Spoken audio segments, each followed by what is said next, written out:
Yes. The Leaf Spring Army sends its regards.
Hello, everyone. I'm the Enforcer, and I'm accompanied by Enforcer Matt.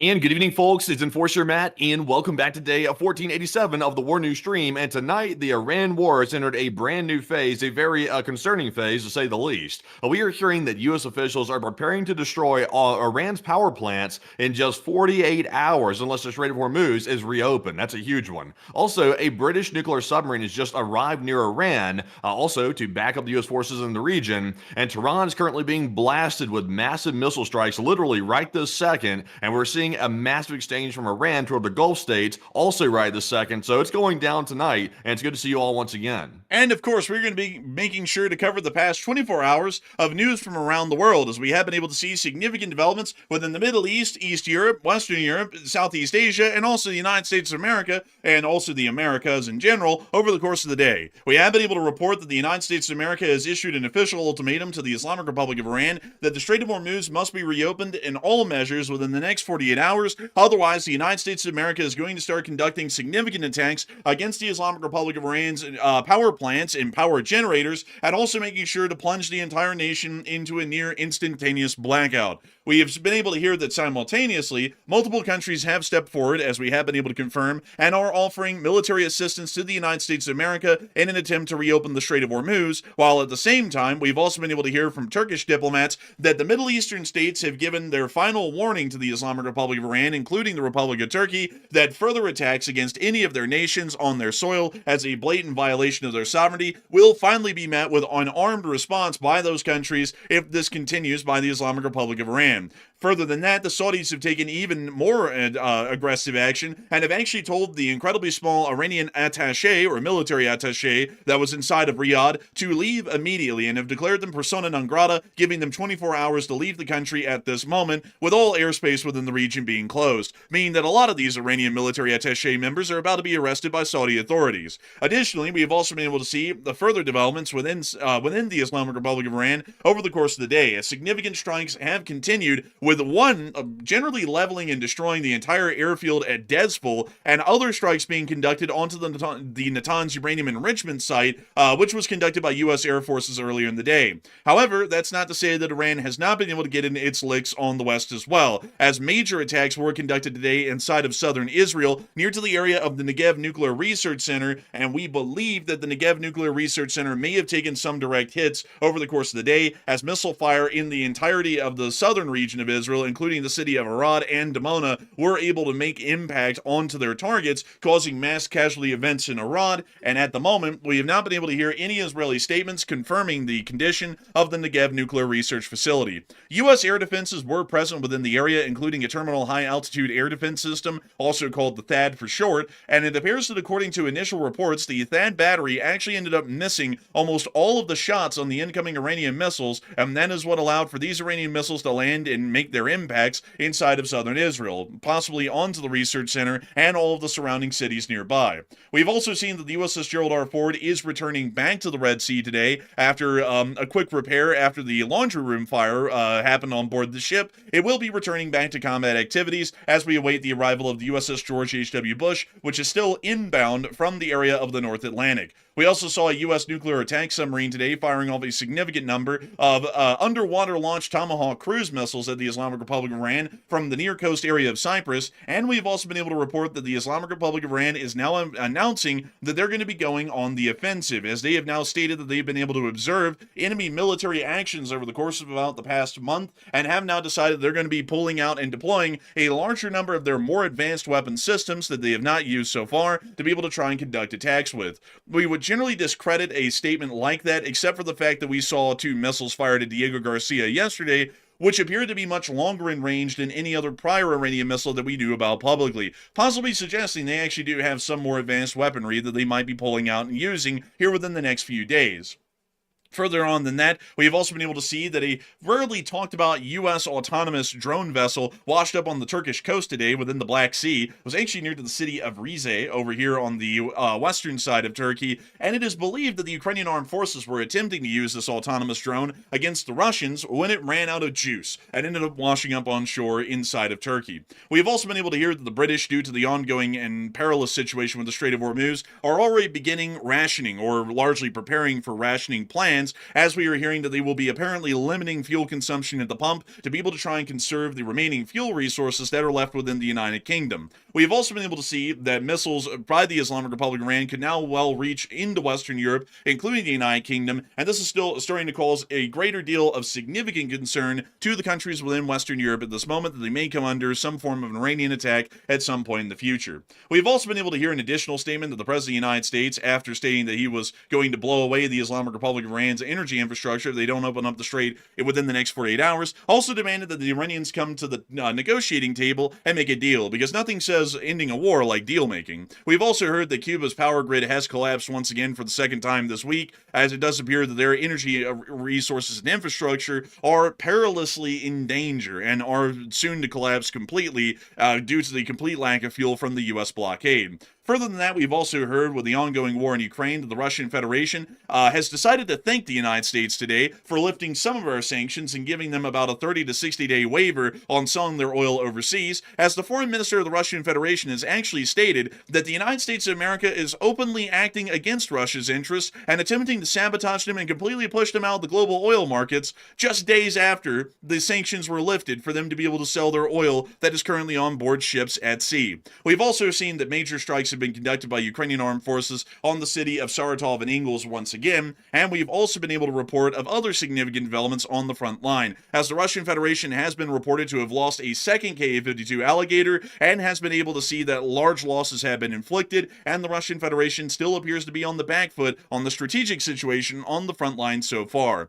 But before we get on into all of this major news that we have tonight over the past 24 hours, we actually have to take a break for a minute and cut over to breaking news that's happening right now and tell you all what's exactly happening inside the Middle East as we are live on air. And so, Matthew, what do we got?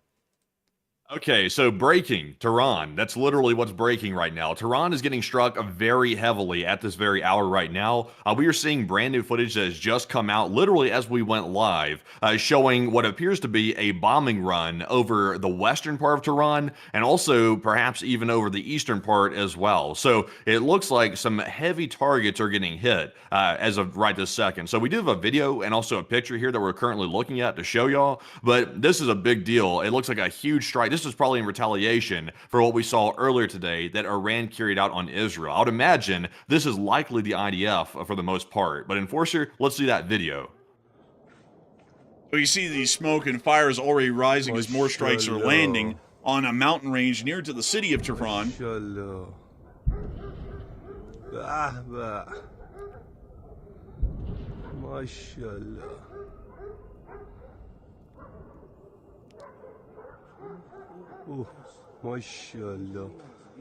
Sounds like a dog pound out here. It's like dogs barking everywhere.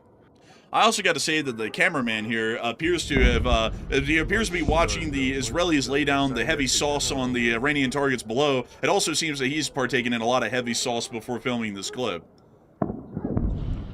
Honestly, the best way to have it in the war. Better to say sauced. But that's some large strikes. Also, it appears to be over in like a mountainous part of the capital city.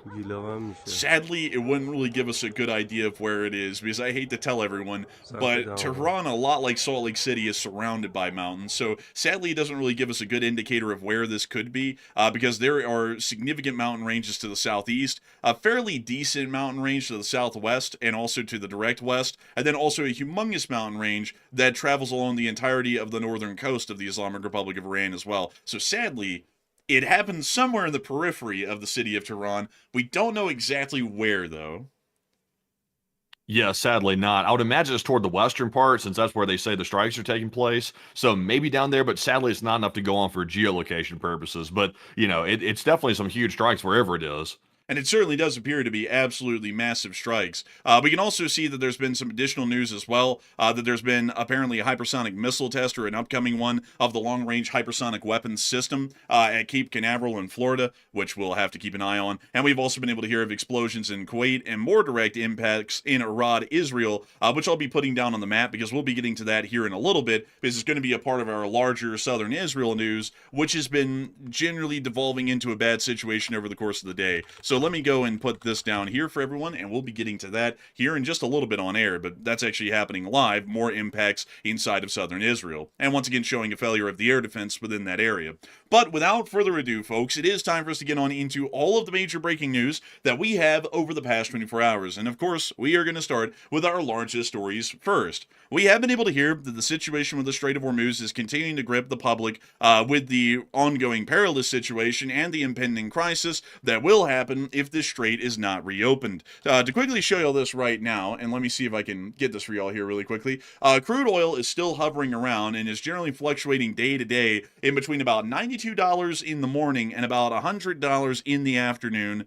And it's been doing that every single day, pretty much without fail. If we go and look at Brent crude, which I'll show y'all here really quickly, this is actually currently around $106, and it's currently hovering anywhere in about $102 to $110 every day on average at this point, in its rapid and very unpredictable fluctuations. Actually, they're getting quite predictable at this point, but still, the price of oil has risen quite dramatically recently, and with the Strait of Hormuz being closed, it will be, not before long, that a large amount of oil resources that the world will rely on largely will not be accessible, as a great deal of these countries that have relied on Middle Eastern Eastern oil will not be able to get any due to it being physically blocked from leaving the area. This is creating, whether people want to admit it or not, a significant crisis. And we have finally been able to hear that 22 countries, from what we've heard, have stepped forward, including the UAE and Bahrain, and have stated that they expressed their readiness to contribute to the appropriate efforts to ensure safe passage through the Strait of Hormuz. That actually happened around the time that we were on air last night. We actually had a couple of viewers bring this up while we were live on air, and sadly we weren't able to cover it because we were live on air.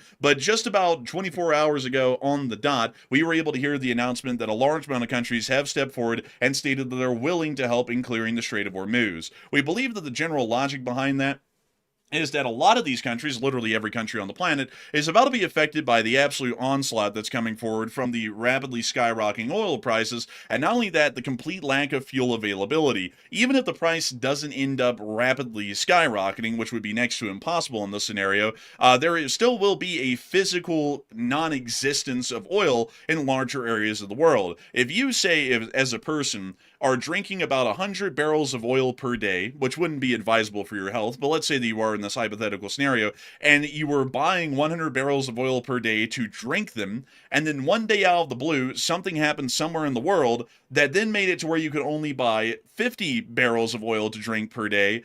Well, you have a problem now, because if you drink anything less than 100 barrels per day, you're going to start starving, and then you're eventually going to die if that keeps up for an incredibly long amount of time. That's generally the situation that every country in the world is facing right now. They require a certain amount of oil to be able to function every day, and with the closure of the Strait of Hormuz, they just simply cannot get that oil to be able to operate. And so now we're believing that a lot of them are stepping forward and offering military support because they're realizing that the situation is so perilous that it largely requires them to conduct military action at this point. Otherwise, they could also be in an incredibly bad situation. This may also be showing that their confidence in the United States being able to clear out the Strait of Hormuz on its own is wavering, due to the fact that so far it seems that the U.S.'s efforts to reopen the Strait of Hormuz are going a lot slower than most people anticipated, considering that we're almost a month into the war and the Strait hasn't been reopened yet. It's starting to give a little bit of concern that the United States might not be able to entirely do that on our own, which would be quite shocking, but we'll have to see if that ends up panning out to be accurate or not, but that may also be another reason why they're jumping in. On the other hand, the United States of America has now issued a direct ultimatum to the Islamic Republic of Iran over the opening of the Strait of Hormuz, and this statement was made by the President of the United States earlier today. If Iran doesn't fully open without threat the Strait of Hormuz within 48 hours from this exact point in time, the United States of America will hit and obliterate their various power plants, starting with the biggest one first. Thank you for your attention to this matter, the President of the United States. That's kind of an interesting thing to say, by the way, because if you recall, it was just a few days back, I think it was like 4 or 5 days ago, the U.S. said that the U.S. really doesn't use the Strait of Hormuz, and it's going to be completely up to the NATO allies to reopen it, since it really affects them more than us, which we had disputed that fact at the time. We'd said that's really not true. It affects everybody. It's connected to the global economy, so it's not going to affect just Europe. It'll affect the United States equally bad in a more indirect way. So now it seems like he's changed his mind again, and he's saying that the U.S. is going to directly try to reopen it themselves. So kind of a flip-flop on that one right there a little bit. But it sounds like that's a pretty concrete threat. 48 hours to start hitting power plants. That's pretty serious. It is a pretty serious threat. That also is a very big difference from a statement earlier in the day, which stated the following. The United States has blown Iran off of the map, and yet their lightweight analyst, so-and-so, says that I haven't met my goals. Yes, I have, and weeks ahead of schedule. Their leadership is gone. Their Navy and Air Force are dead.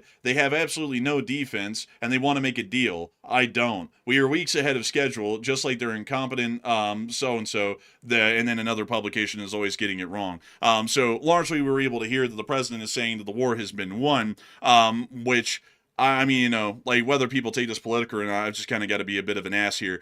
I mean, if it's been won, why are we still at war with them today? If it was won like weeks ago, wouldn't we not be there right now? It's like, I don't even know what the statement's trying to say. I mean, it's like if you won the war, like when we won the Second World War, Germany and Japan had surrendered. We weren't still bombing them and shooting them, on the day we announced victory on May 8th in Europe in 1945, and then August with Japan in the same year. So, a little bit interesting with that, but it appears that the President of the United States is stating that the Iranians want to make a deal. We haven't really seen that either side wants to make a deal, to be entirely honest with you. The only glimpse that we've actually gotten from a third-party perspective of the war so far is from the Omanis, which have actually been trying to reach out to both Iran and the United States and get them to talk. And the Omanis have stated that from both ends, they've heard complete refusals to even attempt talks by both the United States envoys and the Iranian envoys to even get to a table and sit down, much less even talk about anything. So at the moment, we do not believe that the Iranians are searching for any sort of a peace deal. And we know already, just from the U.S.'s statements,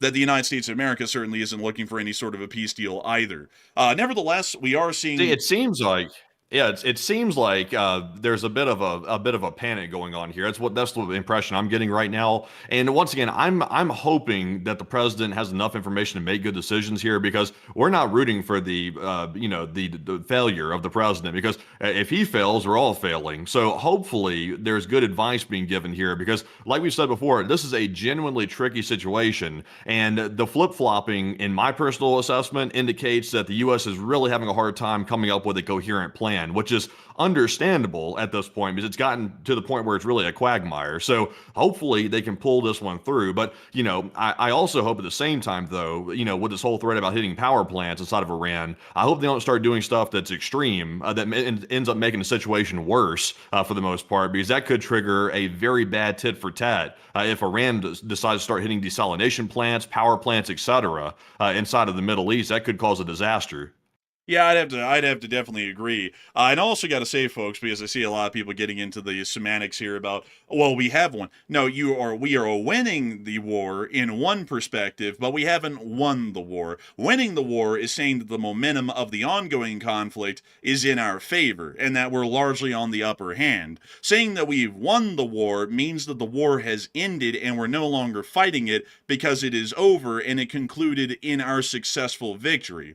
That's the big difference between the two. When you're in the middle of fighting a war right now, you don't get to say that you have won the war. You're winning the war. The Ukrainians haven't won the war against Russia, because there are still Russians getting blown away in Ukraine right now today, because the war is still going on. Ukraine is winning the war, but they haven't won the war. That's the big grammatical difference between the two, and to state that we won it weeks ago just doesn't make any sense. If we had won it weeks ago, there currently wouldn't be F-15s taking off from Prince Sultan Air Base in Saudi Arabia going to go and bomb targets inside of Iran, because they wouldn't have to, because the war would have ended. We also wouldn't be having to threaten the Iranians to reopen the Strait of Hormuz, otherwise we're going to turn the nation into a national blackout, because we wouldn't be at war with them anymore. We would have won, and the Strait of Hormuz would be reopened. So there's the big difference, at least between winning and won, is that you can be winning a war, but that doesn't mean that you've won it, because it's not over yet. So moving on from that, we have also been able to hear that more pressure is apparently going to be put onto the Iranians, because according to a Turkish diplomat today, apparently, including Turkey, all of the other Middle Eastern countries, or the Gulf countries, have issued their last warnings to Iran and may be forced to retaliate if attacks continue, according to the Turkish Foreign Minister Hakan Fidan, who stated this on Saturday. Fidan attended the regional summit in Saudi Arabia's capital, Riyadh, on Saturday, where participants agreed to issue a joint statement criticizing Iran for its attack on Gulf states, which we read off yesterday, particularly on civilian infrastructure, since the U.S.-Israeli assault on Tehran began last month. The Turkish Foreign Minister said the summit was convened to address a single issue: Iran's attacks. The Gulf countries are questioning why Iran is targeting them in this war, Fidan said. They say, we have nothing to do with the outbreak of this war. That is a totally separate matter. They've also stated that the attack on us is unjust and we need to respond to it. We've already seen that concerted efforts are being made by the Saudis to start moving towards a warlike footing with the Islamic Republic of Iran, as the Saudis have now declared the entire Iranian military attaché in Riyadh persona non grata, while giving them 24 hours to leave after the recent attacks. This was actually the statement here issued by the Saudi Foreign Ministry just today, when they gave that issuing of persona non grata to the military attaché. The Ministry of Foreign Affairs renews the Kingdom of Saudi Arabia's unequivocal condemnation of the blatant Iranian attacks against the kingdom, at the states of the Gulf Cooperation Council, and a number of Arab and Islamic countries. The continued targeting by the Islamic Republic of Iran of the Kingdom of Saudi Arabia, its sovereignty, civilian objects, civilians, economic interests, and diplomatic premises within the kingdom constitutes a flagrant violation of all relevant international international conventions, the principles of good neighborliness, which is big to the Saudis, and respect for state sovereignty, the Beijing Agreement, and the United Nations Security Council Resolution 2817 of 2026. It also contradicts the principles of Islamic Brotherhood and the values and tenets of the Islamic faith that the Iranian side continuously invokes, thereby confirming that such statements are not reflected in its actions. Reaffirming the ministry's statement issued on the 9th of March of 2026 regarding Iran's continued attacks, which will lead to further escalation and have serious consequences for relations at present and in the future. The Kingdom of Saudi Arabia has notified the military attaché of the Islamic Republic of Iran to the kingdom, the assistant military attaché, and 3 members of the mission staff to leave the kingdom and has declared them persona non grata. They are required to depart the kingdom within 24 hours. The kingdom also affirms that it will not hesitate to take all necessary measures to preserve its sovereignty, safeguard its security, and protect its territory, airspace, citizens, residents, resources, and interests pursuant to Article 51 of the Charter of the United Nations. So the Saudis are laying down the law today. They've made it quite clear that they are getting to their wits' end of patience with the Islamic Republic of Iran, and it may not be long before we see Saudi-flagged aircraft flying over the Islamic Republic of Iran conducting their own air operations to their own extent. And it does appear that a lot of people are currently talking about this change in the prevailing winds of foreign policy, as it does appear that not only are multiple other countries in the world, those in Europe and elsewhere, are getting tired of Iran, but also the Middle Eastern countries are in the midst of the United States giving a 48-hour ultimatum to either open the strait or see that the larger part of their electrical infrastructure is destroyed, at least according to the statement today. And Matthew, what are people saying about that, and what are you thinking about that as well? Okay, so this could be the biggest escalation we've seen in the entire Iran war that started a few weeks back. This could be the biggest one we've seen so far, and in fact, it might be the biggest one. Now that U.S. officials are threatening to strike Iran's power plants, starting with the biggest, by the way, in just 48 hours unless the strait is reopened with 0 threats to commercial vessels, then apparently that's going to take place. And what are your thoughts? 49% said I support that, it is necessary, while 26% said I don't support it and it will not work, and 14% said that doesn't really sound too legal.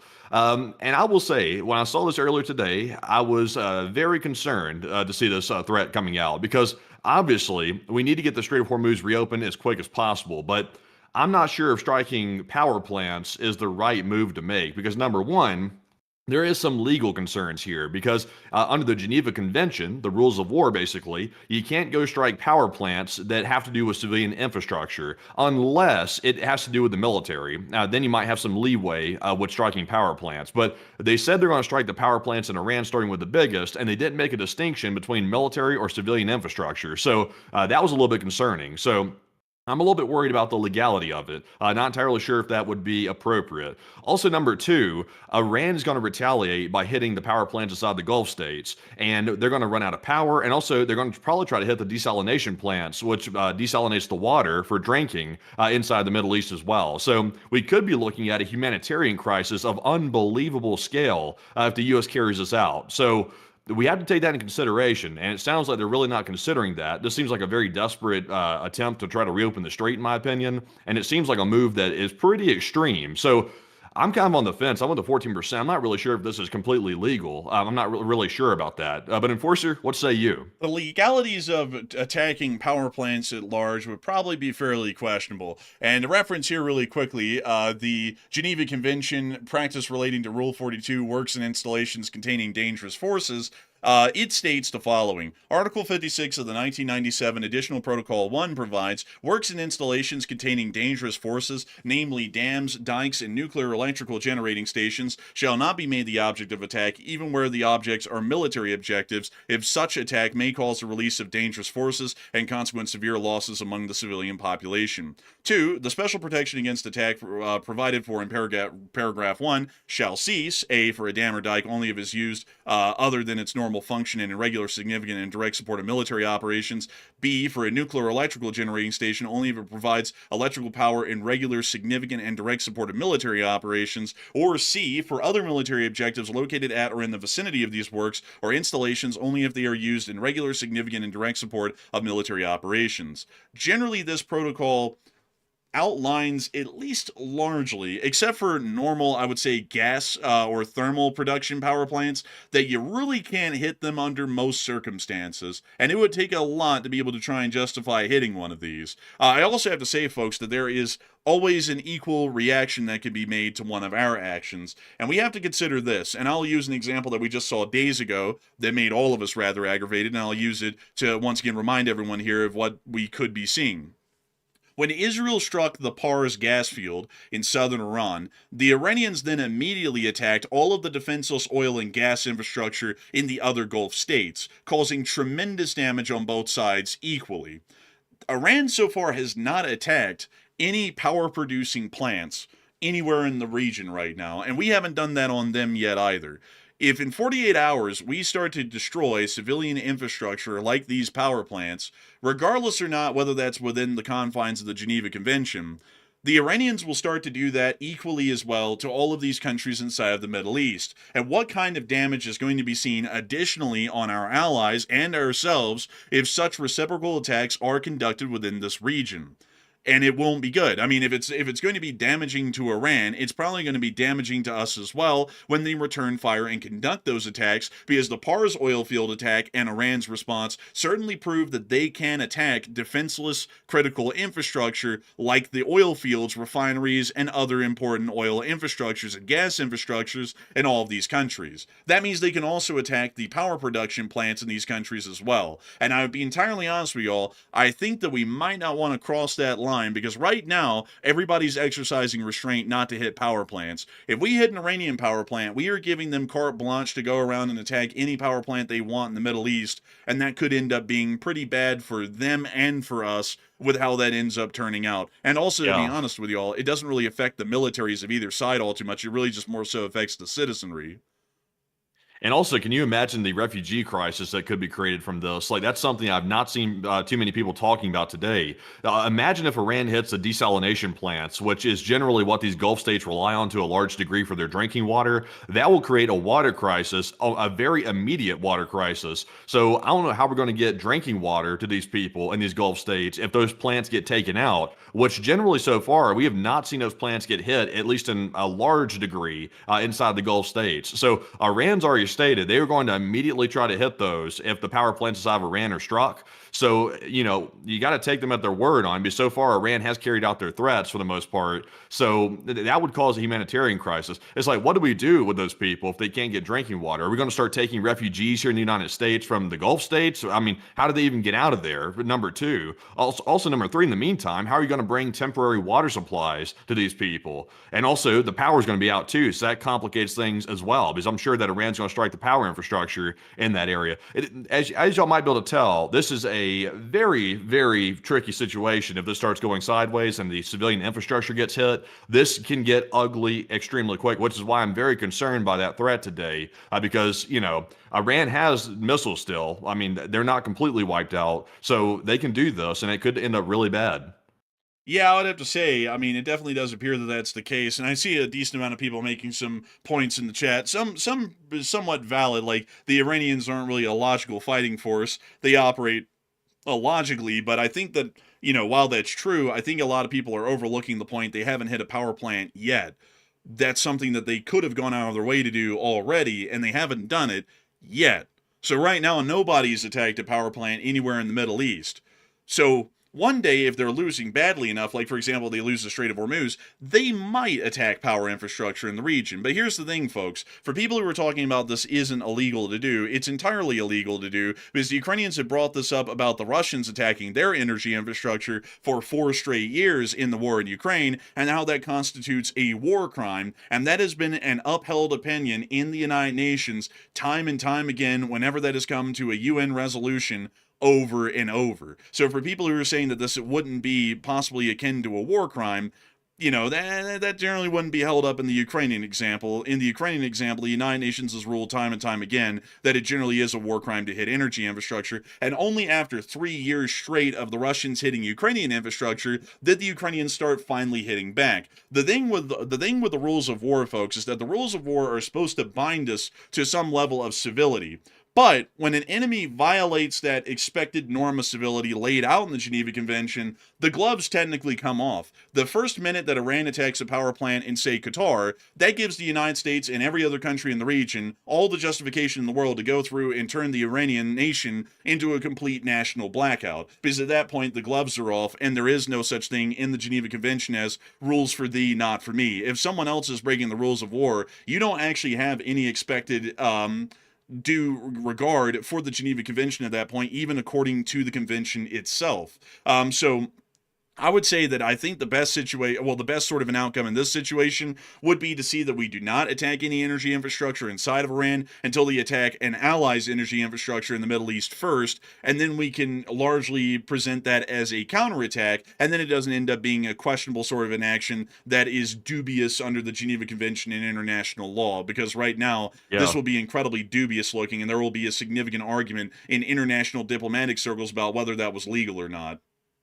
Right now, we have leverage because, Iran doesn't want to hit the Gulf states' desalination plants and power plants for the most part because they know it's going to be reciprocal right back on their stuff in their country. So there's a bit of a level playing field right now with it. So we have the power, but we're going to give that power away if we start hitting the power plants inside of Iran. So hopefully, I'm honestly, folks, if I had to be straight up, I'm hoping they don't do this because this is an awful idea, to be perfectly honest. It's a really bad idea. And also, I think we'd be much better off risking a ground invasion of Kharg Island or something like that, other than striking the power plants, because unfortunately there's going to be a lot more death happening if the power plants get struck, and all of a sudden there's a huge water crisis and a power crisis in the Gulf states. That's going to cause probably more casualties than a Kharg Island invasion would. So I think they ought to avoid that.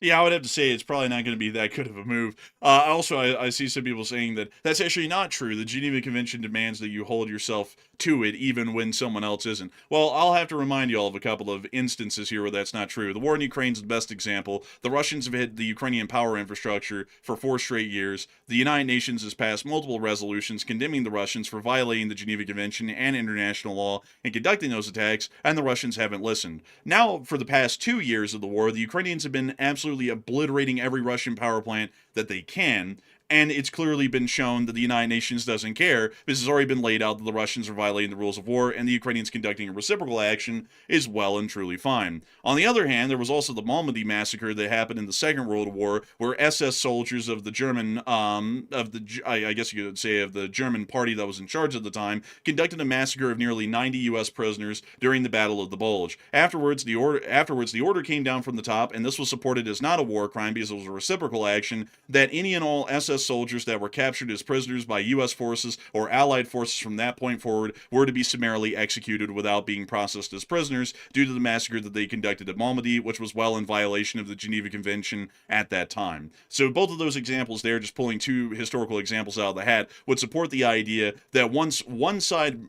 breaks the Geneva Convention blatantly, the other side can then take the gloves off in that very same regard and then break the Geneva Convention as well to level the playing field at that point. The Geneva Convention does not demand that you continue to act civilly when the other side is acting as a savage. That's simply how it works. But moving on out of that, we have also been able to see some other interesting developments within the region today, at least concerning combat power for the United States and the Allies. We have been able to see that satellite photography did confirm that the USS Gerald R. Ford is already heading to the Suez and is leaving the Red Sea. It appears that it's going to be heading to Suda Bay already in Crete to be able to undergo its repairs. And it was about 300 kilometers south of the canal when the satellite photography was taken and shown. At the moment, we do understand that the USS Gerald R. Ford has suffered some sort of a significant fire under the flight deck. We believe it's more towards the bow area of the vessel after the laundry room caught on fire. And at this point, folks, there was a little bit of questionability as to what had happened. We can confirm now by the satellite picture, considering that there's no visible fire damage on the flight deck, that it wasn't any sort of a direct hit by an Iranian drone or anti-ship missile. It truly was a laundry room fire, but the laundry room fire apparently blazed out of control, and while damage control teams were basically on the spot within minutes, it was still able to destroy about 600 berths over the course of the few hours that fire raged, and currently the ship is without about 600 sleeping berths at the moment. They're apparently going to be sending it back to Suda Bay and Crete to get some immediate repairs during wartime, and then it'll be sent back out into the southern Red Sea to continue its combat rotation through the area. We're not sure if it's going to be be relieved by the George H.W. Bush when that carrier arrives, or if it's going to continue to remain in theater for a significant period after that. All we know at the moment is that it's going to be getting repairs in Suda Bay, and then apparently it's going to be returning back to theater in CENTCOM, and then conducting battle actions in support of Allied forces. We've also been able to hear of another interesting development, that a British nuclear-powered submarine of an unknown class is currently within the Arabian Sea at the moment right now. We do not know what type this is, and there are two different types that the British could be using at this moment. There's the Astute class, and there is the Vanguard class. The Astute class is Britain's nuclear-powered attack submarines, seen here. I'm actually a big fan of these. I think they look incredibly cool. But the Astute class... Those didn't come from that base. Those didn't come from that base that guy tried to get into the other day, did it? Like, did those come from that base? Yes, they did, actually. Some of them do. Oh, well then, what do you know? That's kind of curious. You have spoken great slander against His Majesty's government. Hit them with a tomahawk. Beyond that, we currently do hear that there is a nuclear-powered British submarine within the area of the Arabian Sea, but we don't know what exact type it is, because there are two different types within the Royal Navy. There's the Astute class, and then the much larger and honestly even more formidable looking Vanguard class, which carries a larger part of the British nuclear arsenal on board the several submarines that make up this class within the Royal Navy. We're not sure if it's an Astute class or a Vanguard class, but it does appear that the British are apparently positioning at least one nuclear-powered attack submarine within the Arabian Sea at this moment, and it is unclear what it is going to be doing there. We just know that it's currently there at the moment, really just kind of hanging out and doing nothing, but we don't really know what Britain's future schemes, intentions, or plans are with this submarine that is currently within the area. But I do have to admit, folks, just as a bit of an aside, I mean, nobody can deny that the Vanguard class looks absolutely cool. I mean, like, this is a really cool-looking submarine. I love those like stabilizer fins at the front. Honestly, it reminds me not to get make a sidetrack reference here, but it reminds me of the Ducati V4, like those little fins up front. It looks really cool. Yeah, it does look really cool, and these things are quite powerful. Let me see if I can show y'all another example. Actually, that's the dry dock that they get built in, but let me see if I can show y'all. Oh, let's see here. Here you go. Here's another picture of one a little bit up close. But I mean, these things are just absolutely impressive. These are equivalent, folks, to the Ohio class of ballistic missile submarine, or the SSBNs that we have in service with the U.S. Navy. And the Astute classes comparably or actually fairly similar to that of the Seawolf class of submarines that are in very limited number within the use in the United States Navy. But a lot of people are wondering about the Saudis more so. We're talking about the British subs at the moment, but the Saudis are, starting to really get quite tired, from what we can tell, and running out of patience with the Iranians. They did just tell the Iranian military attaché that they were declared persona non grata and had to leave the kingdom within the next 24 hours. And this is leading a lot of people to wonder, what in the world are the Gulf states up to? Are they about to be conducting their own attacks against the Islamic Republic of Iran within the near future? And Matthew, what are people thinking about that, and what are you thinking about that as well? All right, so it sounds to me like the Gulf states might be trying to work themselves up. Like when somebody tries to like work themselves up to go, ask like a nice attractive lady out or something like that, or like, come on, I gotta pull it together, gotta find the confidence. The Gulf states are trying to find the confidence right now to defend their country. So yeah, they need some encouragement, people. They need a little bit of encouragement. There's a little bit self-conscious, I guess you could say. But do you think the Gulf states might counterattack Iran soon? Because the Gulf states have been taking a pounding from Iran for the past couple of weeks, and they've been getting hit left and right, and they've taken a lot of damage too. So me personally, I think that they might hesitate again, but it looks like 28% said that they will hesitate, 49% said yes, they will attack Iran, and 17% said I'm 50-50 on this one.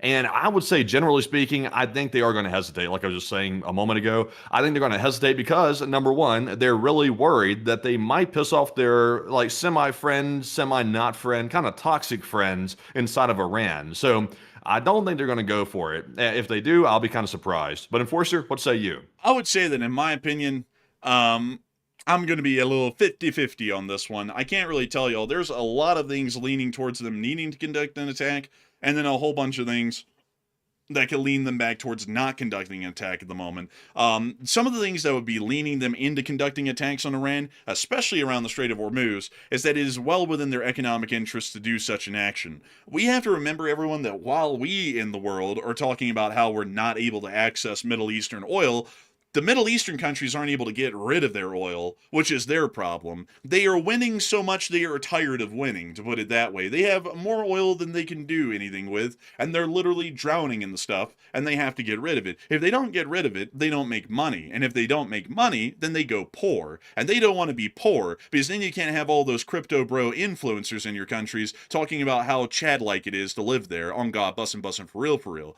So they have to do something to be able to keep up their economic activity. And we also, in the outside world, have to do something to keep up our economic activity. Their economic activity comes from selling the oil. Our economic activity comes from buying their oil. So they're as much motivated as any of us are outside of the Middle East to forcibly reopen the strait, because if they don't, they're also going to be suffering the same economic peril and damage that we are outside the Middle East, but for the completely opposite reason. We don't have enough oil, they have too much oil. The problem's obvious, they have to clear the strait. So I would say that that's a big reason why they would probably want to conduct a military action, but on the flip side, however, they may not want to conduct any military actions because they may be concerned that if they conduct any type of military action against Iran, Iran might open up on them a lot more than they have so far, and Iran might just start to attack anything and everything, including those power plants that we were just talking about prior, inside their countries and other critical infrastructure that the Iranians haven't really tried to target and hit so far. So that's also a reason why I think they might be second-guessing that as well, is because they may be thinking that if they stay backed off a little bit, the damage might not be too great. It'll be a little bit, but everyone in the world has to get their oil. They'll clear the strait anyways, and things could turn out fine. On the other hand, if it doesn't turn out fine, they might have to get involved even with the damage that might be soon to follow once they start dropping bombs on Iran somehow, some way. So I'd have to be 50-50 for those reasons.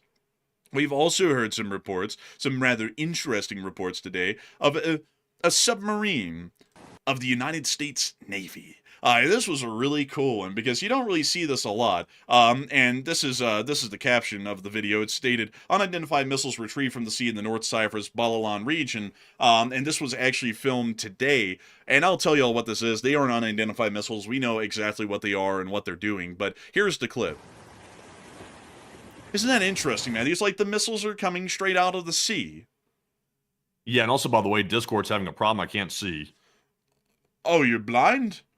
That's quite an issue. Let me see if I can fix that, folks, really quickly. I need to make sure that Matthew can see this because commentary is a very important part of this channel, you know? And it's a very important part of making sure that we can declare fair use on lots of these videos. So let me get Discord back up and running for the old boy here. And, oh heavens, there he is. Let's get him back on the call. Hello? There we go. All right, so you should be able to see the screen now. Can you see it? All right, so here's the clip. And isn't that kind of interesting, man? It seems like they're almost coming straight out of the sea. That is something right there. Also, by the way, you got me looking at the wrong thing. I'm seeing OBS. Oh, well, let me see if I can fix that. I've got it. Oh, here we are. I'm sorry. I didn't have the map up on the screen share, so it was hard to see which one I was supposed to pick. But now, let's do this for the third time, folks. Third time is the charm. As they said in the movie Jaws, not with three, she can't, not with three. So, isn't that interesting? They're being launched from the sea. That is interesting right there, I will say.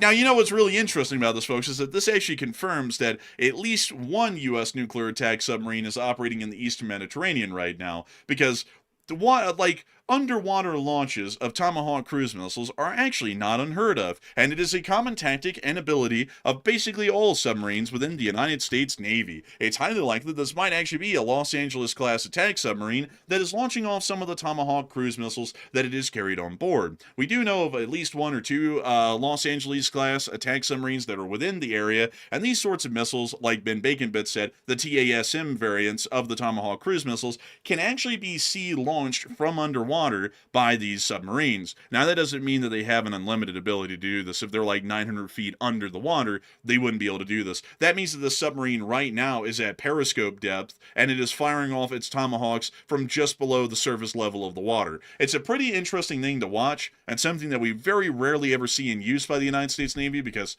the ability to ever use this because we're hardly in a war that requires it. It's quite rare, and it's also incredibly rare to see someone within the area to be able to film it.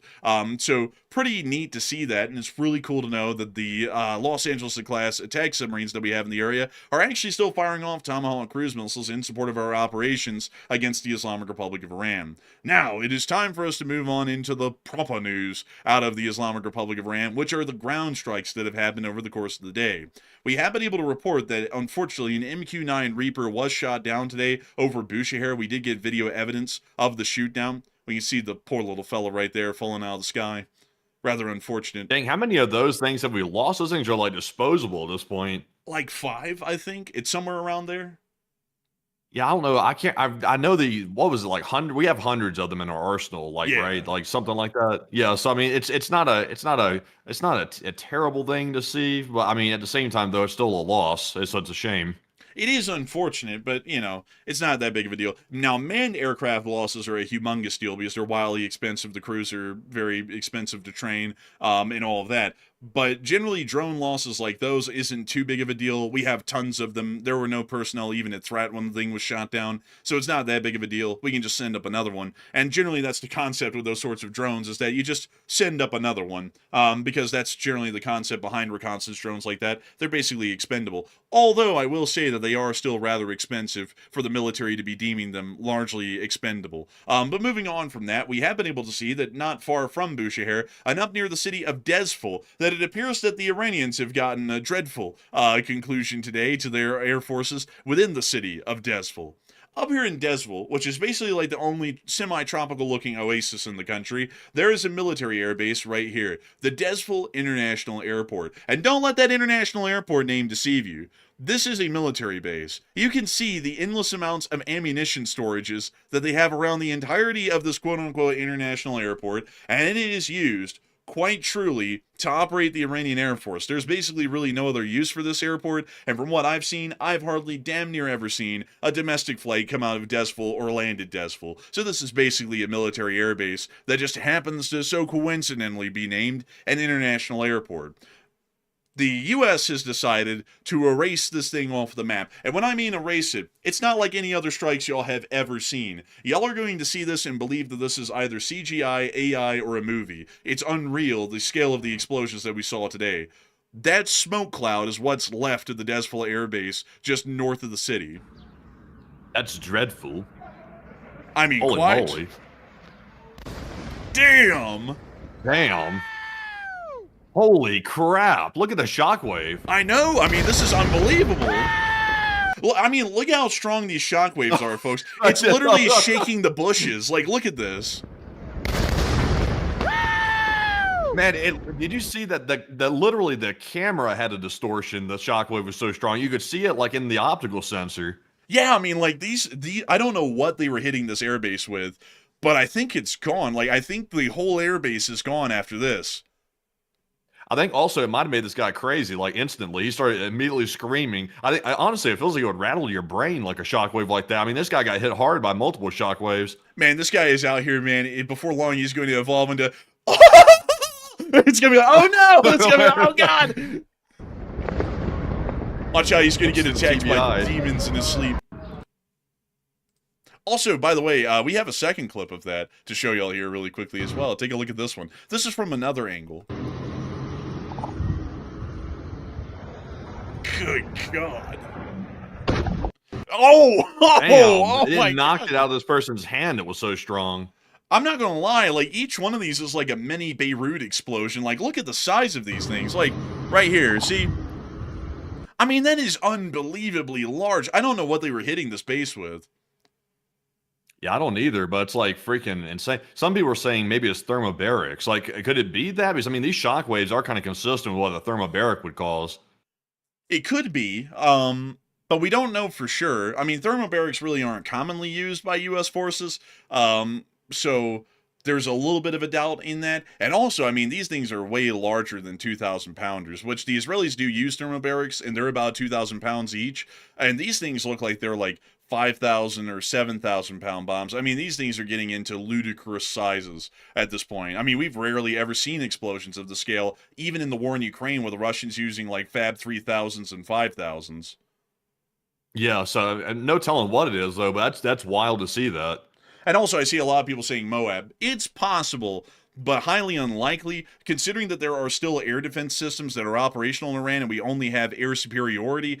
A C-130 flying over and dropping a Moab out of the back of the payload bay would be highly unlikely because that would pose a significant threat to the safety of the crew, especially in broad daylight like that. So I'd highly doubt that it's a Moab, but it is something absolutely massive in size. We don't know what it is, though. But moving on from that, it is time for us to get on into the rest of the news in Iran. But before we do, we actually have more breaking news coming out at this moment. And Matthew, what do we got?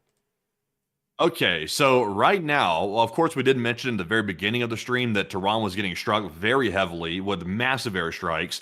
We are seeing some of the aftermath of it, and right now it looks like a see-through part of hell right now inside of Tehran. So we have a video showing the fires in the distance, and it's literally like glowing orange out in the distance. So these were major, and we're being told that these are Israeli strikes, apparently, from the sounds of it. So we're not believing that the U.S. was involved in this. It sounds like it was purely the IDF, the Air Force, that went in and struck this site. But they've hit something, though. I would imagine that might be some type of missile storage or missile facility of some sort, because it looks like something is on fire bigly out there. Yeah, it does appear that something is definitely on fire and raging in an inferno out there in the distance during this clip. It's literally illuminating the entire surrounding skyline. So we don't know what that is at the moment. It does appear to be confirming some sort of a major hit in the distance near to the outskirts of Tehran. So it seems that the strikes that we've been hearing about so far on air are still ongoing, and they are still causing quite significant damage. We've also been able to see that within the city of Yazd, the missile facility within this area is getting hit hard. We've actually been able to hear a word from a certain U.S. senator. They asked him, do you believe that this missile facility is getting hit hard? And he said, Yazd. And so that was great to hear. Y'all might be able to know who the senator is. But outside of that, we can see that the damage has been quite significant, and it does appear that the missile facility is taking somewhat significant damage at the moment. We've also seen that within Isfahan, there was also a U.S. Tomahawk caught in flight flying over Isfahan. Let's take a look.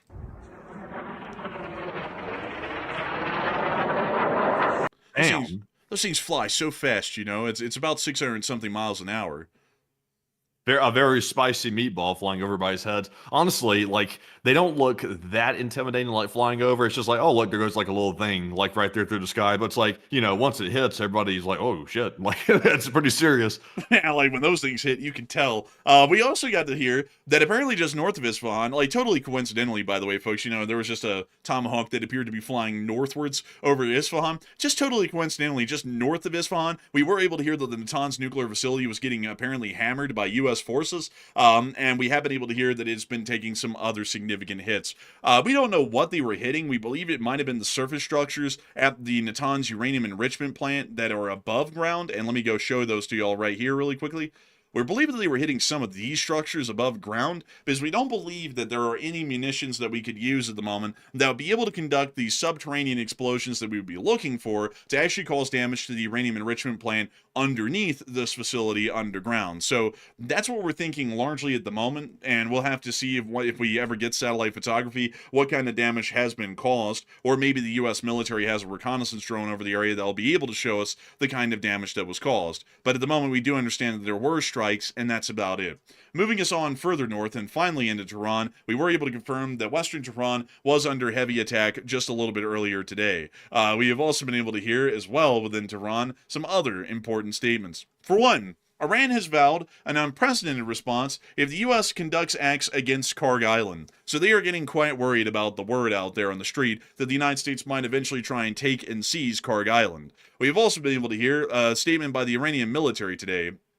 And this was their statement. This is from Katam al-Anbiya, which is the PBUH headquarters, which is kind of like PBS, but for Iran. I'm just kidding, by the way. But the battlefield for the enemy will become narrower and more difficult than before. After observing, investigating, and fully understanding the enemy's weak points in the first 3 weeks of the war, the intelligence and operational commanders of the armed forces have introduced new offensive tactics and more modern systems into the battlefield for a new round of impact-oriented operations. I would wonder what other types of operations the Iranian military would conduct that are not impact oriented, you know? Like, I'm trying to think about that. You know, in the middle of a war, you know, if you think about it, folks, everything that the military does is impact oriented. You know, like they're shooting somebody, they're bombing somebody, or they're bombing some object. So usually it involves some sort of impact. What type of warlike activities were the Iranians conducting that were non-impact related? Like, were they just out there just screaming or something in the desert? I mean, was that a military related activity according to them? Who knows? But then they stated afterwards, the battlefield for the enemy will become narrower and more difficult than before, inshallah. So it appears that they are apparently stating that they're going to be ramping up some sort of offensive actions in the future. We believe that there actually might be a little bit credence to that, considering the news that came out about the Diego Garcia attacks, and the fact that it was conducted at a range much farther than we actually believe the Iranians were able to conduct attacks at. We believe that they might be pulling out some longer-range missiles, or possibly a different variety of drones, or a larger number of drones, to be able to try and ramp up their attacks either in the regional area of the Middle East, or attacks on the larger, broader area, including Europe, Diego Garcia, and other key military targets that could be found throughout Iran's reaches or clutches within the area. A lot of people are wondering about that and what that will mean, and we just don't know at the moment. However, in Britain, it appears that the situation with the Strait of Hormuz is causing some concern, and we've already been able to hear that His Majesty's government is examining plans to ration petrol and diesel supplies at the pump if the Strait of Hormuz remains closed for an extended period, according to the Times. The plans include purchase caps and designating certain stations to only serve emergency and critical service vehicles. So it does seem that at the moment, the British are preparing for that at the moment, and we are wondering what's going to be going on with that. What's going to be happening? Who's this going to affect and where? I mean, the British are preparing, but who else could be affected to such a degree that they'll have to make preparations? And Matthew, what are people thinking about that? What are you thinking about that as well? Okay, so the fuel. Right now, the fuel is a big deal. I actually went to the gas station today, folks, and I paid $4 a gallon for gasoline. I paid about $20 more than usual to fill the tank up. And I was like, oh boy. I was like, this is, and also, by the way, because we're inland in Salt Lake City, it lags a little bit with the price. So it hasn't fully caught up to Salt Lake City yet. So I imagine it's going to be going higher than that. But now we're hearing that Britain is preparing to ration fuel if the Hormuz Strait isn't open soon. And will this happen to the United States as well? And 54% said no, it will mainly affect Europe and Asia, while 30% said yes, it's likely imminent in the United States, and 10% said I'm 50-50 on this one. And me personally, I would say it'll probably mainly affect Europe and Asia for the most part. That's probably going to be the case. But I would not rule it out in the United States. If this thing stays closed for months, it is possible.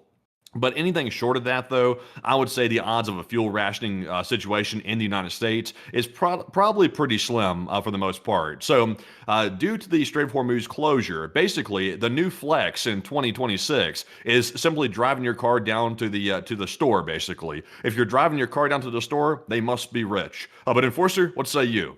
I gotta say, today, folks, I walked outside and I saw this couple who was driving their car down the street, and I went, bastards. They must be in the top 1%. Like, I was like, damn, these gas prices are unreal. But outside of that, I would have to say that it's going to affect everybody. I'd have to go with the answer that will say that it'll affect everyone across the board. And I'll give a good explanation, the best I can, folks, to explain why. It isn't just going to affect other people but us. And I know that a lot of people want to say that for multiple different reasons, national pride. It sounds bad to admit that that might happen here in the United States. But the reality of it is that we don't have to look far to see what kind of damage was done when another oil crisis happened, which was only 50 years ago in the 70s, and it affected the United States as much as it did any other country on the planet in the world. And here's why. The oil infrastructure is a global infrastructure system. And that means that the hardships felt in one area of the world are largely felt everywhere in the world simultaneously within that industry. That means that if the Europeans, which got most of their oil from the Middle East, aren't able to get their oil, they still have a lot of money to throw around, and they're going to be throwing that money around to try and find the oil elsewhere. And they won't be able to find as much of it as they want, but they'll be able to find enough of it to keep their economy at least running. And that means they're going to look towards us here in the United States, and they're going to go, we want their oil. Now, American oil companies are going to sell that oil if the Europeans are willing to buy it. They're not going to sit there and go, oh, patriotic duty, blah, blah, blah. No, bullshit. There is no such thing as a patriotic duty in a board of directors and a group of shareholders. They're going to sell their oil to whoever is willing to pay the price, and the Europeans will. And that means that our oil will start to be shipped overseas. then the United States has an option. We can try and shut that off. If we do that, the Europeans are now going to be left without any oil, and that means that their economies are not just going to go into a recession, they're going to go into an absolute economic depression and possibly an economic collapse soon afterwards. If that happens, the European and American financial institutions are so well connected together that an economic collapse of Europe is going to pull America down with it, meaning that it would be an absolutely stupid idea to completely cut off oil exports to Europe, and that means that they will continue to flow over there from the United States. That also then means that here in the United States, we are also going to be dealing with less available oil for the consumer base, and that means that prices are naturally going to start rising over here as well, and we are also naturally going to start running into shortages as well. If y'all look around in any infrastructure company right now, they are mostly all putting out statements across the board saying we are expecting that fuel is going to be running out at some point here in the near future, and we're either going to start rationing it ourselves or greatly reducing how operations are performed. Most airlines are saying they're going to be out of fuel in probably about a month at this rate. Most railroads are even saying that they are going to be trying to basically extend the length of their trains and reduce schedules to be able to try and make sure that they stretch out the diesel resources they have for as long as they physically can. So we're already seeing that some companies are starting to try and curb consumption as much as they possibly can, and that would give us an understanding that that will also affect the United States along with the rest of the world. This won't be good for anyone. I want to make that clear. It's not even going to be good for the Chinese or the Russians or anybody affiliated with the Iranians. This is going to affect everybody equally, and it's not going to be a positive outcome. So I hope that addresses that. Also another thing as well that I just learned about today. I mentioned this briefly in the stream last night about the helium supplies. Just so y'all know, Qatar supplies 1/3. That's 1/3 of the world's helium supply. And Qatar just announced that they're halting the helium output, and that's a problem because helium, I'm sure this is probably a very little known fact, helium is used in chip making, space rockets, and also, most importantly, it's used in the medical industry, specifically in MRI machines to cool down the magnets in the MRI machine. So that's a big problem as well. So that's going to affect, obviously, chip making is a big one as well, because without making chips, you're not going to have any modern electronics whatsoever if the helium supply starts getting cut. So that's 1/3 of it just gone right off the bat. And that's just helium. That's just one commodity that's getting affected by this. It seems like we're basically waiting for the lag to catch up for the most part. Like we're waiting for the lag to catch up of all these different commodities getting either drastically reduced in supply or the price is going up so high that it's unaffordable to buy it, like oil, things like that. So it's really wild how much of the world relies on the Middle East, and especially the Strait of Hormuz, just for these commodities. It basically makes the entire world run for the most part. It's really wild. Yeah, it really is. And I've also been listening, folks, because while I've been off air, I've been listening on the side to podcasts by people who've been involved in the oil industry and such things like that that are no longer involved in it, and even people who are currently involved in it. And a lot of them have been saying something that I've been saying to everyone here on the channel for a while, because I see like the usual fallacy that people bring up, and I've been seeing it in the chat right now, is that, oh, Enforcer, this is no big deal, you're hyping it up, we'll simply just drill more wells and we'll be totally fine. I guess none of these people who are saying that have ever watched how a well is dug and all of the processes involved in digging a well and then running a well, just one of them, in a singular oil field in the country. It takes a long amount of time. I mean, just even speaking about drilling a wellhead, that could take months, much less all of the permits involved and the construction of the well and then the maintenance and connection of it to the larger supply system. According to most oil executives, that could take at a minimum of 2 years. That means that there is no way in hell that you can just go and drill pumps like, you're going down to the store and buying a wrench today. That doesn't happen that way. It takes a long time to develop oil fields. An incredibly long time. Even if we tried to remove a lot of that red tape and streamline it, maybe at best it would take about 1.5 years. But that's working at breakneck speeds. It would just be impossible to be able to produce the disparity that we're seeing in the loss of oil from the Middle East here in the United States alone overnight. That's just a complete fallacy. That means that here in the now, which is what we're talking about, the prices will still rise, the oil will still see a shortage, and we'll still be dealing with that no matter how many wellheads are trying to be drilled at that point. And not only that, there's another restriction, folks, in that the oil drilling industry only has enough drill bits, drill heads, and drill crews to be able to work off of what they think might be economically viable. They don't just have hundreds of crews sitting around with hundreds of drill bits and hundreds of drill heads and all that stuff just sitting around waiting for a job 24/7. They only keep the amount around that they think are going to be viable for the future wellheads that are going to be dug and drilled in this country. Meaning that you would have to find a whole bunch of extra workers, a whole bunch of extra crews, and then a whole bunch of extra drill heads, drill bits, drill equipments, and machinery to then go out and do that, and that could take even longer to try and source that all out and then build up that base to then go out and start drilling a decent amount of wellheads, even to see them operational in about 2 years. So that is why that is just simply a fallacy. Like, if you get into the logistics of how things work, it's never just as easy as click one and done. I know they make it easy for everyone on the consumer end to do everything, so everyone just assumes on the industrial end it's easy. It's not. Yeah, it's really surprising to me because I saw it on Twitter today. I've been seeing it in our live chat occasionally, and I understand why people don't know this because it's not something that everybody needs to like go around thinking about all the time about how many products use petroleum in them. Like, for example, plastics are made out of petroleum. I mean, you got, of course, all the gases like helium and things like that come out of the Middle East. I mean, these commodities are used in pretty much everything in the modern economy, and it's really wild how many items and products that are actually using these things out of the Middle East. It's truly wild as well. But also, I was really wanting to address someone's comment that they just made a second ago. Someone said, I'll just repeat, I sadly can't find it, but someone said, if the United States ends up hitting the power plants inside of Iran, and Iran retaliates and starts hitting the desalination plants in the Middle East and also the power plants in the Gulf states, it's going to get out of control. And they wouldn't be surprised if the U.S. starts trying to nuke Iran at that point. Honestly, folks, like, that's a topic there that keeps being brought up over and over and over.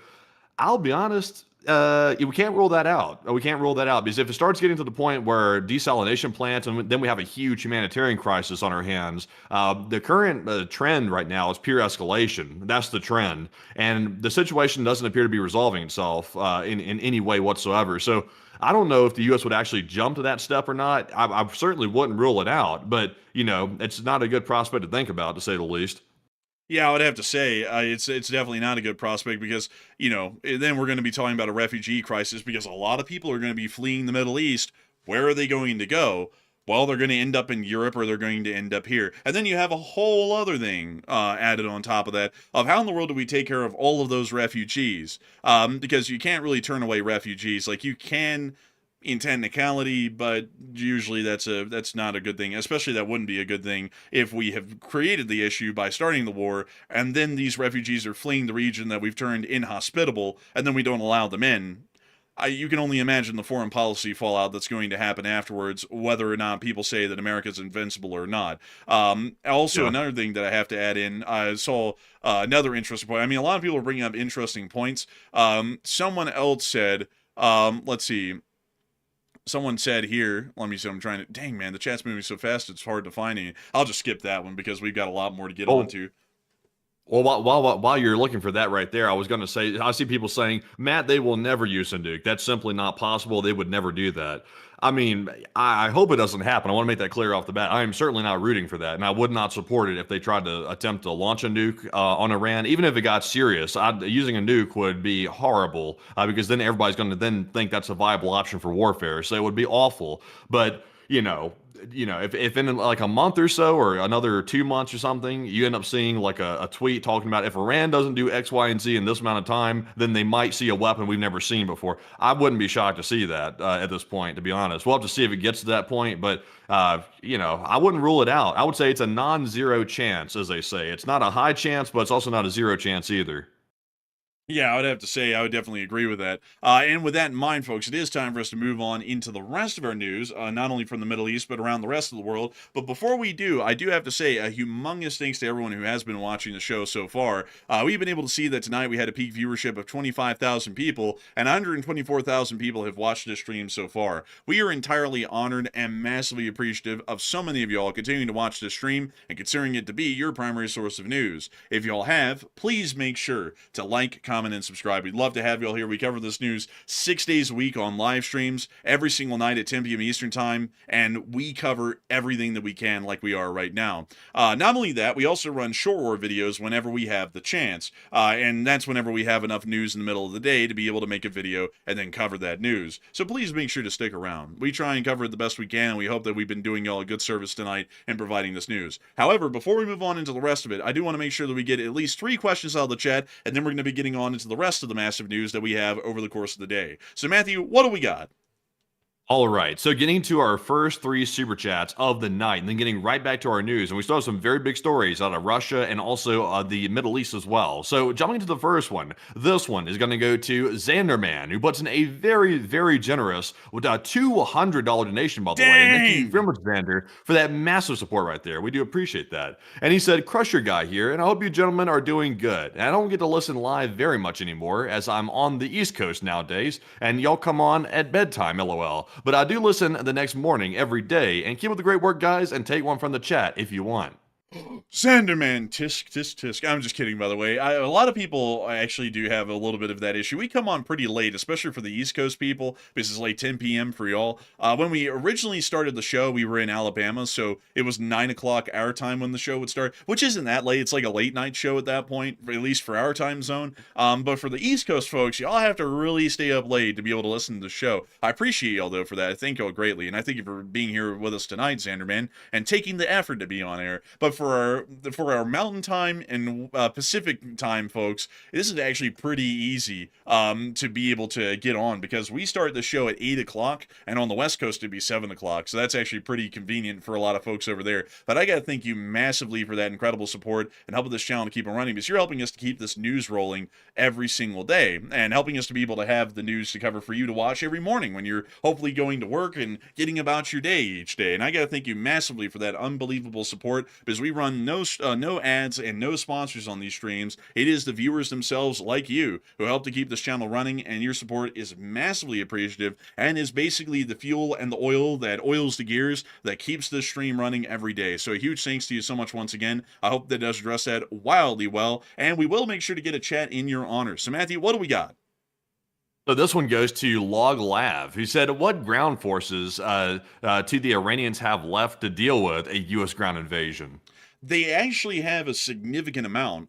We haven't really heard of the Iranian ground forces getting hit. The most heavily hit targets, at least if we're speaking of ground forces, have been Iranian air defenses, Iranian munitions and support force sites, and Iranian rocket force sites and drone force locations, which generally fall under the command of the rocket forces. So those are generally the sorts of targets that we've seen hit the most, including some higher level headquarters for regional commands inside of Iran, but we haven't really seen any of the actual IRGC or the Islamic Republic of Iran's Army ground forces getting hit heavily. So in reality, there's still a lot of those forces that could be moved around and react in theory, but it's more so of a question of whether they would be able to truly react, and that we wouldn't know. If some of their higher command echelons have been knocked out and we see a very decentralized command of their ground forces, no matter how large they are, they could end up being highly effective due to their lack of coordination. But if they are well coordinated and they're still largely intact like we would believe at the moment, they could actually pose a very significant threat to a U.S. landing force, especially if they land on the mainland shore of the Islamic Republic of Iran. So I hope that does address that live chat the best I can. That's also why, folks, I've been saying I don't know about a ground invasion on the coast of Iran, because we're basically creating a small beachhead that won't expand, and we're just going to attempt to hold a small area. They could put a significant amount of weight against that front, especially considering that they will be starting off the conflict largely intact on the ground, at least for their ground fighting forces, and that could end up not too well for us. You know, we could see significant losses as a result. And I know that some people are going to say our armies and our army and the Marines and all that are the greatest, and yes, they are, but that's also with the concept in mind that usually they walk in after the Air Force and the Naval Air Arm has killed almost everybody on the ground and demoralized anyone who's left. I mean, in the Gulf War, in the invasion of Iraq in 2003, and even in the invasion of Afghanistan in 2001, we largely either demoralized or killed everyone from the air before the army and the Marines even took a step forward into those countries. It was very rare for us to ever come up into actual resistance because that's how our doctrine works. We work off a superior firepower doctrine, meaning that we use our superior firepower to clear out most, if not all, of the threats, and then the ground forces move in and basically mop up whatever's left. And with the kind of landing that we would see right now, they're basically pushing into the Iranian army's bulwark, and they haven't really been reduced in combat efficiency at all, and then we're expecting that they're going to be able to hold their ground. And the military hasn't really come up against that kind of resistance for well on really ever since the end of the Korean War, to be entirely honest with y'all, so it might not go too well. But with that, I hope that does address that the best I can, at least in my opinion. And a big thanks to you once again for that incredible support, Xanderman, and sponsoring a live chat and helping this channel to keep on running. And with that in mind, we are on to the next one. All right, and our last super chat of this segment, or actually, this is our second one, actually. I jumped ahead a little bit, but our second one goes to Don D7908, and thank you both very much for that support. We appreciate that. And also, sorry if I'm distracted. I was trying to read something real quick. I got sort of an urgent email there for a second. I was trying to see what the hell this was about, if I should be concerned or not. But thank you very much, Don, for that $200 support. We appreciate that very, very much, and we do appreciate that. He said, it's been a long time subscriber here, and it's about time for me to show my support, and the show must go on. And thank you, Enforcers, for all you do, and LSA. And thank you so much for that incredible support and helping us to keep doing what we have been doing for an incredibly long time. And I got to say, that's an amazing thing to know that folks like you, who have been around for an incredibly long time, Don, are still here and watching this channel and supporting it massively. Thank you so much for enjoying what we do. We thank you massively for supporting the channel so that we can keep this thing running. And thank you so much for being a huge member of the Lee Spring Army and helping the Lee Spring Army to never truly die. And also, Matthew, is it anything like, as far as like a threat to our safety or anything like that? Oh, no, it wasn't anything like that. It's just someone sent me an email. I get emails all the time of people, trying to tell us information and stuff like that. So someone decided to put in the very beginning of the subject line the words in all caps, immediate threat. And I saw that and I was like, what the hell is this? So I had to go look and see what it was about. So it was just someone trying to tell us something. But the way they worded that subject line, though, I was like, I don't know what the hell this is about. I thought maybe someone was trying to tip us off to a threat towards us or something, but it's not. It was just simply a little bit of a covfefe. Man, Blood thought the FBI was finally reaching out to us like, hey, there's a credible threat. Like, it's like, oh no. Yeah. Also, by the way, folks, this is an interesting fact as well. We just learned about this a little while ago. If there's a credible threat against a U.S. citizen's life, the FBI has a duty to notify you about that. Like, they either will give you a knock on the door and some agents will show up to tell you that, or they'll contact you over the phone because, of course, they have your phone number and things like that. They're actually obligated to do it unless, there is an exception, unless it violates national security in some way or another. So technically there's always an out, there's always a caveat to it, but they're supposed to tell people if there's some type of actual threat that they've verified, they let you know, so that way I guess you can be ready for it possibly, or you can, like get some armor on or something possible. I'm not really sure, but they tell you, hey, someone's after you. So, but for whatever that's worth, honestly, I'd love to know if someone was after me. I'd be very curious to know. But anyways, though, man, the FBI just shows up and tells you, oh, by the way, sleep with one eye open. Well, you're going to help? Nope. See you. Like, it's like, okay, thank you. But anyways, with that, we're on to the last question of the segment, and then we're going to be getting on into the rest of the news. And we also have a 50 from Chris Feilbach. And thank you very much, Chris, for that $50 support. And we do appreciate that very, very much. And Chris said, today's orb word of the day is forbidden, as it is forbidden to take the elevator in the case of a fire, which just happened to my wife and I. And also everyone wanted to use the elevator, and there does not appear to be any unexpected fires. So far, so good.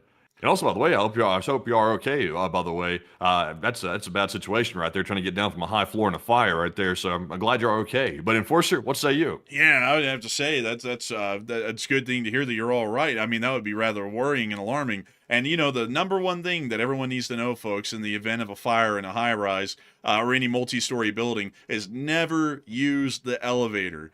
You will get trapped and die in an elevator. It's happened a lot of times to people in fires. That's why they have a fire escape in every single building. Sometimes it's on the outside, like back in the olden days, fire escapes were on the outside of buildings. You can still find those all over New York City. But in modern buildings, due to modern fire codes, there is always a stairwell, like an emergency stairwell, that you can use to walk up and down the floors without having to use an elevator. And that is what you should always use when there is a fire. Never get an elevator, no matter what, always use the emergency stairwells nearby to be able to escape the building safely. Never get on an elevator in a fire. But I have to say a huge thanks to you for the support. I'm glad to hear that you did get out safely, and hopefully you were able to help everyone to not use the elevator, because that is a bad idea. A really scary one. Like that's one of my biggest fears, folks, because I've known some people who have been involved in firefighting here and there, and some of my friends right now are actually firefighters, and they've told me some of the horror stories of what you do not do in fires.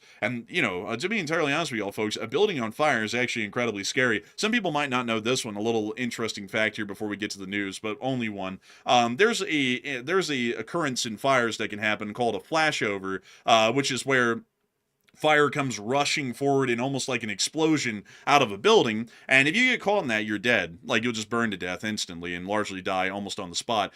So you always got to be careful about that, and it's also why they tell you to lay low to the floor, not only to not inhale the smoke and, choke to death on the smoke, but also because if there is a flashover, it's going to travel on the roof or ceiling of that hallway or room or whatever you're in, and outwards, which means that if you're down low to the ground, there is a higher chance, not a guaranteed success rate, but there is at least some chance that you'll be able to survive a flashover. But with that, I hope that does address that well, and a big thanks to you for support, Chris, and it's good to hear that you're safe, and hopefully another fire like that doesn't happen again anytime soon, and hopefully we'll be able to see that the fire safety is instilled and regimented within that apartment building, so that we know when we'll try and take the elevator again. But with that, it is time for us to move on into the rest of our news, and a lot of people are wondering right now, what is the threat of the U.S.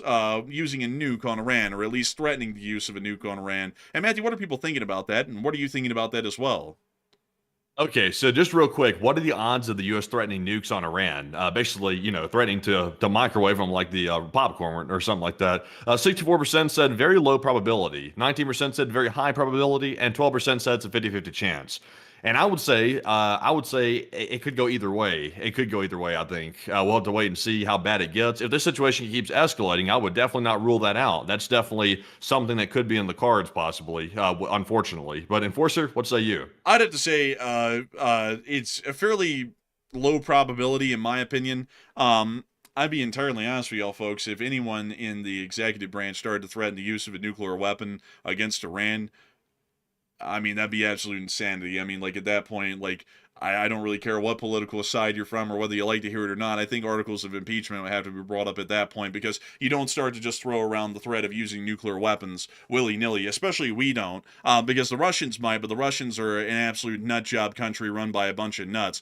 The United States of America is a rational country, a level-headed country, not run by a bunch of nuts. The idea of using a nuclear weapon on a non-nuclear power is absolutely absurd and insane. That should never even be a possibility, and if we ever saw that a threat like that was issued, I would have to say that at that point, either the president is so incompetent or is so wildly out of control that at that point you will most likely need to be removed from his position, not only for the safety of the United States, but generally the safety of the world at large at that point. But with that, I hope that does address that the best I can. Not getting political there, I'm just stating my truth on that. Like, I don't, like, if you like the guy, whatever, but I'm not going to sit there and ever say that just because you like a guy, everything that he does is excusable. That would be absolutely unexcusable. That would be grounds for impeachment, according to me. But moving on from that, it is time for us to get on back into the Islamic Republic of Iran and cover a little bit of the additional developments that we were able to hear out of the Iranian government today. We were able to see that I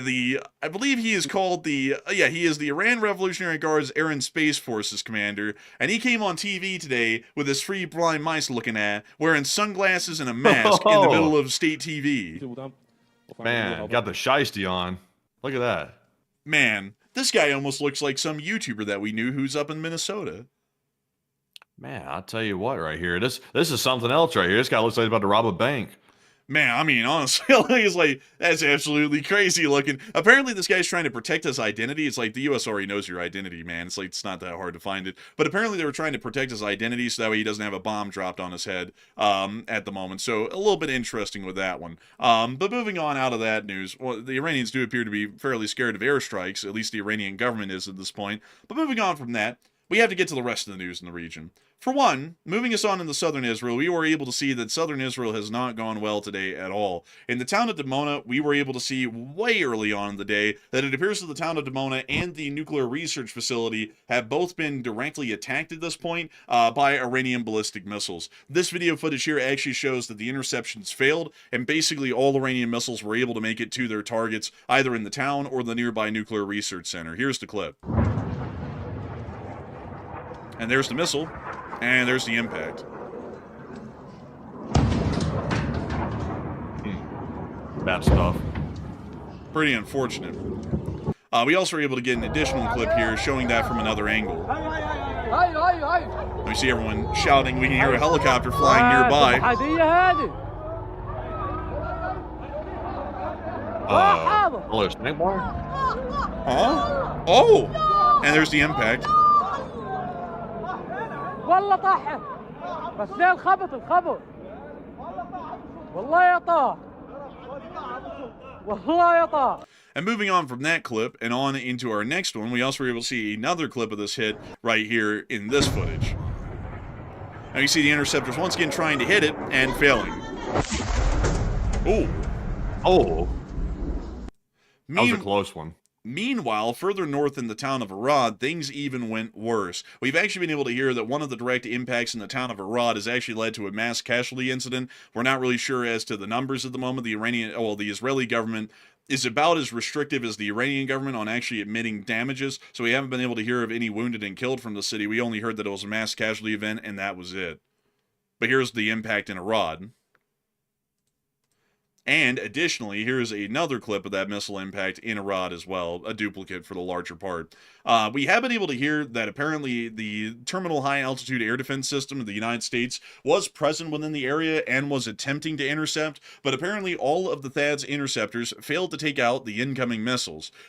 This is starting to show a little bit of a higher failure rate in the THAAD's air defense systems, or this is showing that these missiles were hypersonic and may have been moving faster than the capabilities of the THAAD's radar and air defense systems allow for them to be able to conduct successful interceptions. We're not really sure which, but it is showing us that at the moment the Iranians are landing somewhat larger hits on the state of Israel at this point in the war, and it also appears that Israeli air defense isn't really boding this well about 3 months in. Well, actually 3 weeks in, sorry. But with that, it is time for us to move on out of the Middle East and on into the area of Southeast Asia. Tiny little incident happened today.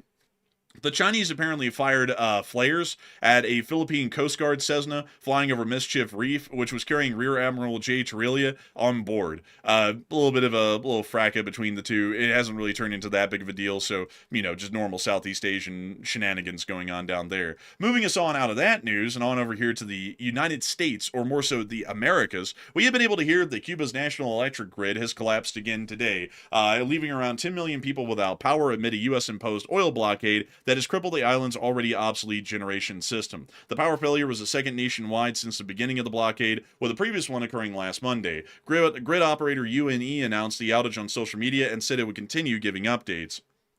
Further news than that, we've also been able to hear that out of Washington, just to make sure that we've covered everything up there, we have, moving us on out of Washington, immediately right after I said we were moving into Washington, we're now going to be moving on over and into Europe, covering a little bit more of the Iranian news, but it's more so shifting on over, finally, into the actual war in Ukraine. We have been able to hear that a large amount of European countries are starting to become significantly concerned over the threat that missiles could be hitting larger parts of Europe. We already knew that the Iranians could hit Europe in the past. They were easily going to be able to hit Romania, Poland, and some parts of Germany, but we now understand that they can easily start hitting places like France, Spain, and the United Kingdom, which prior were believed to have been out of the range of Iranian IRBMs. That's now not the case due to the failed attack that happened on Diego Garcia. We now know that they can hit basically anywhere within Europe, except for Portugal, Ireland, and Iceland.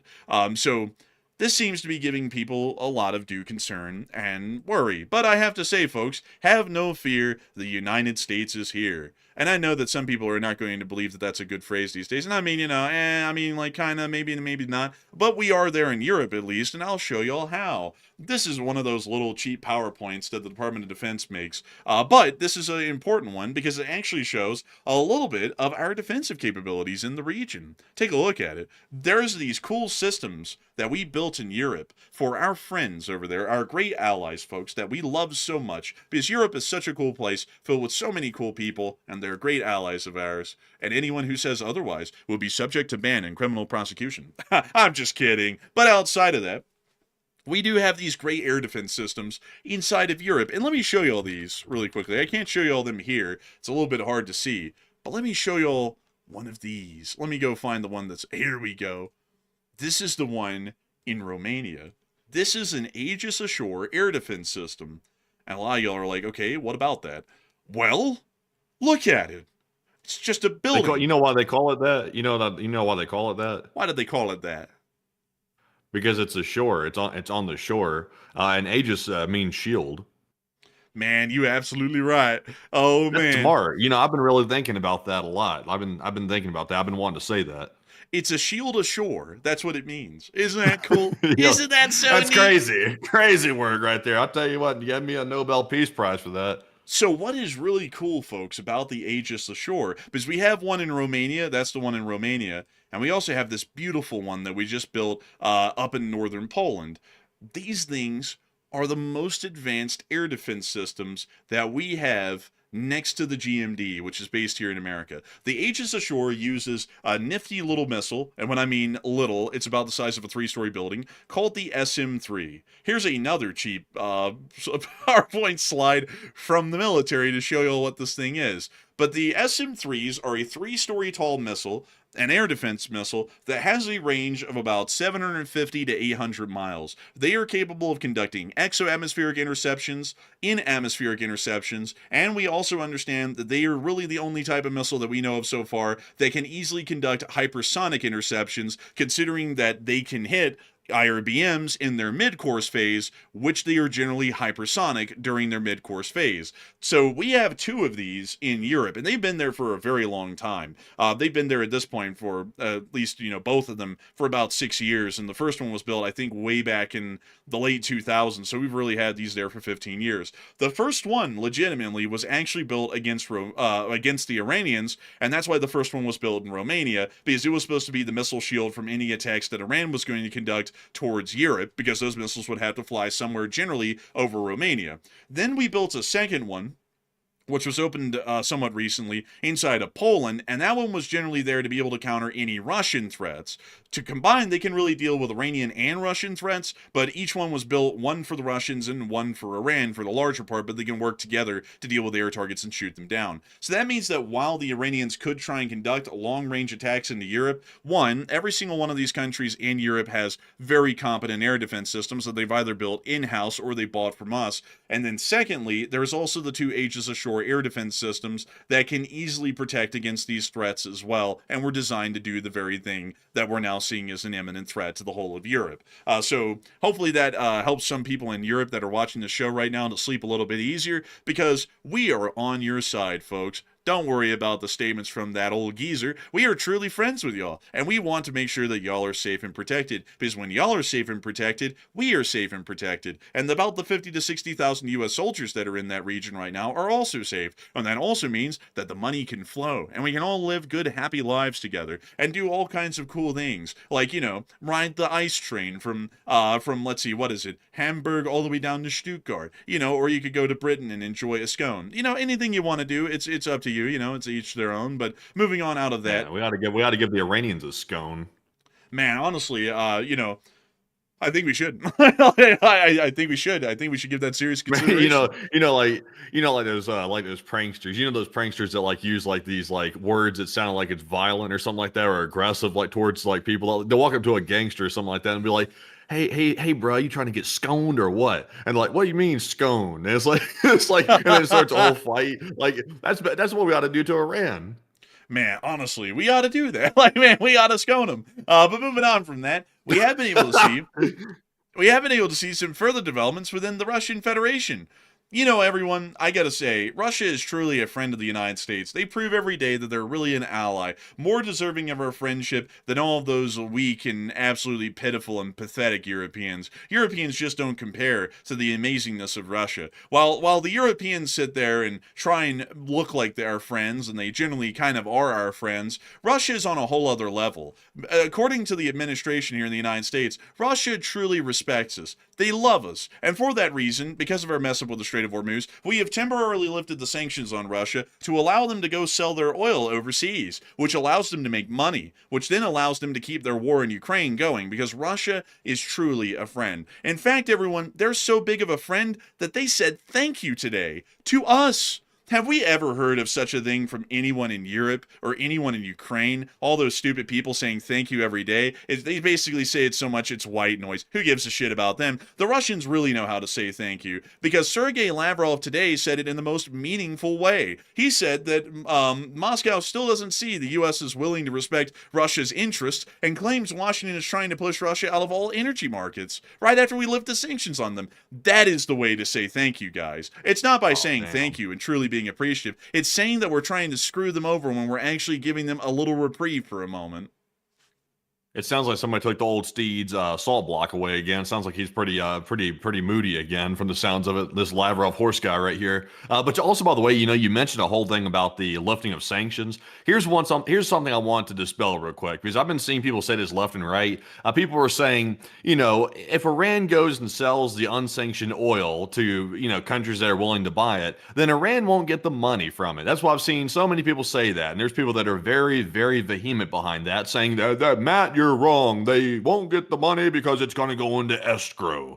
That's not true. I did some research on today because I knew I was right, and I checked and I verified it. Iran's banking system and also their financial system largely operates off the grid, meaning they're not using traditional banks that the West can seize money out of.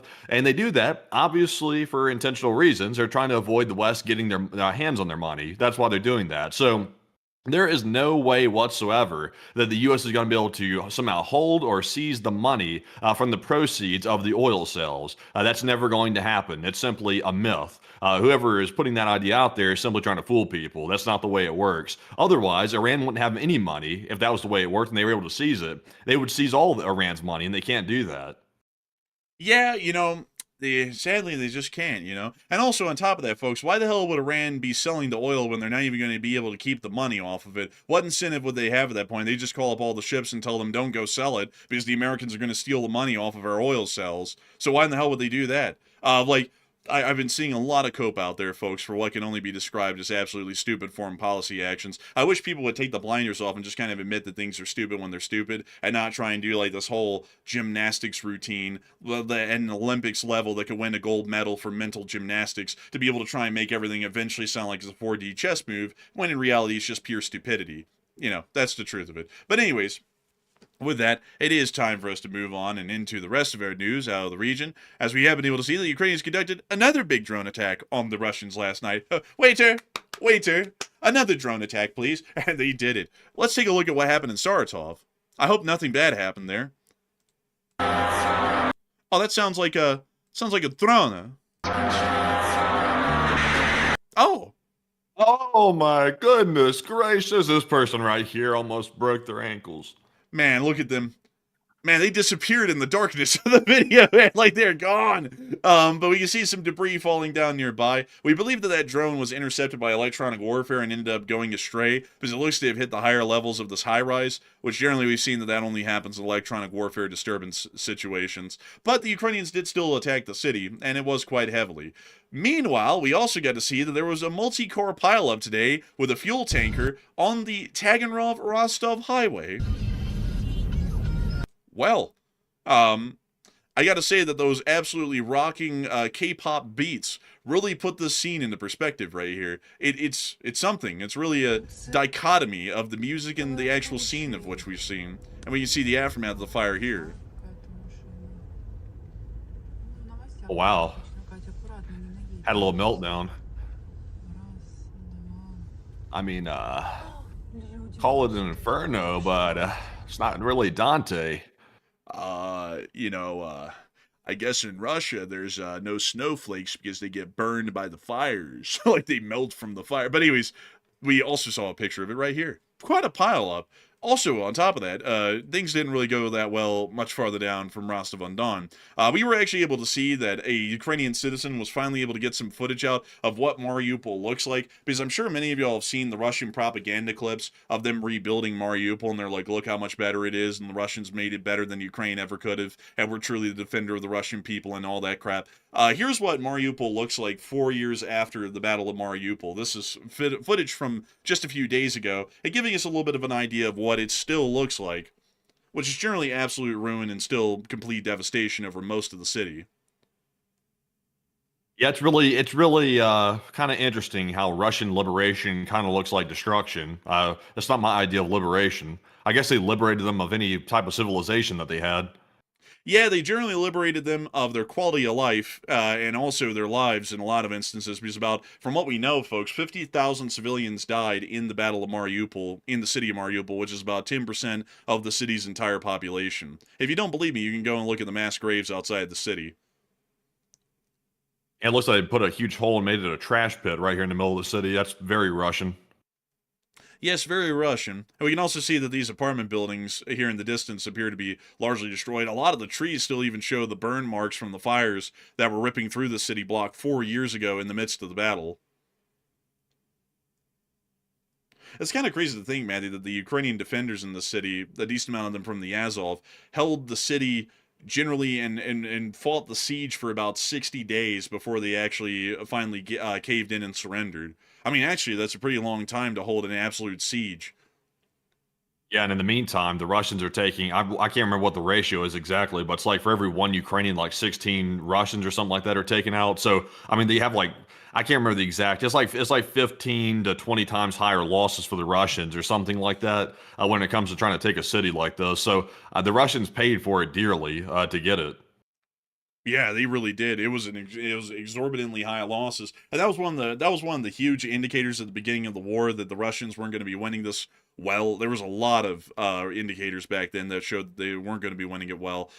This was one of them. Is that it took them 60 days to defeat what was basically just 2 brigades in the city, and the Russians took exorbitantly high losses attempting to take the city and then route the remaining parts of the Azov out of the Azovstal metallurgical plant on the coast in Mariupol. Also, I'll see people in the chat saying it's currently 25-1 is the KD ratio right now between Ukraine and Russia. I didn't know it was that high. I thought last time I checked, I thought it was like 16 or 17 or something like that to 1 Ukrainian. But if it's gotten that high, I mean, I wouldn't doubt it. I really, at this point, I wouldn't doubt much of anything, because for the Ukrainians to have made it this long, if they had anything close to like a 3-1 loss rate to the Russians, they would have run out of manpower completely by this point, and somehow they're still going. So I'd have to assume that the loss ratios between the two are wildly disparaged. But moving on out of that, it is time for us to get on into the actual war in Ukraine. And moving us on into that news, we were able to see over the course of the day a unmanned ground vehicle of the 13th Brigade. I actually have to say that that's really nice looking, actually. That is pretty cool. I see that Ukraine's currently working on their own version of like replacing the infantry with robots, but they're not making humanoid robots. They're making robots that kind of look like that one you're looking at right there, but it'll have like a machine gun mount on it as well. And they're trying to replace the infantry with these type of robots with different attachments. Yeah, that is what they've generally been doing, and I'll be honest with you, I think that makes a lot more sense. It's like, why in the world imitate a human form when you don't have to? Like, this thing would be pretty hard to flip over, and it's also going to do the same job as a normal humanoid robot, but probably for a good bit cheaper, because it's made with a more simple design and idea behind it, and doesn't require advanced computing systems, algorithms, and programming to be able to see it operate optimally. So these things are pretty neat, honestly. It is really cool to see them using these for standard resupplies at this point on the front. Moving on from that, and out of that little bit of news, we also got the Russian casualty report for the past 24 hours, and it was still looking pretty bad. Over the past 24 hours, Misty's keeper of the record stated that the 7-day average troop loss is now over 1,200 a day. March to date is over 1,000 a day. 1 Ka-52 helicopter and 2 pilots destroyed by an FPV drone, and 1,781 drones is the 15th highest daily loss. Cruise missiles is 0, and 4,468 total is correct. And so going over our figures, we were able to see that over the past 24 hours, 1,240 Russian soldiers have been wounded and killed, along with 8 APCs, 144 supply trucks, 1 main battle tank, 39 artillery pieces, 1,781 drones, and 1 helicopter, which was the Ka-52 shot down yesterday. The losses were incredibly good, and it does appear that the Ukrainian armed forces are still largely on the winning side of this war. Moving us on up into the front lines themselves, we've also been able to see some fairly interesting developments here. The 77th Air Mobile Brigade was able to strike some Russian armor positions on the Kupiansk-Svatove front, causing more damage to the already disappearing and largely depleted Russian armor forces that are left. When you see here what appears to be a Russian T-80 BVM, which quite literally is a unicorn at this point. There's basically none of them left. And we also were able to see another drone going into a building, while another drone, the third drone here in the clip, is now moving towards some sort of a vehicle in this tree line, which ended up being another tank. It actually appeared to be one of the battle sheds. You know, I see people in the chat talking about that robot there, that one that we just saw a minute ago. I honestly, folks, so the way things are moving, generally speaking, like the whole idea of replacing infantry soldiers with robots, you know, I'm not an expert in the field or anything like that, but just from a layman's perspective, I wouldn't be surprised if you start seeing frontline soldiers being replaced with robots to a large degree in probably less than 2 years. I wouldn't be surprised to see it that quickly. I wouldn't be surprised to see it either. I think there's still going to be human operators out there to some point on the field, but they're probably not going to be in direct fighting roles any longer. And also, before people say, "Oh, this is going to make war eternal," war can never be eternal because eventually, economically, one side or the other will not be able to sustain the war. And generally, wars have never been won off of who has run out of men. Because if a country ran out of men, it would go extinct. You know, and that never has happened. And I think that a lot of people always overlook that because, like, people are like, Germany lost the war because they ran out of men. It's like, well, if they ran out of the men, why in the world are there still Germans today? I mean, if there were no Germans left in Germany, like literally all of the men had been wiped out, the German people would be extinct by now. It's like 4 generations later, and they're still here, which generally shows that it wasn't the lack of manpower that lost Germany the war in the Second World War. It was the loss of resources, supply, strategy, bad tactics, and a whole combination of all of it that led to them losing. And it's been like that for everyone in every war since. So it's really more so a measure of economics and supply that wins and loses a war in reality. And so I would think that drone warfare, even if everybody is replaced in a war, it really wouldn't change the fact that someone would eventually lose a war and it would end. I don't think they would replace everybody. I think they would generally go with the concept, kind of like they use, like, for example, like, you know, in hostage situations, they'll send in, like, you know, the Spot drone from, like, Boston Dynamics or something like that. They'll send in that thing to do recon. It's a lot safer to send the robot in because they don't know what they're walking into. So the risk of death is very high. And it's a perfect situation for the little dog robot to go in there. So if you're, like, for example, if you're doing, like, an offensive into a building or something like that, you're trying to, like, clear a building like we see the Ukrainians doing all the time. That would be a perfect scenario for like a humanoid battlefield robot to go in first, and that would reduce the death rate quite a lot, I would imagine, because that's where most of the soldiers start getting into trouble, is when they start getting into close quarters combat for the most part. Yeah, I would generally have to agree with that.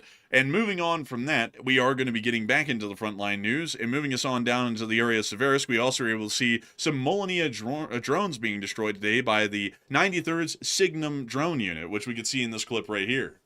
There's one of the cheaply made Russian Molniya drones. Those things look like garbage, honestly. Like, every single time we see them, they look horrendous. The Russians field those in the hundreds, and the Ukrainians have to destroy these things in the hundreds daily. And that's why we get so many of these clips basically in a montage, is because a lot of these were destroyed just over the past 2 days or so. Really, if they work though, like that's just all it takes is for it to work. It can look crappy all day long, but honestly, the crappier it is, probably the cheaper it is, so they can build a lot more of them quicker. Yeah, that's actually true. Like, they look like garbage, but, like, you know, it generally is not about quality these days, it's about quantity. And quantity has been determined at this point in drone warfare to be winning wars. So that's why the Russians are pumping out exceptionally low-quality drones, is because it doesn't really matter. We also were able to see that the 54th Mechanized Brigade intercepted some Russian strike and recon teams near to the area of the Seversk front as well, which we were able to see in this clip right here.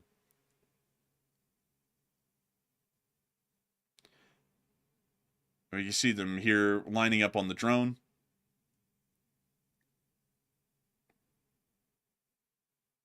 And there goes one of them.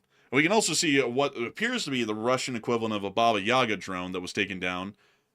We can also see... Baba Yaga, bliat! Oh! Baba Yaga! We can also see another one being taken down, and another one that they're hunting at the moment. Was that the Orb of Justice that flew by? Oh, no. No. It's the Orb of Judgment. Oh, yeah, Judgment. I forgot. He said the Orb of Justice. Man, oh, watch out, man. You might bring that one into a congressional hearing and it'll cuss you out.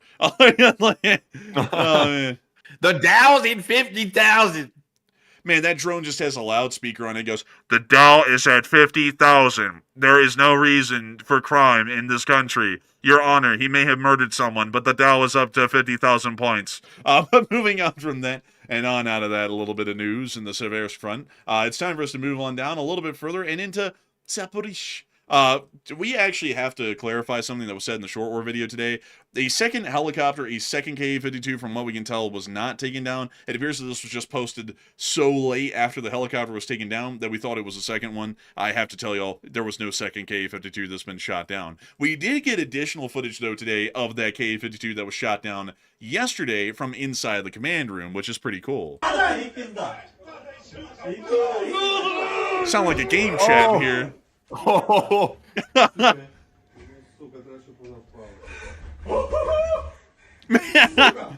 Oh, damn. Oh, they're having a great time. Man, they're having a blast out here.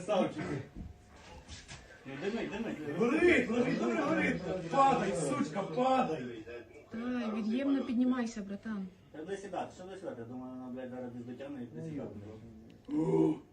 This is like a family affair here. They got everybody in here. Man, bro, like everybody in the group chat wilding out on this one. And also this is the fun one. Like whenever people always sit there and go, "Why are you laughing at the Russian losses?" It's like it's because the Ukrainians are too, and the Ukrainians are our allies. We laugh with them. Man, this is like that monitoring the situation bar in DC right here, but it's like the real deal. Man, but the televisions actually work. Well, they got them working today. It was just an opening day problem. They got them working today. I mean, that's a hard one, though, when your whole thing's observing the situation and you can't observe it because all the TVs are out. That's a bad thing to have on opening day, you know? Відправляю філіп, підмайшаю. Станем. Давай 35. Сідає. Давай. Все, піздай. Падай. Ну. Bro.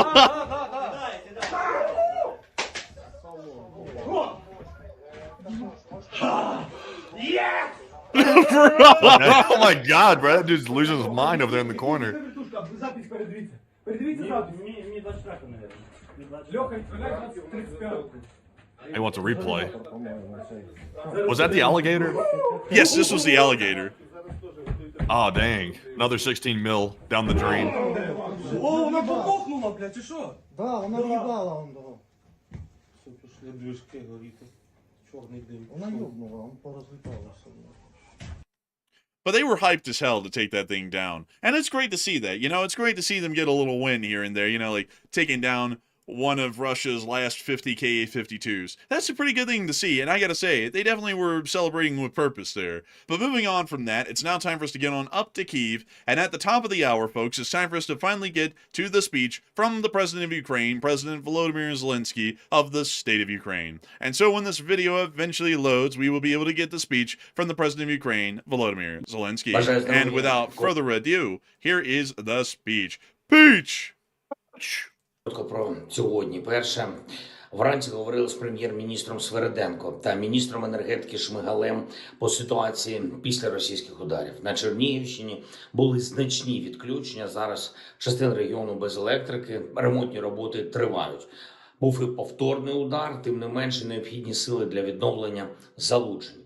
Хочу подякувати всім, хто працює заради людей та заради того, щоб було світло. Запоріжжя теж тривають ремонтні роботи після удару по енергетичному об'єкту, мають відновити постачання.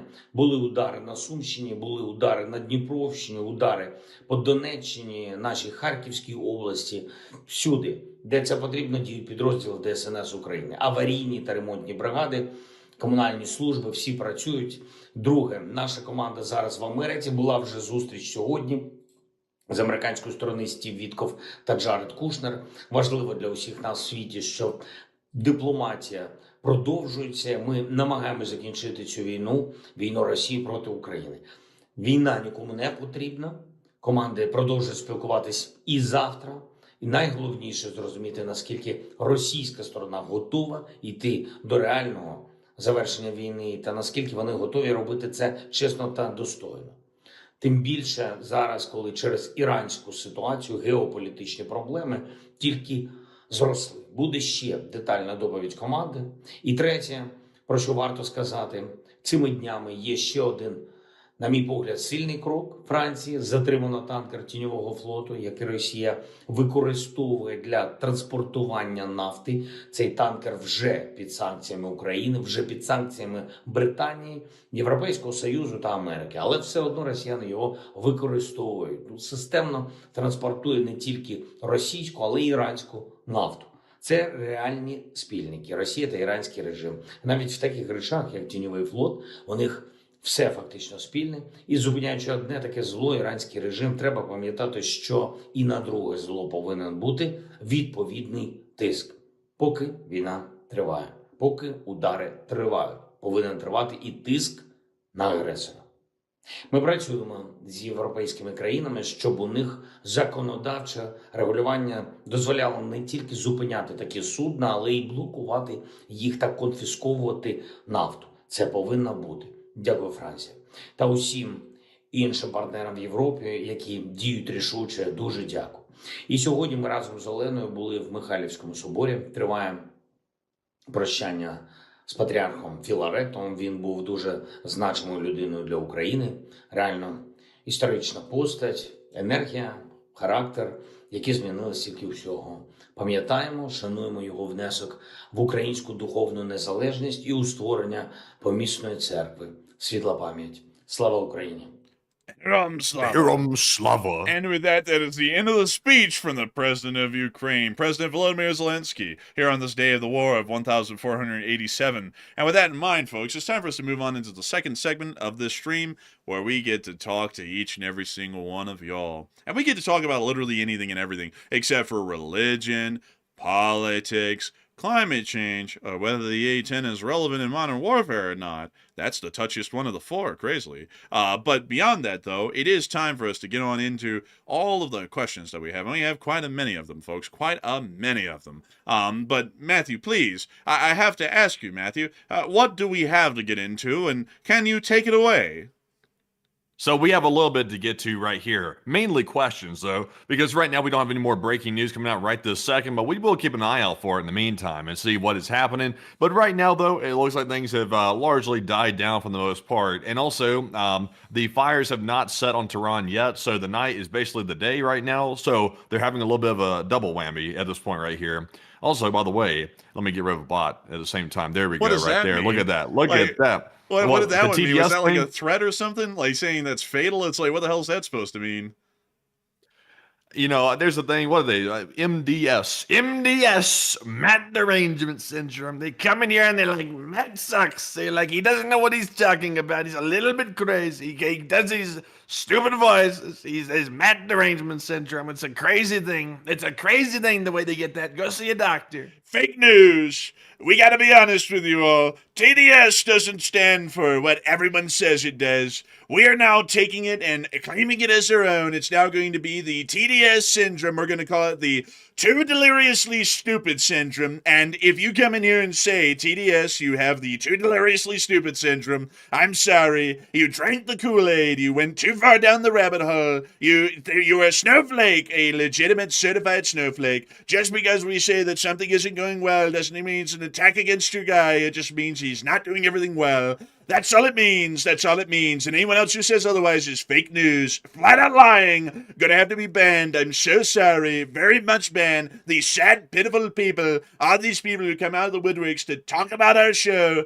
And it's like, whoa, woe's be me. Look at the ratings. They're really high. Like, that's not even a joke. They're actually really high. But beyond that, though, like, Also, by the way, folks, I want to read y'all a quote right here. This quote says, "Patriotism means to stand by the country. It does not mean to stand by the president or any other public official, save exactly to the degree in which he himself stands by the country. It is patriotic to support him insofar as he efficiently serves the country."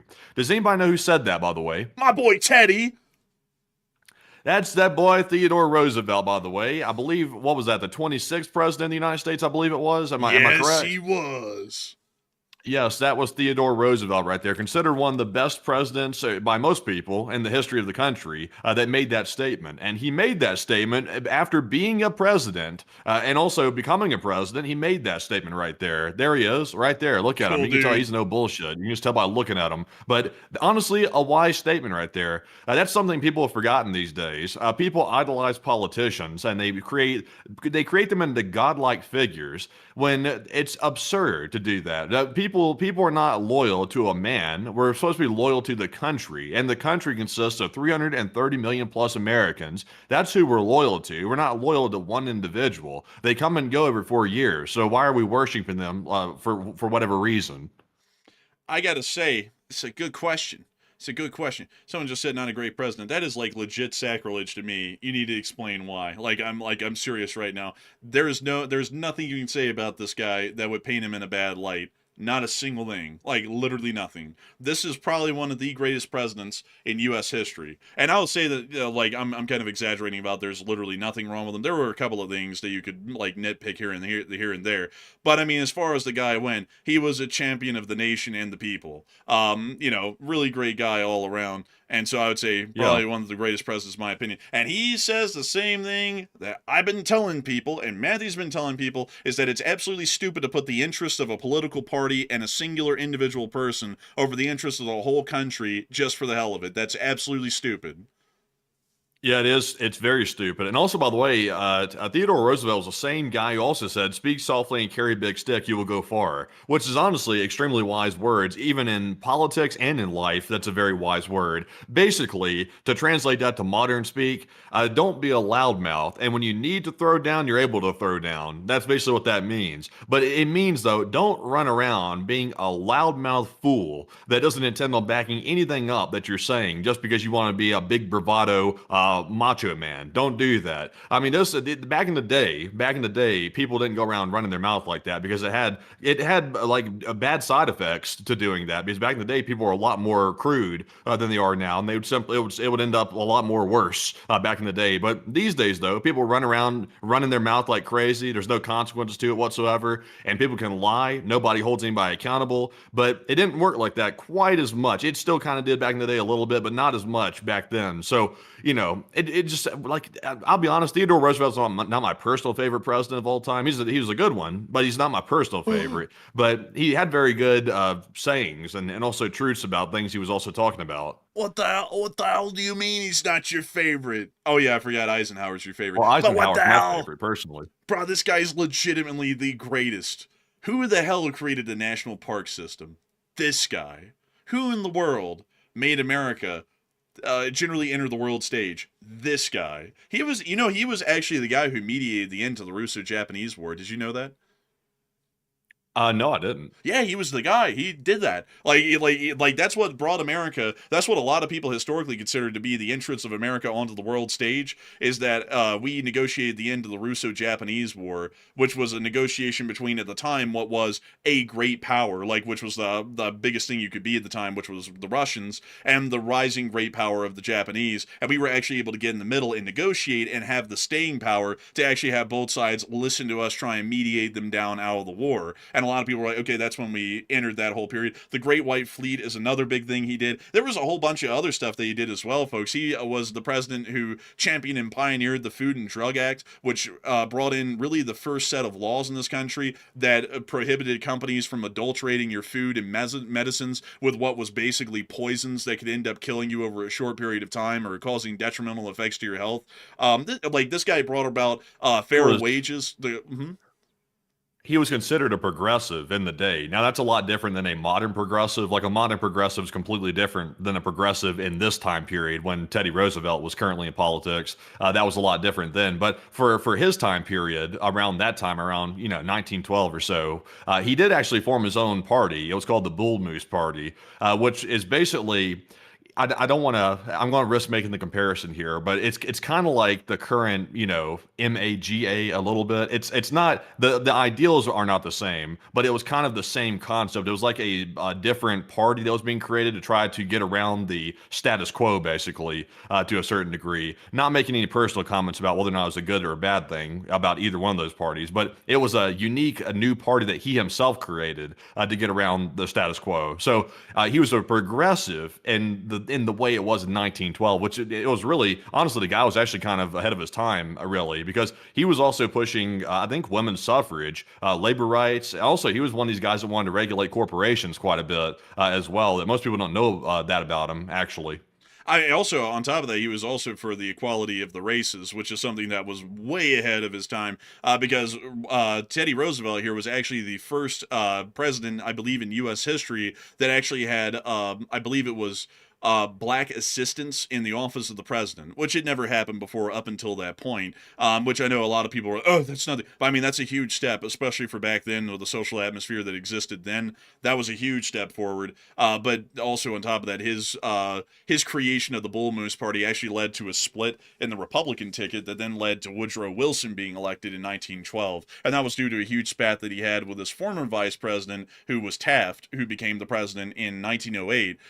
And over the presidency from 1908 to 1912, Teddy Roosevelt actually watched Taft almost undo a lot of what he had done as president. So he stated that Taft was certainly not the guy to lead the Republican Party, and then he wanted to come back and try and run again. But then the Republican Party de facto picked Taft to be their nominee for the election, and they didn't even allow Teddy to have a fair run at trying to reseat himself as the candidate for the Republican Party. So then he said, well, screw these guys, I'm going to go create my own party, and then he created the Bull Moose, and that's when all that happened.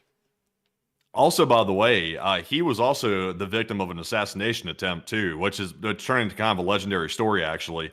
Teddy Roosevelt was giving a speech in Wisconsin, and he was campaigning for another presidential term, but he was actually shot at by a guy, but he was holding a 50-page speech, which was pretty thick, obviously. And also, I think the bullet hit his glasses case that was in his front pocket as well. Like, he was layered. Yeah. It hit both of them, actually. So that saved his life. And he got shot. And he still proceeded to give a 90-minute speech even after getting shot, which is honestly pretty insane, to say the least. He apparently wasn't rattled by it at all because he went through a whole hour-plus speech after getting shot at, which is really honestly crazy. Well, what's crazy is about that whole deal right there is that he got shot by a nut. Like, the guy was legitimately insane, and that sort of thing happens when you're a public figure, and nuts are nothing new. They've been around forever. But the nut shot him, and the crowd grabbed the dude and was about to beat him to death. And Teddy Roosevelt was like, no. Don't beat him to death. That's not American. Bring him up here. So Teddy Roosevelt had the guy brought up by the crowd because they were about to form a lynching mob on this dude, and they brought him up to Teddy, and Teddy literally asked him while his shirt is covered in blood. He said, "Why'd you do it?"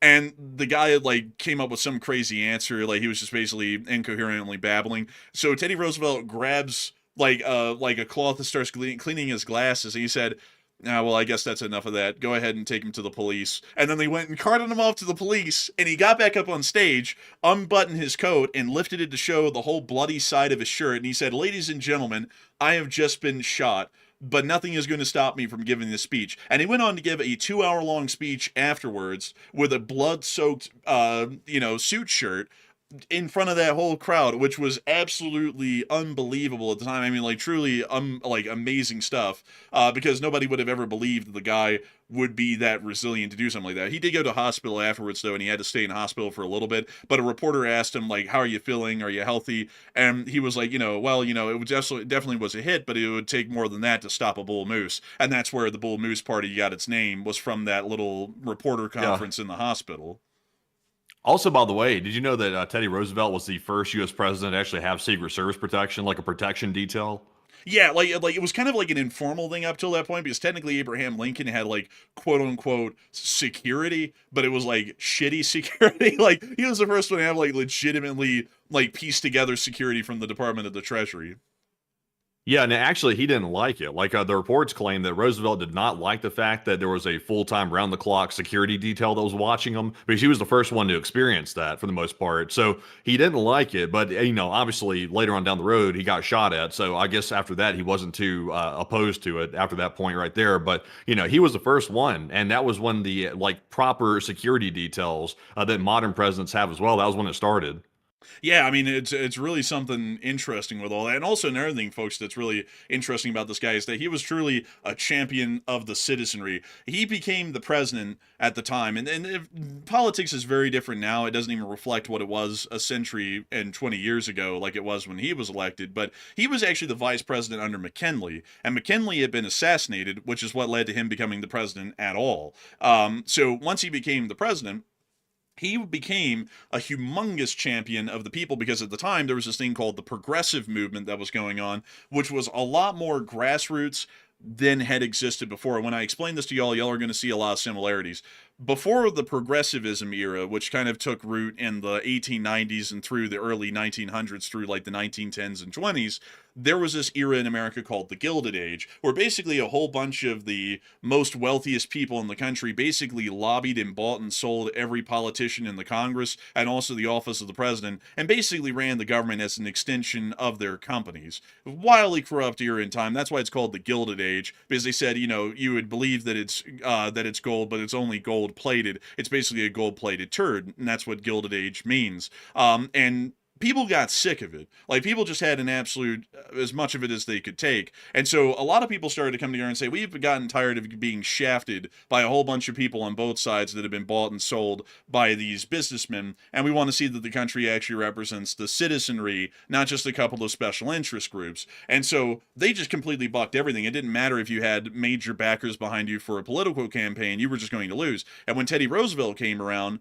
not only did he win, he actually started to go after a lot of these people. This was the trust busting era, which some of y'all might have heard about. And the idea behind the trust busting concept, which was something that was championed during Teddy Roosevelt's presidency, was that these companies are too large to the point that they're basically subverting the democratic system. And not only that, they're stifling out the common man's chance to try and get ahead and climb the ladder and truly see the American dream be a reality, to where everybody has a chance to make it to the top as long as you work with enough grit and determination. So they went around and they started busting up everything. Standard Oil got busted up into a dozen smaller pieces. Some of those still exist today. I think U.S. Steel got busted up into a whole bunch of pieces. Basically, every single major company in America, those monopolies that existed at the time, they were all busted up into these smaller companies, and because of that, it led to the competitiveness and the kind of economic atmosphere that existed basically for the rest of the 1900s on into about the 70s or so, which is why America economically skyrocketed during that period of time, because it was wildly competitive internally and was able to grow rapidly in its economic abilities and success. Something I think that needs to be returned to back in the present day, that kind of a concept. But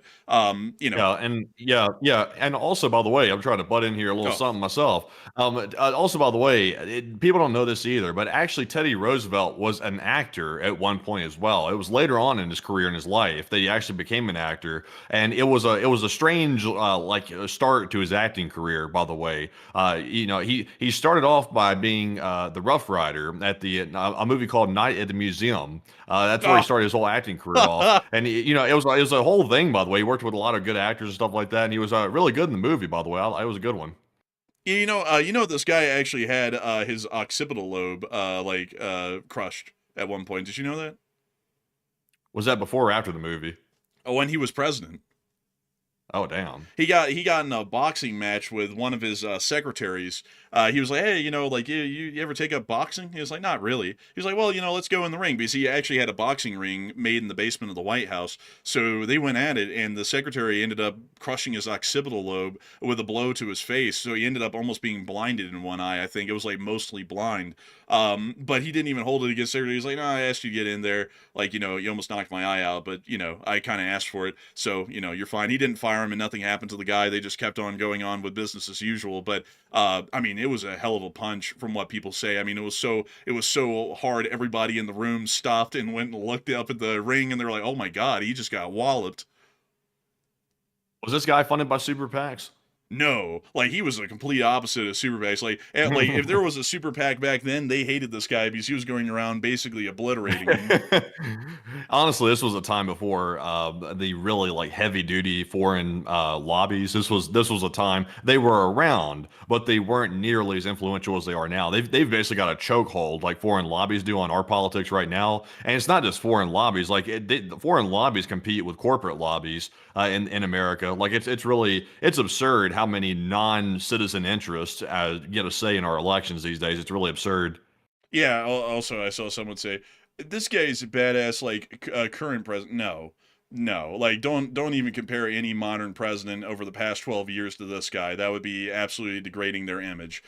This guy didn't have to go around going, "Look at me." Like come on, let's be real. Like this guy actually had a lot of gusto going, did a lot of good stuff. Some other guy just ends up yapping a lot and has a lot of bravado. Very big difference between the two. This guy didn't have to go around marketing himself. He was the dude. Like he didn't have to go around announcing he had arrived. Everybody would tell you he arrived. There's a big difference between the two. But anyways, with that, we are on and into the questions. So what do we got, Matthew? All right, so jumping into our questions here, our first one goes to Harvey the Drummer, who puts in a $50 support, and thank you very much, Harvey, for that support, and we do appreciate that very, very much. And Harvey said, since the U.S. says it's going to strike power plants in 48 hours, do you think that's what the Marines are going to do? When they arrive, can you show us power plants along the coastline that the Marines could hit in a land amphibious operation? I would say that that's probably going to be a little unlikely because knocking out power plants is something that you have to send the Marines to do. You can just drop down some ordnance on the power plants and knock them out that way. The Marines are going to be there to physically hold territory, more so than a strategic structure. So I would say that it's probably going to be fairly unlikely for them to do that. And also, I don't think that there's a lot of power plants along the coastline that could even be hit at that matter, from what I would know. But a big thanks to you for the support and help with this channel to keep it running. And I hope that does address that the best I can. And with that, we are on to the next one. We also have a 50 from Hokey Redneck, and thank you very much, Hokey, for that $50 support. He said, Andrew and Matt, were you aware that in the 70s we had gas and petrol shortages, and they had even an odd day of the week when you could fuel up based on your plate number? And I do remember that, by the way. Like, not personally, obviously, because I wasn't alive in the 70s, but I remember hearing about that from people that were alive during that time period, about how you'd show up and there'd be like the gas ration and stuff like that, and they would go based off the license plate, which is kind of insane, actually. And that wasn't that long ago, if you really think about it. In the scheme of things, that wasn't too long ago. That was in the 70s. Now, depending on who you ask, that was a long time ago. But to me, it's like that was only, that wasn't too many decades ago, actually. So, I mean, to have it again in 2026, 2027, that would be a wild situation. We can't rule it out either. That's the concerning part. But Enforcer, what say you? And I actually did know about that. It was a huge thing. Like, if you ever read about transportation history, that was a massive thing for most everybody except for the railroads. Railroads are always really resilient, but the airlines and shipping industries were hit heavily during that time. And I got to see if I can find y'all. Oh, here it is. Oh, I got to show y'all this. Y'all are going to be blown away by these. I mean, this is like a different world that we were in. So let me see if I can get y'all a picture of this. So, like, nowadays, a lot of people know container ships. Like, Matty, what do you think of when you think of a container ship? Are they fast or are they slow and massive? Oh, they're moderately fast in the modern versions. So back in the day, when oil was exceptionally cheap before the oil crisis of the 70s, Malcolm McLean, who was generally the pioneer of the containerization craze that has taken over the world and has become the standard way we move goods, was building ships to prioritize speed. And this is what container ships for a time looked like. Oh, yeah, it looks like, that looks pretty good. These things were wildly fast. I mean, these things were, like, look at the wake on that thing. These things were going, I think, something like 3 times the speed of a modern container ship because fuel consumption didn't matter because fuel was so cheap. But then the 70s came and the fuel crisis came, and it completely blew away this concept because you were literally losing money running the ship because the fuel cost so much, you couldn't even make money off of the cargo you were carrying. So then they completely dropped this concept, and that's when we went to the super large container ships of the day, because it was found out that by an economy of scale, moving at a slower speed with a far more cargo, you could basically be recession proof at that point, and also supply, well, more so oil proof at that point. You wouldn't have to worry about very minute price fluctuations or massive ones because you'd be able to move so much cargo, you'd be able to make the overhead. It's also that oil shortage that killed Pan Am and TWA for the larger part. But Matthew, do you have something to say? Yeah, I was going to add in just a fun fact here, since we're doing fun fact, trivia tonight. This large container ships, like it's obviously it differs for each container ship, as they have different engine systems and things like that in them. So it varies depending on the engine variant. But for most large container ships, can you guess at what the equivalent daily gas usage or fuel usage it is for a normal container ship traveling at a normal cruising knot? Shoot, I mean, it's a lot. I mean, like it's like I would say Per car tank. Basically, make it easier like this. But how many car tanks does it take to power a large container ship daily at an average cruising speed? Dude, probably over 100,000. 100,000 car tanks, you say? Something like that, yeah. Well, actually, it's a lot less than that, because they've gotten a lot more fuel efficient now for the most part. And also there's some other things that they design with the ship to make it more fuel efficient. It takes about 800 car tanks of an average size to operate a large container ship for a day. So it's not as much as you would think. Yeah, it's about 80,000 to 200,000 gallons, depending on the engine, the power plant inside the ship. So about 40 plus metric tons daily or so. So that's about 800 car tanks or so. Dang, that's actually very efficient. Really, I mean, that's Yeah, actually... and also it's something that is also not known very much either. The actual fuel consumption of a vessel depends very heavily on how clean the vessel is. If the vessel has a dirty hull, it can increase fuel consumption by almost half. Like it goes up like 40%. It starts creating a ton of drag and starts using up a whole bunch more fuel. So it's very important to keep the hull clean on these vessels, because that can increase your fuel cost dramatically if the hull's not right.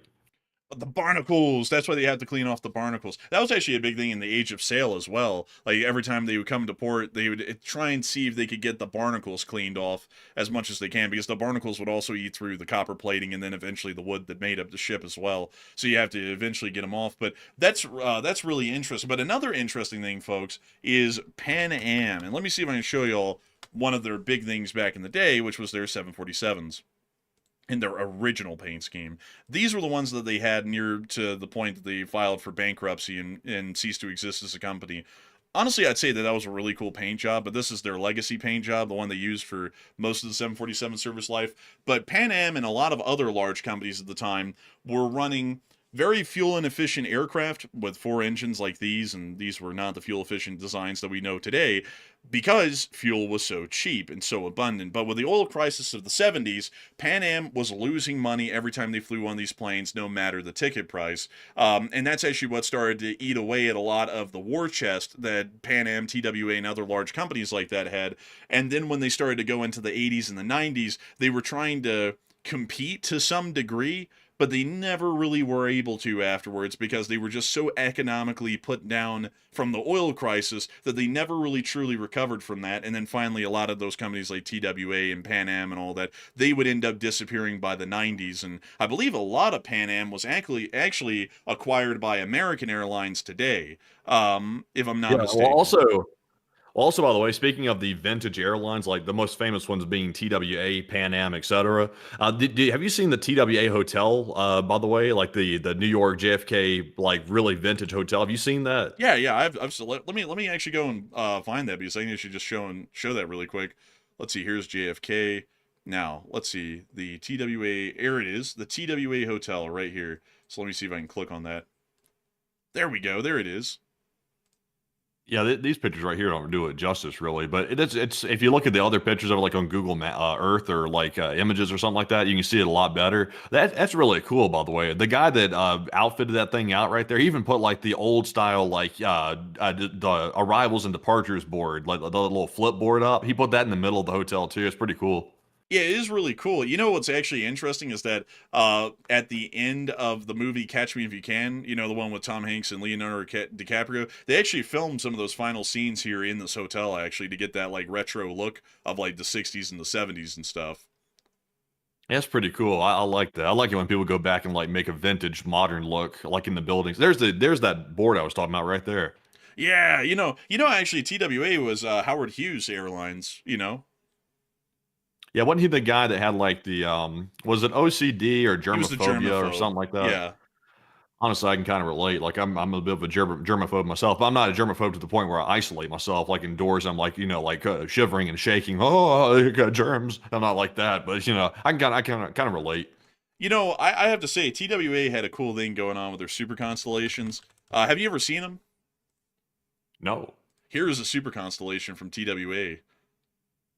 Oh, that has the like the tail fin of like that aircraft that what let's see here. That spruce I can't remember the name of it. No, it's that company that takes people to space. I can't remember the name Virgin of it. It's like the Galactic? Strato. Yeah, I think it might be that. They have an aircraft that has a tail fin that looks similar to that. You know, honestly, I always thought the super constellations were really cool looking. Like I thought they were really neat. Well, I think American had a couple of these. I actually think everyone had some of these at some point because they were pretty decent. And let me see if I can find one. Yeah, there it is. The American Airlines. It wasn't called American Airlines. Yeah, it was American Overseas Airlines at the time. But there's theirs, which is really cool. Honestly, I love the retro paint jobs. Wasn't Howard Hughes the guy who had the mansion with all the women in it? No, that's Hugh Hefner. Okay. You know, the Playboy dude. Yeah. Okay. Yeah. I think I got mixed up there for a second. When you said that, it rang a bell. I was like, wait a minute, that's the wrong guy right there. I think about the wrong guy. I don't think the OCD guy or the other guy. It's not the same guy. No, totally different. Totally different guys. Also, by the way, you know that American Airlines, I heard, is going to be unveiling a new heritage scheme for one of their larger aircraft, and it's going to be this one. Oh, now that is something. That's pretty cool looking, actually. I'm not gonna lie, folks. I'll be honest with y'all. I kind of like the older stainless steel American Airlines paint job that they had, or the lack of the paint job. What? You don't like it? No, I don't like that. No, it has a bad connotation. I don't like it. Dude, it was so cool. I mean, it's like iconically American. Like when I think of American Airlines, I still think of that paint job. Yeah, to me, it has a bad connotation for reasons. Like when I see this right here, it reminds me of a bad event.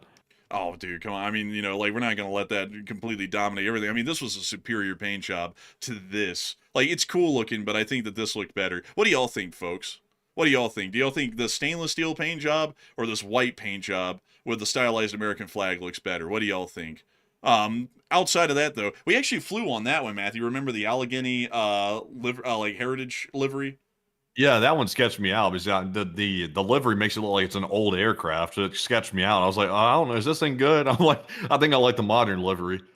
Man, honestly, this one was pretty cool. I like heritage paint schemes. I always thought they were cool. They even have a TWA one, apparently. I didn't know about that. That's actually really cool.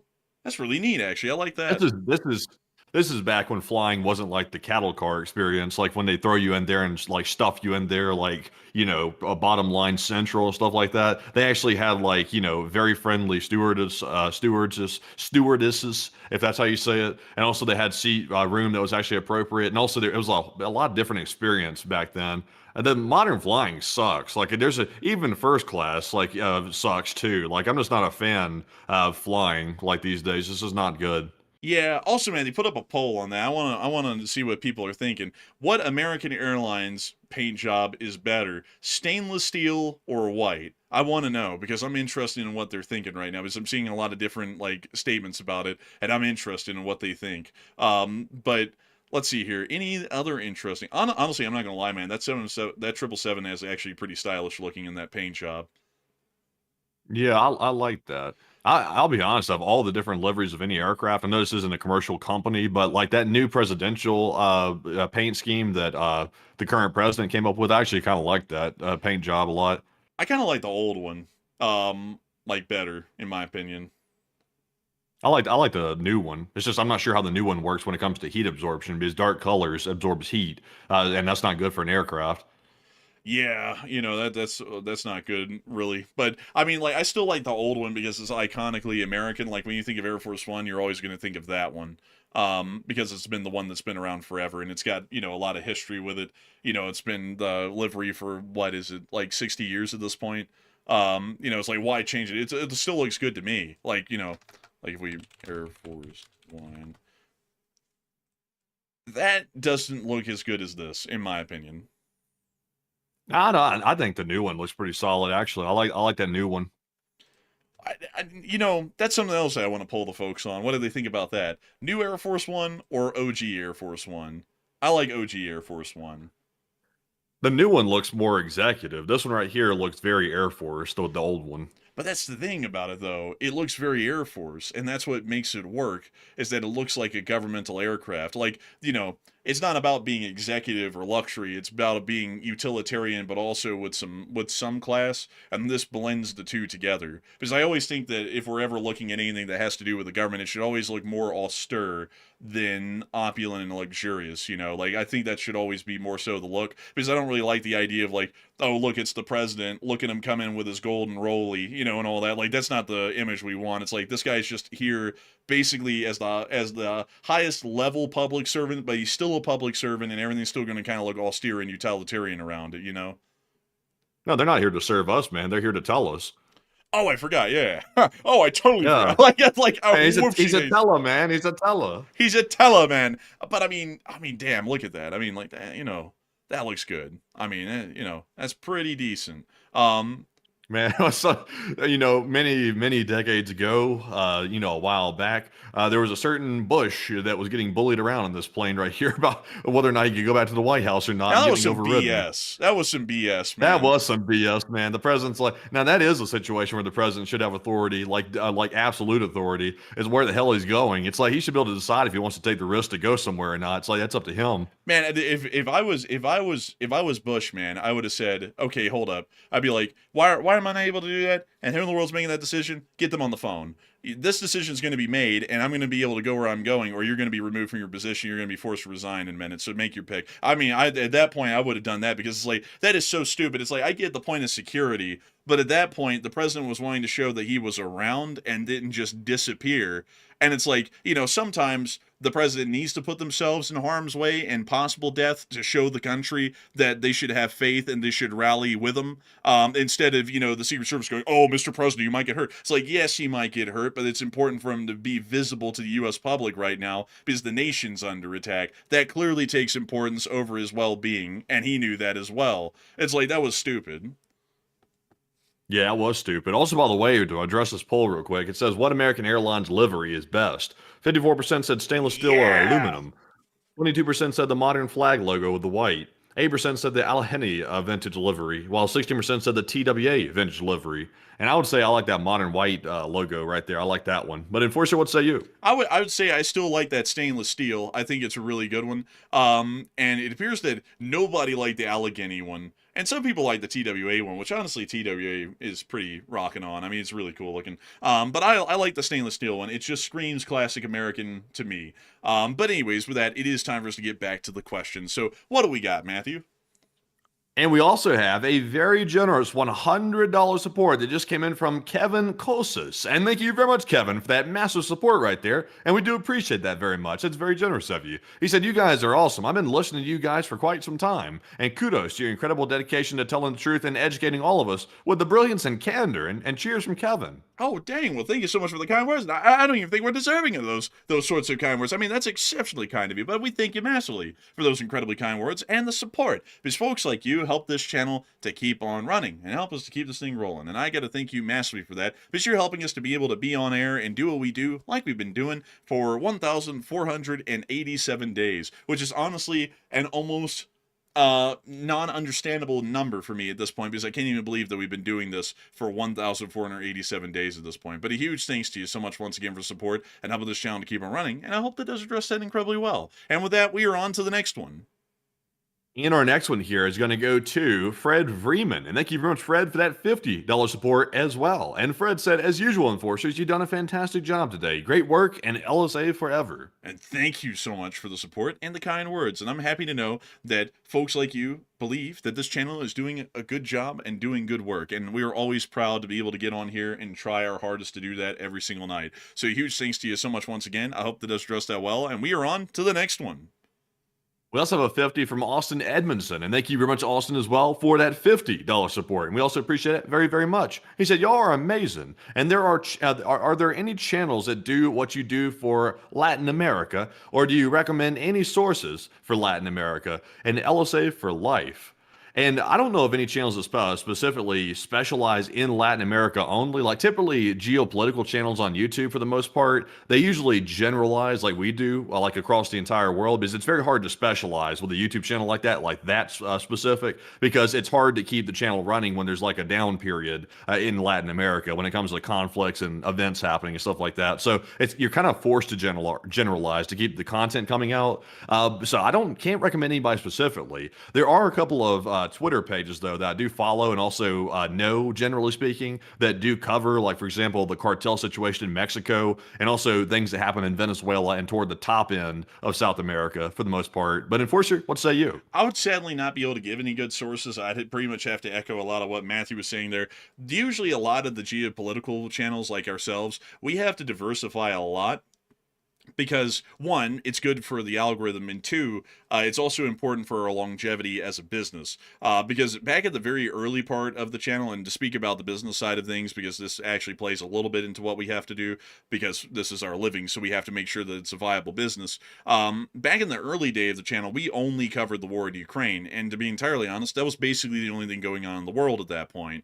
It was a very peaceful time back then, come to think of it. Even with the war in Ukraine going on, there's basically nothing else going on in the world for those first 2 years. But behind the scenes, I was telling Matthew, I was like, Matthew, we are going to have to make sure and start covering world topics, because Ukraine isn't going to be a hot topic forever, and a lot of people are going to end up getting tired of listening to it. And also on top of that, we want to be able to make sure to not get burnt out doing Ukraine and nothing but Ukraine every day. So it was kind of like a dual purpose thing of making sure that we fleshed out into basically world news, one for the business, and two, so that way it didn't end up getting redundant, just covering the same thing every day over and over and over.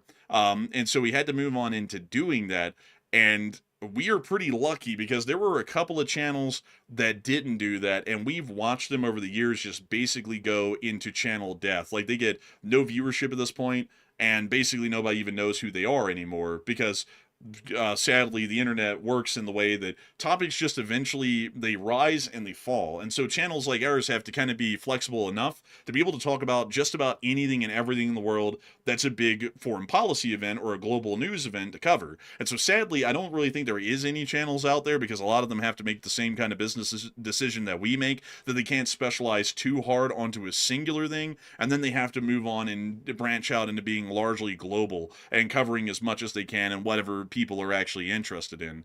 So I hope that does address that the best I can, in my opinion, but sadly I wouldn't know of any specific South American sources, and I also really wouldn't know about any channels that do that only. Like, we cover it sometimes. We cover the Venezuela situation, and if you wanted to kind of lob Mexico in with, I guess, the Americas in general, we've also covered the cartel war here and there, but I don't really think a lot of channels do that as their full-time bread and butter sort of a thing. But I do thank you massively for the support, and I hope that does answer that question well. And with that, we are on to the next one. Also, by the way, someone mentioned some channels out there that are bad, like one specific channel. Someone said, "What about that one guy out there?" I won't mention his name. I won't even mention his nickname anymore. I won't even go that far. But there's some channels out there that are so actually bad. Like there's only like one or two that I could say are actually bad. Like, everybody's got merit to their channel to some degree or another, but there's one or two of them out there that are genuinely bad. And I won't name them because we're not trying to restart that whole situation. But it doesn't matter how like, varied and widespread your coverage is. If you don't have, a good format and you don't have like a good presentation style, there's nothing that's going to help you. Like when it comes to like how many like topics you cover, you either have it or you don't. Thankfully, over time, we've gotten really good at it, and we've really perfected it. At least according to what y'all say, we perfected it. So I run with that for the most part. The viewer feedback is what we run with. But anyways, though, jumping into our next super chat, this one is going to go to none other than Lost No. And thank you very much, Lost, for that $100 support. And we appreciate that very, very much. And Lost said, my mom was born in post-World War II Germany and parents Estonian. My father did 3 tours of Vietnam and died at a young age. And I remember the Iran hostages released when Reagan took office and later the Iran-Contra scandal. And there must be a better way. And I thought the USA was better, but I'm not sure now. I thank you immensely for the support. That is humongous support. And I'd have to say that I get it. Like, people get discouraged about the United States, people like you and me who are Americans, and every once in a while you look at what the government's doing, we've been looking at it for 4 years, and I gotta be honest with you, there's a lot of things that disappoint me a great deal. But I always have to compartmentalize this, and I think that this is something that a lot of people always need to remember. The elected officials are not the United States of America. They happen to be the arbiters, at least temporarily, or the executors of the will of the people, which are the nation, or as I call them, the citizens of the republic, which make up what America is. And so whenever I look to try and find pride in the country, I never look at the government. You're never going to hear me say, oh, look at what the Republicans or the Democrats did, and that makes me proud, or that makes America a terrible place that I hate. I look inwards towards the people themselves. I look at all of those people that work in the farms, those heroes that save those people out of those burning buildings, the firefighters and the policemen of the country that operate heroically and vigilantly every day, all those common people who don't even know that they're a symbol of the United States of America, those people who just struggle, the ones who are never named, who live their daily lives just trying to pay their bills and get by, but they still try and keep a moral compass and live a right life. Those are the people who truly make me proud to be an American. And that's what the people that I always say I'll never disparage the country over, because I always say that every single one of the people living in the United States is the representation of the United States, not the government. Because if you look at the government for any inspiration to be proud of the country, there's plenty there to deride, and there's plenty there to make you say this doesn't look like a great country at all. But if you look towards the common folks of this country, like all of us, and you look at them and you look at what they do and how they live and how they strive to try and be an example or to be a good person, that's where I truly find pride in this country. And that's why I always say that I'm proud to be an American. And that's why I'll never really say, oh, America's lost and America's pointless. And that's always why I talk greatly on this channel about what would be in the best interest of the United States. And it's not the best interest of some dude in the White House or some guys in the Congress or some party out there. It's about the actual people themselves, because that's what I derive pride from. Not a party, not a person, people like you. And people who sit there and think with a moral conscience, because that's what America is. And that's what has made America great for so many hundreds of years. And while we have a stumbling block here and there, like the ones you're talking about, I still don't think that should ever represent those common people in the country that I'm talking about. But a huge thanks to you for the support and helping the channel to keep it running. And that's generally also why I'd say that I would never be disparaged about America. I would always tell you, if you ever feel like you're down about America and something isn't going too well, always look inwards towards the good people of our country. And remember that it's them that makes us proud. It's not those people in Washington. But a huge thanks to you for the support and helping this channel to keep it running. I hope that does address that well. And with that, we are on to the next one. We also have a $30 support from Marion Deemert. And thank you very much, Marion, for that $30 support. And we appreciate that very, very much. They said, you guys rock. But what is going on in Ukraine? Please, and hugs. Oh, and we covered it. I hope we covered it well. Sadly, I hate to say it, but on the day-to-day, just not a lot happens in Ukraine. Like, the Ukrainians wipe out about a half brigade of Russians a day, and there really isn't a lot to show for it, sadly.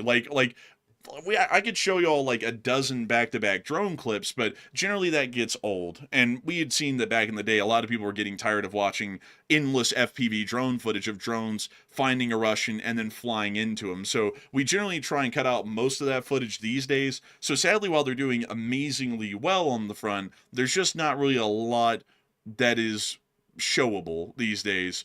So I hope we've covered it the best we can. But that's generally why the Ukrainian news is a little bit of a smaller thing these days, is because it's really hard to show anything that's profound or interesting. Like, for example, there's no major offensives that go on in the war these days anymore, and even if there are, they're minutely small. I mean, like, even the Ukrainian counteroffensive that happened recently, which is the biggest one in land game that's happened since the end of 2022, it's only 600 square kilometers, which isn't a lot. I mean, like, we're speaking in honest terms, it's not a whole lot. And so that's why it kind of is a bit of a smaller news segment these days, is because it's a very stagnant war, and it's a war of attrition. And wars of attrition are generally a lot slower and a lot harder to bring up a lot to talk about at this point, because there's just not a lot going on in the day-to-day rather than the meat grinder, basically. So big thanks to you for support. I hope that has addressed that well. And with that, we are on to the next one.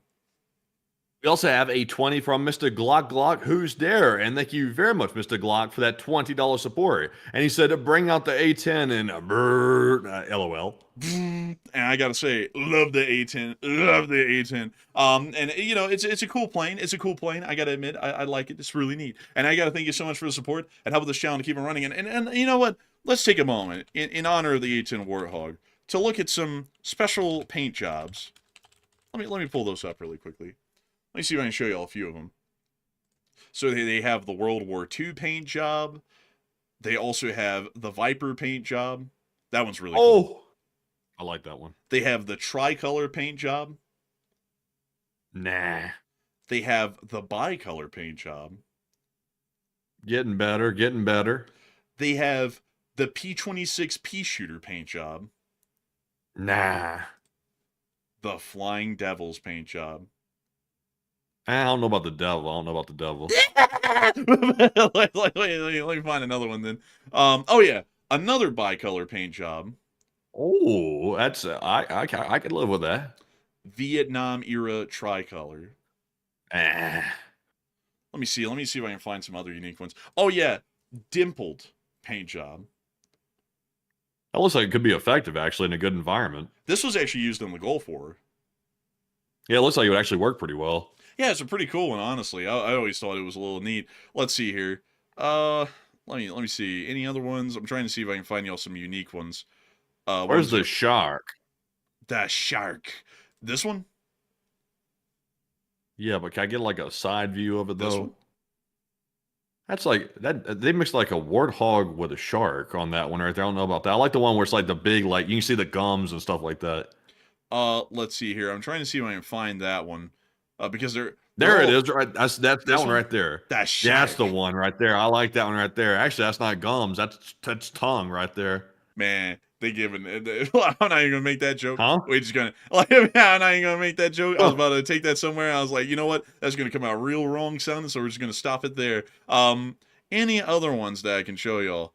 I'm not gonna lie. That's not an A10, but that is sick. Like, that is a great paint job. But I think we've largely run out of unique A10 paint jobs. You know, there's a lot of really cool paint jobs out there, actually. Like, there's some for the F-15 that are really cool, too. Like, just not to get in a huge rabbit hole, but I love that one. Now, obviously, I love our American flag, but I don't like it when they put it on stuff like motorcycles and stuff like that. It looks kind of tacky. Sacrilege! I'm just kidding. Here's a World War II one. That's okay. Here's a Japanese one. Oh, that's actually pretty cool. I like that. What is that? Mount Fuji? Yeah, that's like it's supposed to be like kind of like an inspired traditional painting, like a Japanese painting of Mount Fuji and a cherry blossom. Yeah, I like that. Yeah, cherry blossom too. I like that. And then we have the flaming F-15. And this is also Japanese Air Force. That's interesting for that Japan. That's wild for Japan. And then we have the cherry blossom, which is another Japanese Air Force F-15. And then we have another World War II F-15. Hey yo, what do you mean? What's on that tail? Oh, that's a bird. Geschluckt by Lightman. It's a Native American bird, man. It's a Navajo bird. You know, whenever I see a bird with shoulders that are a little bit too linear, stiff. like I start getting a little bit worried. Oh yeah, here's another Japanese Air Force F-15. The Japanese really go all out with the paint jobs, man. Like if you go to Japan, they have a cool paint job on almost every vehicle. Here's another one that actually has a dragon on it. That's pretty sick, actually. That's like a really cool one. That's that's almost like a Chinese thing, almost like Year of the Dragon type stuff. But the Japanese also are like big into the dragons as well. It's like a very big thing in their culture. It's just not to the degree that the Chinese do it. Who the hell? This is Oregon Air National Guard's F-15. That is actually fire. That is. Honestly, I'll say Ukraine's got the best deliveries when it comes to like, like visually like appealing like color schematics and stuff like that, or color palettes on their planes. It's pretty impressive. It's not, I don't think it's the best for actual camouflage effectiveness, but from a cool aspect, I like Ukraine's aspect on their F-16s. Man, let me go see if I can pull up there. Let's see. Ukraine. You know, I'm talking about yellow and blue pixelated camo. I don't think they have those for the F-16s. I think that's like a MiG and a Sukhoi thing. Yeah, actually, I think you're right. But yeah, I like that pattern from a cool perspective. Let me see here. Which one? The grayscale or the blue scale ones? Because there's two of them. That one, the one right here you're looking at. Dude, that one is actually pretty cool. That one's so cool. Like, honestly, that is probably one of the neatest looking camos on an aircraft in the world. I'd agree with you on that one. It's pretty neat. Yeah, I like that one a lot. Let me see. Let me type in SU-7. Excuse me. Oh damn. Colon. Like man, like there you go. There it is in its full glory. I like that one a lot, by the way. I remember back in the day, channel viewer Trister1 actually sent us a model of this right here. And I still have it sitting on my back counter over here. That's literally that exact same camo pattern. It is the coolest thing. I mean, honestly, like it's hard not to like fanboy over this one because it's the best camo ever made. Like the Russians have nothing that compares to this. Like I'll say though, like the Russian camo patterns aren't too bad. Like this one, that's not too bad, but it's not as drippy as the Ukrainians, but it's all right. Like it's decent. Now, huh? I'm sorry, go ahead. Let me see here. Let me think of another one. Oh yeah, dude. Let me go pull up.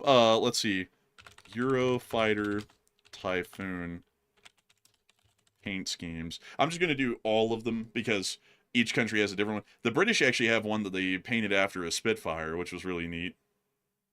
That is pretty cool. And then Airbus had theirs for the German Air Force or the Luftwaffe. And let me see. If I can...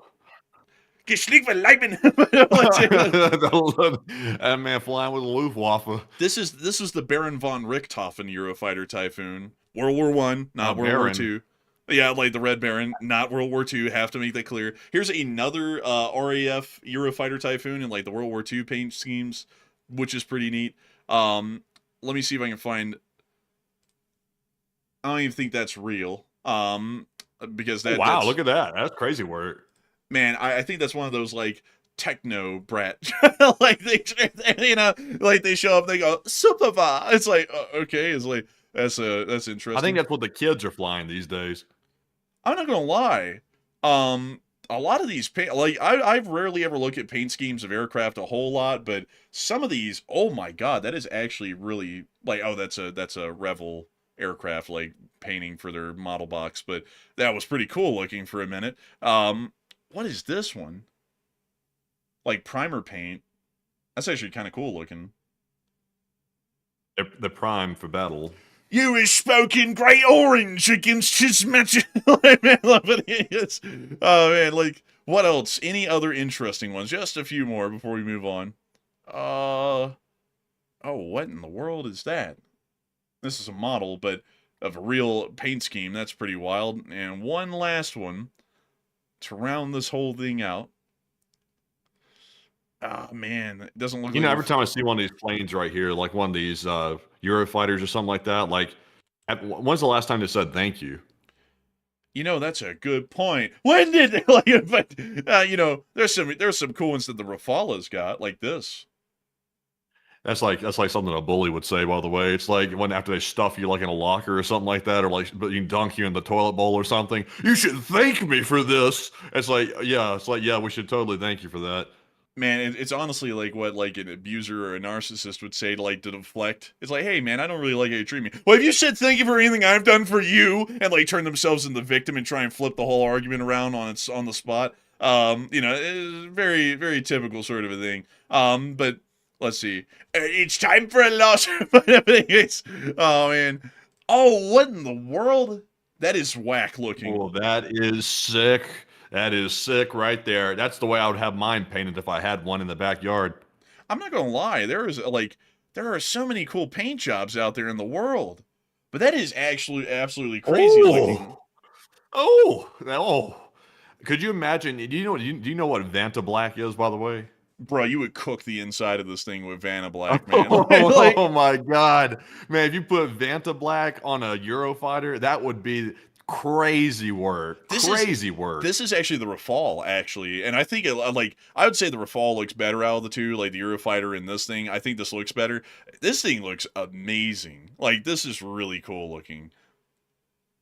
That would be. I think so. Man, and then they got the Nike swoosh or something like that on this one. And then they got the Tiger. I don't like this one, me personally. Like, it's not my thing. Like, I don't know. It just doesn't really vibe with the plane. Oh, look, the Beluga, when it was still around. You know they're retiring that thing, actually. Oh, what are they using to replace it? I don't know, but I heard that they were retiring this one. I don't know if they have a replacement lined up, but they are retiring this one. That's what I do know. Huh, that's crazy right there. Man, Could I have it and put Vanta Black on it? That's Could you imagine a Beluga in Vanta Black? My goodness. Oh Dude. man. Oh, oh man. Could you imagine? Oh man, this would be something right here. If the Airbus should consider this right here, this would be great for company morale. Paint this thing in Vanta Black, so that way you can't make out the shape of the aircraft very much, and put some very bright strobe lights and multicolor on it, and fly that thing over like somewhere where there's like UFO sightings that happens like a lot, like very often, and freak the hell out of people thinking that there's like a UFO flying over with the Beluga. What's that? Like, that's a, no, what? Oh my God! Look, it's the T3RB. Okay, man, I'm not gonna lie, man. I didn't expect this. I had to pull this up. The Saudis have some pretty sick paint jobs on their F-15s. That is pretty cool. Also, by the way, we got to move on at some point, man. We got a lot of super chats to get to. It's just the paint jobs are just so cool. But we do have to move on. But this has been a really cool rabbit hole, actually. I like looking at this stuff. It's pretty neat. But anyways, with that, we are on to the next one. And our next one here is going to go to none other than Crispy, who puts in a 20. And thank you very much, Crispy, for that support. And they did not leave a comment, though. But we do appreciate it very much, Crispy. And Enforcer, what say you? I thank you massively for the support and helping this channel to keep on running. And with that, we are on to the next one. You know what? I just got a brilliant idea. What if they take the Beluga, since it has such a massive interior to it, and add decks like to the interior of the Beluga, and create it to where you can deploy drones from the Beluga, like a drone mothership, and you can also deploy radio relays that generally are like on balloon structures that can generally relay the signal to the operator, so that way you have a very long range on it. You could use the Beluga as basically like a military drone launching platform that could keep flying around. Oh yeah, did you know that they actually turned it into a Beluga? Like they added a little mouth and eyes to it at the end of its career? Oh yeah, they made it like a whale. Yeah, they made it a little Beluga. That was pretty cool. You know something though that looks really beefy? I think it's the Boeing Dreamlifter. This is like Boeing's version of the Beluga. I'm not gonna lie, that thing is actually kind of mental looking, like even more mental than the Beluga. Yeah, it's lifting dreams. Man. I mean, hopefully it's not a Max, but like, but anyways, with that, oh, wait a minute. Huh. They kind of tried to do the Beluga thing, but I don't really think that's that good. It's like, do you want to suggest that your plane is eating your plane? Like, it's like, I don't know. Freaky out plane, sitting there with lipstick on and sharp teeth. Man, this thing's that, this looks scrumptious. It's like, no, we don't want that image for our aircraft, thank you. It's like, no, Boeing needs to send that one back and have it repainted. But anyways, with that, we are on to the next one. Our next one goes to Chris Feilbach yet again, who put in a 20. And thank you very much, Chris, for that $20 support. They said, on X, a supposed human being declared that you two were irrational old women. Oh, Lord. He said, I asked Grok if it was true, and a reply, I never got one. So do you have an opinion on the matter? I have an opinion Yes. about the matter. I sure do have an opinion about the damn matter right here. That Grok didn't know what the hell I was talking about. That Grok told me I was wrong earlier today because someone, of course, came in on one of my posts earlier and said, Grok, is this true? Is he lying to me? And Grok came in and said, this is actually not true. This is not a real post. And I literally had gotten and grabbed off of Truth Social a post that the president had made literally just 5 minutes prior. The catch with the Grok is it doesn't update very fast. So apparently it hadn't realized that the president had made the post yet, and it called me a liar basically. But Enforcer, what say you? I'd say, yes, we are two irrational old women, because we gonna be, well, I can't go there. I mean, like, I was about to get like down and honest, like I was about to say we about to be going around beating some ass like some irrational. Well, I'm just kidding, by the way. But I would say, no, we're not. Like, I don't know what it is with people on Twitter. Like, honestly, the people on Twitter are like an absolute, like, I don't mean to say this about anyone and everyone on Twitter, but there's like a crowd of people who reply to basically everything Matthew puts on Twitter that are like the most immoral people ever. Like, you could be like, man, that'd be like you'd be like, that's unfortunate what happened to that school down in southern Iran. And then there are people down there more like Geneva suggestion hit another. It's like, what the hell's wrong with these people? Like, these people are sick in the head, like, legitimately. Yeah.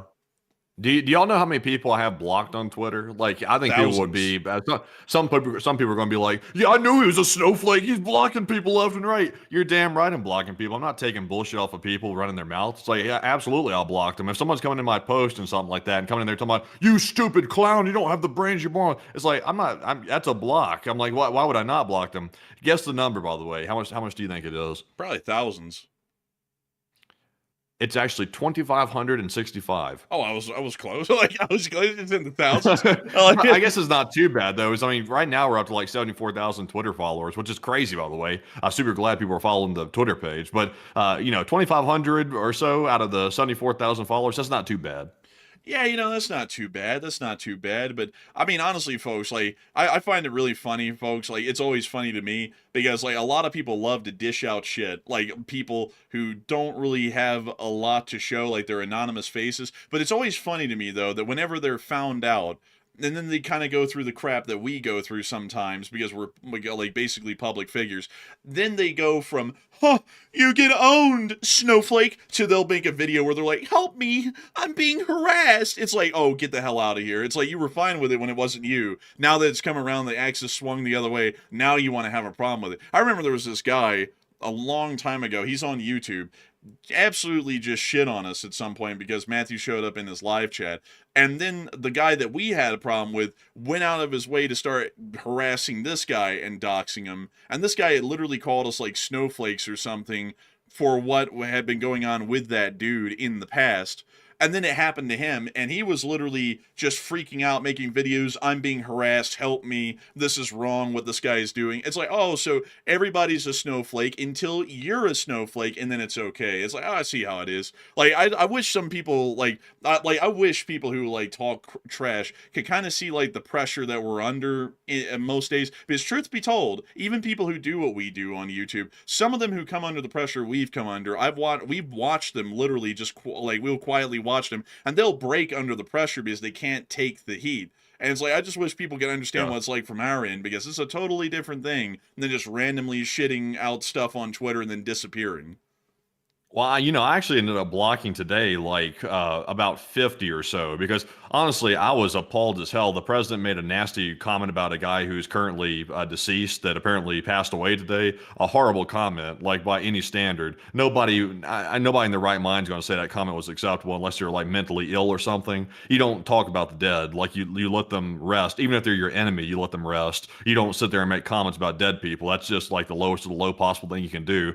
But I got a whole bunch of people. It was the same comment account over and over and over. It was like some random name like Ken blah blah blah blah blah blah, and it had like a whole series of numbers behind it, like 1 2 4 5 6 7 8 9 0 0 0. I'm like, this looks like bot accounts. Like there's so many numbers behind their username. That's not something that somebody just like inputted themselves. Nobody picks a username with like 1,000 random numbers behind it. That doesn't make any sense. And they would always have a picture of the president holding his fist up with the American flag behind him and stuff like that, and like a profile picture of him swole with muscles like he just got out of the gym or something. It's like, I am like positive these are bot accounts. Like, I'm not even sure these are real people for the most part. I think most of them were bots. Man, but it is crazy though. There is actually some people out there who are gonna be like, well, yeah, it's fine to shit on the dead. It's like, well, they're dead now. It's like, what does it matter? It's like, talking shit about them isn't gonna do anything. They're still dead as dead. It's like, so like just let them have a little moment there and don't crap on them. But I mean, honestly, man, he kind of did that to McCain like back in the day, kind of as well. So it's like, not really new, but it also is something just wild to watch it because like usually people who like diss on the dead and crap on them, that's usually looked at as classless. But for some reason, if someone does it in the office of the president, then it's looked at as fine. But in any other social situation, that would basically be social death to do that if you were not him. I find that really interesting. It's kind of like the whole participation trophy thing that a lot of snowflakes like, where like just because you're there, you get a little trophy, so you get to shit on the dead people, and you're fine because you have a little participation trophy because you're the little special dude of the day every day. But anyways, with that, we're on to the next one. Our next one goes to Rippelin, who put in a 10 and said, "Thank you guys for the hard work." And thank you so much for enjoying our work and supporting it and helping us to keep this thing running. And so big thanks to you so much once again for support. I hope that does address that well. And with that, we're on to the next one. We also have a 10 from Live Animal, who said, "It feels like we're about to have some type of catastrophe of some kind. We must step back or everyone will lose." Oh, well, I mean, sadly, we really can't step back. The only way out of this is forward, and that really requires some people to screw their heads on and get the war planning figured out, which they're having a really hard time with, which is very annoying because it's always easy to say, let's just pack up and walk off from a war, but the consequences from that are usually more destructive than even continuing the war, sadly, is the truth of it. But big thanks to you for the support and helping this channel to keep on running, and with that, we're on to the next one. We also have a 10 from Jesse Seward, and thank you very much, Jesse, for that $10 support. And he said, "I really appreciate you guys and your unbiased approach. And what do you think the chances are that North Korea will take advantage of the chaos in the world and make a move on the South anytime in the future?" I would say, generally, I would say it's probably low. The North Koreans really don't want to invade South Korea because that'll bring a whole bunch of problems for them that they probably wouldn't want. It would destabilize their regime quite heavily. So I have a feeling that they're probably going to, rattle their saber, try and get some favors and support and maybe some assistance because of that. But I don't really think they're going to be doing anything absolutely crazy. So with that, I hope that does address that the best I can, and I hope that does address that well. And a big thanks to you so much for the support and helping this channel to keep on running. And also, I just saw someone say, "Did you say the Geneva Convention in the Second World War?" Do you know, like, the Geneva Convention wasn't signed in 1949. The modern edition, like the base Geneva Convention we use today, was signed in 1949. But the Geneva Convention has been around since about the 1850s and 60s. Like, if you don't believe me, you can go and Google it, and I'll go and Google it right here. The first Geneva Convention of 1864. This is your first Geneva Convention right here of the 22nd of August, 1864. So, just have to put it out there because I know my historical facts. Every once in a while, I might get them wrong. But on the Geneva Convention, that's been around for ages at this point. It's been around for about 200 years nearly. So with that, we are on to the next one. It could be possible that we know when the president said today something about hitting the Iranian power plants, it could be possible that he's not aware that you can't do something like that. Like now, if it turns out the president comes out and says, "Well, we're only going to hit the power plants that they're using to like power their military bases or something like that," that's not questionable. Like that's permitted. Like that's allowed. But if it turns out that they're trying to strike civilian infrastructure, now obviously the Geneva Convention says you can't do that. Like you can't go strike a civilian infrastructure across the country. That would be not permitted under the rules. So, we'll have to see what it turns into and get some clarification on it. But our next one here, though, is going to go to none other than Arar 983. And thank you very much, Arar, for that support. They said, "I agree, and a bad feeling about what's to come with this whole war situation. But what can you do in LSA?" And honestly, Aurora, I have to say, I have a bad feeling about it myself. Not a bad feeling as in like I feel the country's about to collapse or something like that. Not that extreme, but I think we're going to be in for something that prior generations have dealt with, kind of like a Great Depression situation, but it could be a little bit worse and also a little bit exacerbated by the fact that we're so globalized today with our economies. If one country or one region suffers, we all suffer, and it could be compounded. But Enforcer, what say you? I'd have to say, I would have to say that at the beginning of the war, I was kind of thinking, and I'll be honest, it was only for the first 3 days that things would be going pretty well. And I got to be frank, with each passing week, that sort of hope is kind of fading, because, I was thinking like at some point I'd be like, okay, well, clearly the goof will see that he's goofing and he'll just hand over the actual day-to-day planning and execution of this to the actual military officers that know what they're doing, and that's not the case. And so it keeps on digging itself into a deeper hole. And then also in foreign policy, we keep digging ourselves into a deeper hole as well. Generally, nothing's looking like it's turning out all too well with this thing, and it's making me think, we're going to be taking a pretty bad reputation hit for this in the world because of what we've done.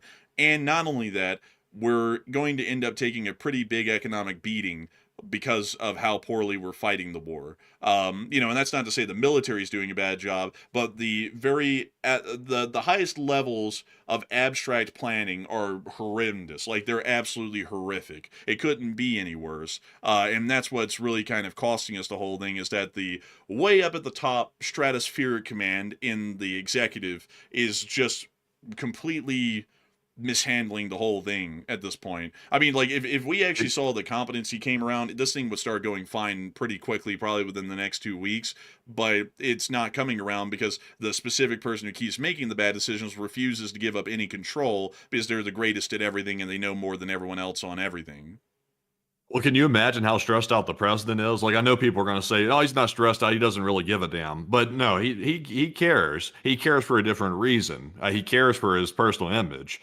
Because if you got to imagine, like in his position right now, he probably knows internally that this is not going well. Like, you'd have to be blind at this point not to see. The Strait of Hormuz situation has turned into a crisis of monumental proportions at this point. The war on the ground in Iran, when it comes to airstrikes, it's going as well as it can be expected. But the Strait of Hormuz is just, it's blindsided them, to say the least. And I'm sure that he's probably panicking because he doesn't want to have a failure on his record for his personal image. And on top of that, he's really not sure what to do to reopen it, at least based on what I'm seeing in the public. It seems like he's basically saying everything. One minute he's saying that they're going to, like, do a possible ground operation. One minute he's saying they're going to, like, possibly do something to Kharg Island and destroy it again for fun. The next minute he's saying, well, actually, we're going to start hitting power plants. It's like, it's all over the place. Like, it's just, there's no like cohesive plan. It's just all over the board. And it's like, to me, that doesn't indicate confidence.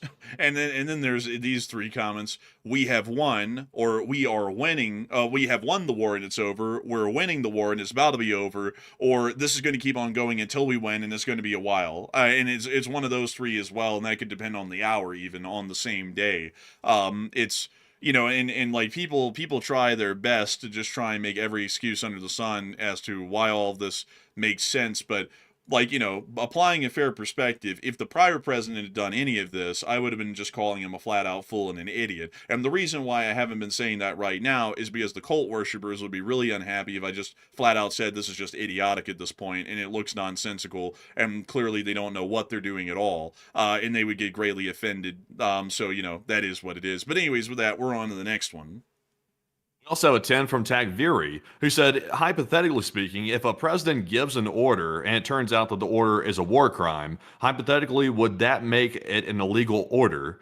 Correct. Now, it may be, here's the catch though. Like, technically, there's always like some level of like legality issues with every single order that's given. The military really doesn't have as much leeway as people make it out to be to sort of interpret the legality of orders. They kind of just have to like carry the order out and hope that it's legal. And then later on down the road, if something comes up with it, then you just kind of have to deal with it. I mean, it's a very murky water to get around to like letting the military just disobey orders they feel are illegal because they're not lawyers.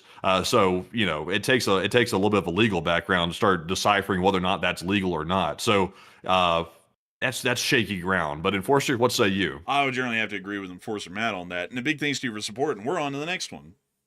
We also have a 10 from Vandal Global, and they said they eliminated 125 plus Israelis today, which is obviously not a military target. I think the U.S. stopped caring about the Geneva Conventions when they saw the two 4,000-kilometer missiles trying to target civilians. No?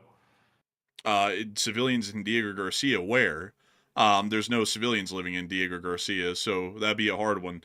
And also on top of that, you can't say that an attack on a military island in the middle of the Indian Ocean at a longer range than is expected is a war crime. I mean, that's an extension of their abilities as a warring nation. Like if they blow up a whole bunch of innocent people deliberately, like they did in Israel today, that is a war crime. Because we already know that the Iranians have been attacking civilians specifically for the whole war, so that is another war crime that they've conducted, which technically could open up the Iranian citizenry to being attacked directly by us, but we would never do that. But trying to attack a military island in the Indian Ocean doesn't constitute a war crime. So with that, a big thanks to you for support, and we're on to the next one. Also have a 10 from Miami Catfish, who said, I heard a great quote today. A war does not end when someone says I won. Rather, it ends when someone says I lost. And hello from Vancouver. And also, Miami Catfish was my CB handle as a kid in Miami, and LSA rules. Oh, that's pretty cool, and thank you for the support. And that is true. Someone has to lose for a war to be won, and so far Iran hasn't stated that they've lost and have lost. So, a big thanks to you for support. I definitely agree with that. And with that, we are on to the next one.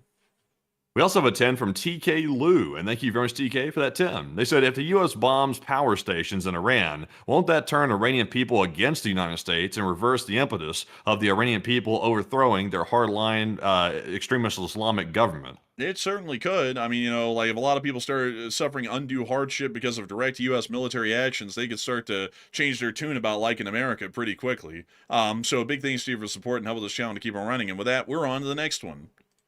We also have a 10 from Defiance, who said, this isn't meant to be political, but we have a very interesting government right now. And what is y'all's opinions to solve the issue with Iran and Ukraine? And with Iran, we have to continue with our military objectives. I don't think we can retreat at this point. Retreat's really no longer an option because Iran's literally saying that they're going to keep going until they end this war permanently. And what that means is they're not looking for a peace. They're looking to destroy the United States of America. So we've stepped in it at this point. And honestly, I will admit, I was actually for this war. I think the objectives of taking out the nuclear program, the ballistics program, and also trying to overthrow that extremist, murderous government that's inside of Iran. I think that's a good goal. But the Strait of Hormuz was a miscalculation. They did not properly prepare for that, and that's where it's gone wrong. So as long as we can get the Strait of Hormuz reopened in a way that limits casualties as much as possible and gets it open as quick as possible, that is the only way to solve this issue at this point. That's the only way. Sadly, I don't really have a good answer to reopen it. I'm going to be perfectly honest. I really don't. That's why I don't envy the U.S. administration trying to figure that out, because that's a very complicated scenario. But Enforcer, what say you? I would have to say that generally there really is no, like, I gotta say, I always say that we play the cards we're dealt. Like if we were to say how to fix it from here, we'd fix it from where we're at right now. I'll be straight up. I mean, this is such a mess that's been created right now. It'd be hard to fix it. You'd be very hard pressed to find a way to fix what we're seeing right now. So on that one, I couldn't even tell you. I mean, that would take a long time to really think about how to even try and unravel the crap that we've done, the bad decisions we've made so far for 3 weeks, and then try and work out a good conclusion. But with Ukraine, generally just supporting Ukraine and keeping the sanctions on the Russians, we'll see that the Russians will eventually economically fold. And we already see that the dissent is growing against Putin's government inside the country, in the military and the citizenry. So it wouldn't be long before we see that the Russian government would no longer be able to continue the war. So that's how I would deal with Ukraine. Ukraine's fairly straightforward. The situation with Iran is a humongous mess. Like it's to the point that it's absolutely absurd. But a big thanks to you for the support. I hope that does address that well. And with that, we're on to the next one. We also have a 10 from Duck Goes Quack, who said, Yorkshire Tea Fun. And you know the drill. I love the stream as always, but as a Brit, I can confidently say that we are not rationing fuel. And also, by the way, we weren't saying that y'all are currently rationing fuel. Your government's making plans to ration fuel. That was the report that came out today. So, yeah, y'all are not rationing fuel. If that was a misunderstanding earlier, then we misspoke. But Enforcer, what say you? Yes, we actually read the article word for word. It's planning for rationing, not rationing right now. So if we even said anything close to that, that was either a misstatement on our part or you may have misunderstood it. But outside of that, I do thank you massively for the support all the way from the United Kingdom. And we love our British viewers. They're really cool. And I got to thank you so much for the support and helping this channel to keep it running. And I hope that it addressed that well. And with that, we're on to the next one. We also have a 20 from Cohodes, and thank you, Cohodes, for that 20. They said, what do you think about Putin not being seen in 12 days now? The internet's still down, and you think Putin is in trouble? Oh yeah, and he's definitely in trouble. He's hiding in his bunker. That's where he's at. That's why he hasn't been seen for a while. He's worried about an uprising, and for good reason too. Right now, there are even more people calling for his arrest after the last guy got sent to the nut house to get a lobotomy, who's currently still there apparently. Now other people are calling for his arrest, so it's getting gnarly right now inside of Moscow. So that's why he's hiding. But Enforcer, what say you? I have to say big thanks to your support, and I also have to say that generally, um, he's pretty concerned about. I mean, we're seeing that it is pretty bad there, so I generally have to agree with Enforcer Matt. And so, a big thanks to you for the support and helping this channel to keep on running. And with that, I also see someone who's been around for a minute took an issue to what I was saying a minute ago. Look, I gotta say, we don't do politics on the channel, but at the same time, I'm gonna say what I want. Like, it's my channel at the end of the day. It's our channel at the end of the day, so we'll say what we want. I mean, if you have a problem with it, I'm sorry about that, but you know, we try and do the best we can, and if you find an issue with what we say, my apologies, but I'm not going to stop saying what I want to say just because you find offense to it. The country has the ability of free speech, and while we're on a private platform of YouTube, which doesn't have to respect the right of free speech, I'll still say what I want. You know, so if you don't like my statements on how I think the president's not really handling the war too well, which is a fairly accurate statement given how badly it's being conducted at this point, which we've done on the prior president as well, then that's really more so a you problem than me. But anyways, we're on to the next one. Our next one goes to Mary, who puts in a 20 and said, if you were president right now, dealing with the Iran war, missile attacks, and the Strait of Hormuz crisis, what would your top immediate actions be, and how would you avoid a wider war? If I was the president, let's see.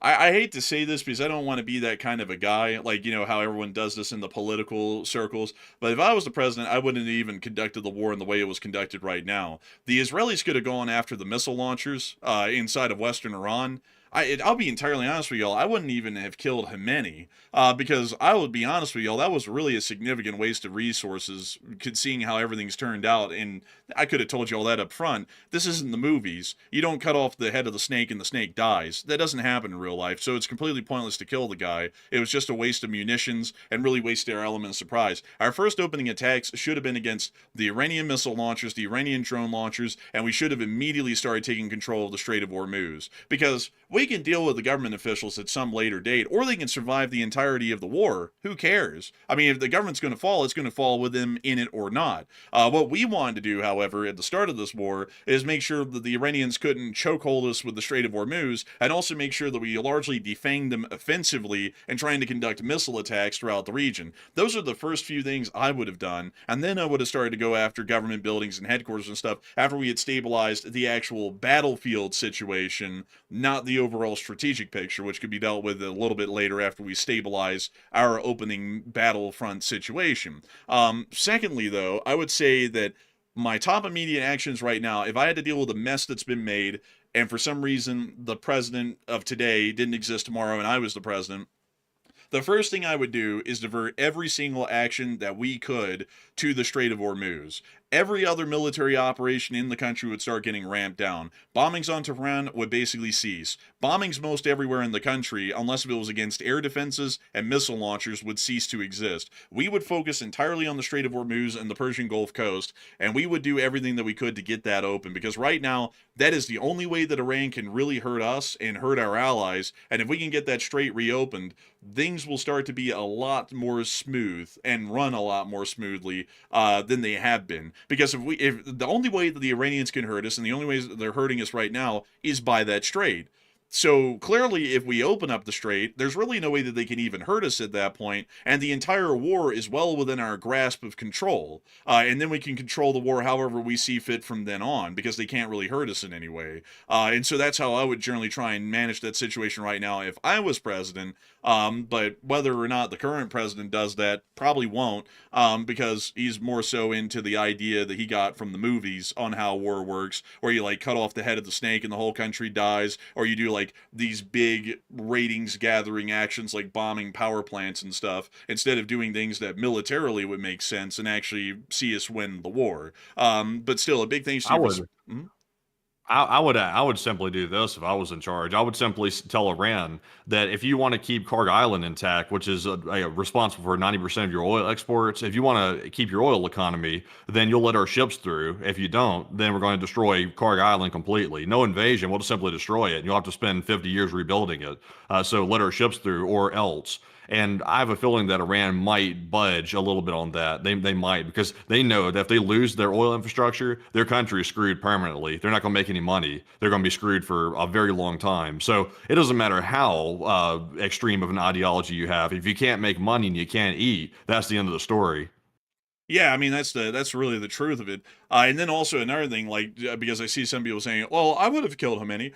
What difference did it Oh, make? Like no, like you know, Be like also be careful with the wordage, by the way. well, then we'll change the wordage. I would have conducted a precision airstrike on Khomeini's residence and have eliminated him. And some people are saying that in the chat. Well, what difference did it really make? I mean, if he was alive right now, the Iranians would still be conducting the war the way they're conducting it right now. As a matter of fact, I'd be entirely honest with y'all, striking their government buildings has really proven to be very ineffectual in really doing anything to either tamp down their combat capabilities or their leadership. I mean, they're generally going on right now like the dude was alive, basically, really. Because I haven't seen them do anything that they wouldn't have done otherwise if their entire leadership, their original leadership, was still alive. So my point in saying that is, what is the point of wasting sorties, flight time, and munitions on striking targets that beyond us getting to say, oh, look, he's dead, don't really do us anything in actually winning the war, because it's all about resources. It's all about actually winning the war. Like, honestly, it doesn't matter to me whether it was Mushtaba who's eventually going to surrender to the U.S. or if it was Ali Khamenei himself. They were going to have to surrender either way. I don't care the face who's involved. I just care that we're winning the actual war. So with that, we're on to the next one. Our next one goes to Stitchmaster, who puts in a 10 and said, it went from $80 to fill my car to around $200 here in Australia. And once again, they're disregarding the needs of the middle class. No, I don't think Australia has anything to do with it, by the way. Like, I don't think it's fair to blame your government for that, because Australia didn't start this situation. So unfortunately, they're just a bystander that's kind of a victim here. But Enforcer, what say you? Listen, I don't know about the gas prices. Let 1,000 blossoms bloom. But I ain't going to spend another minute on it because there's a bloke being eaten by a gator in the outback. But beyond that, sadly, Australia is just kind of a bit of a recipient of the fallout from this whole thing, but sadly isn't really directly involved in any way that they could do something about it. But a big thanks to you for support. I hope that does address that well. And with that, we are on to the next one. We also have a 10 from Music Decorates Time, who put in a 10 and said, thank you very much. And thank you very much, Music, for that support. We also have a 10 from Iron Sight YouTube, who said, does the U.S. actually have the clearance capacity to reopen it in 48 hours without a full-scale ground or coastal occupation? Generally, from what we can tell right now, the answer is no. And it's crazy, because I was saying that before the war, and people didn't want to believe me. Like, people in the chat, oh, you know so much, why aren't you the Secretary of Defense? It's like, damn, really, I should be, because it's like, they didn't know that, because we're 3 weeks in, and they still aren't doing anything about it, and they're just trying to finally do something about it. But still, a big thanks to you for support. I hope that does address that well. And with that, we're on to the next one. We also have a 9 from Treetop. He said, what amount of oil could the U.S. and Venezuela pump at max capacity, and what percentage of oil would we need from other countries? We're actually already pumping at max capacity along with Venezuela, because keeping wellheads closed is actually destructive to them, and you have to actually re-drill those boreholes to be able to get the wells running, which is somewhat expensive. So generally, we're actually operating at 100% capacity right now, and there's no like untapped capacity where you just turn on like the faucet and have more oil pouring. We're already working at 100% basically right now. So a big thanks to you for support. Also, by the way, to answer your question, the only way we can increase production is to issue more drilling licenses and permits, which take time to get, and then go out and drill. And I also saw someone earlier say it doesn't take years to drill a wellhead. That's true. It doesn't take years to drill the physical wellhead, but it takes a long time to get all of the permits, the approvals, all of the paperwork and bureaucracy done to even get around to eventually putting a drill bit to ground and then boring through it. And that's what takes time. Even if you cut down all of that red tape as much as you can, it's still going to take time to get through the bureaucratic processes to be able to drill the wellheads. So with that, a big thanks to you for the support and helping this channel to keep on running. And with that, we are on to the next one. And we also have here a question from none other than Little Dip. And thank you very much for that 5. They said, what power plants in Iran are considered to be tied to military bases and infrastructure? I mean, generally, you could kind of make the argument that all of them are, because there might be a war industry out there somewhere that is nearby or connected to that subgrid that that power plant provides energy to. But in reality, it's really hard to make that claim because it's more so used for civilian purposes in the by and large in every country than it would be for military purposes. But a big thanks to you for the support and helping this channel to keep on running. And with that, we're on to the next one. We also have a question here from Purified, who put in a 5 and said, gonna have to bring in the Death Star to reopen the strait. Oh, big thanks to you for the support. With that, we're on to the next one. We also have a 5 from Live Animal, who said it seems Israel has kind of run out of interceptors. Kind of seems so. Seems like those laser-based air defense systems that everyone always talked about didn't really exist like we predicted on the channel. I don't mean to always say that over and over, but it's really something when we like predict and analyze accurately, and then there's like an army of detractors that will just come in and say we don't know what we're talking about, and then we knew exactly what we were talking about, and it turned out the exact way we said it would. And it's like, I wonder. And it was like, a full-timer doing it versus someone who does it like as a hobby and reads like 10-minute headlines, who's going to be more correct on that most of the time. It's like who can tell? It's contested. But anyway, so that we're on to the next one. We also have a 5 from Urbex Fester, who said anyone else kind of freaked out over the parallels to Imperial Japan and since how that ended. That's an interesting point. I mean, it kind of does parallel Imperial Japan to a degree. Honestly, every country in the world said the position that Imperial Japan was in 1940 when the embargo was put into effect. That could end up pretty catastrophically. But a big thanks to you for support and help this channel to keep it running. And with that, we're on to the next one. A 5 from Live Animal yet again, who said oil prices will be our last concern if this goes through. And I think the IRGC needs to be weakened from inside Iran and not outside. That's definitely true. But the problem is that we really don't have a force motivated enough to do that, because all of the like we predicted, I hate to say that every time, but the protesters got shot up in the tens of thousands and killed in a massacre because they were told to go out in the streets and take their government and we would be there to help them, and then we weren't there. And they've completely lost all morale, and hardly one of them has even piped up and said anything in the war, much less gone out and attempted to take over the government, because that ship set sail. Like we said, and then when we said it back then, TDS and all, and then it turned out that was true. So, I mean, I would agree with you, but sadly, that ship set sail in mid-January, sadly. But a big thanks to you for support and helping this channel to keep it running. And with that, we're on to the next one. Also a 5 from Travis Smitty, who said they're going to put the troops on the ground in order to get the uranium out. They probably will, but we don't know when. But a big thanks to you for support and helping this channel to keep it running. And with that, we're on to the next one. We also have a $5 support from Bullet Gaming, who said the Iranian civilian America and Israel use as an excuse for this war will immediately hate us and supports Iran fight against us. I'm thinking that might end up being the case, especially when we start just attacking civilian infrastructure at large. I think we're going to turn most everyone who was an ally of the United States and Iran into an enemy, and they'll just join the government. So, that's also why we want to try and make our strikes limited to only military targets and not anything that could even be remotely dual purpose. But a big thanks to you for support. I hope that does address that well. And with that, we are on to the next one. We also have a 5 from Live Animal and Levi Leaf, who each put in a 5, and thank you both very much for that support. We also have a 5 from Goodbod, who said, oil is power, and blocking oil destined for neutral parties should be a war crime, and power plants in Iran are fair game. And generally what they're doing is actually a violation of international law. They're exerting control over an international waterway inside of the Strait of Hormuz. So it's actually a violation of international law. So technically you're kind of right to a degree. It's not a war crime, but it is a violation of international law. And you would think that, hopefully we'll see some more countries join in and try and help out. But a big thanks to you for support and helping this channel to keep it running. And with that, we're on to the next one. We also have a 5 from Bullet Gaming yet again, who said, posturing the GCC countries have all caught a combined 2,000 plus missiles and drones, and yet not one of them dare fire a single rocket back. They hate Israel, he says. Well, I mean, that's kind of hard to say that they hate Israel when Jordan is literally shooting down missiles bound for Israel. It's kind of hard. Like, it's kind of hard to make the claim. Like, I know that there's like this big thing in America where it's like, ooh, the baddie Muslims, they hate the Jews and they hate the Christians, but it's not really like that because we wouldn't be allies with a lot of these countries if that was the case. And they also wouldn't be going out of their way to, defend U.S. soldiers like they have in some countries and to also shoot down incoming drones and missiles that are heading to Israel. So I gotta say...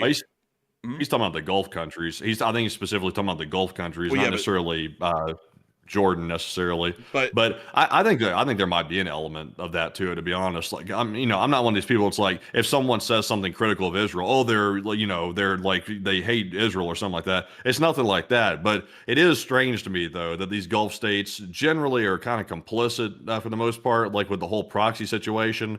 And also on top of that, they're not fighting back against Iran even after getting slammed by missiles over and over and over. It's like that seems a little weird.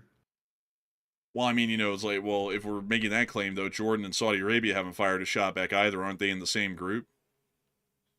Yeah, I mean, Saudi Arabia's in the same group. Yeah, I mean, Jordan though is a little bit weird. Like they're a little bit strange. Like I kind of consider Jordan a little bit excluded from that. Let's see, a Gulf state. Well, I want to pull this. Let's see. Well, it has LT. It does not. Let's see. 1 second. I'm trying to see here really quickly. Are they a part? Okay, so they're not a part of the Gulf Cooperation Council.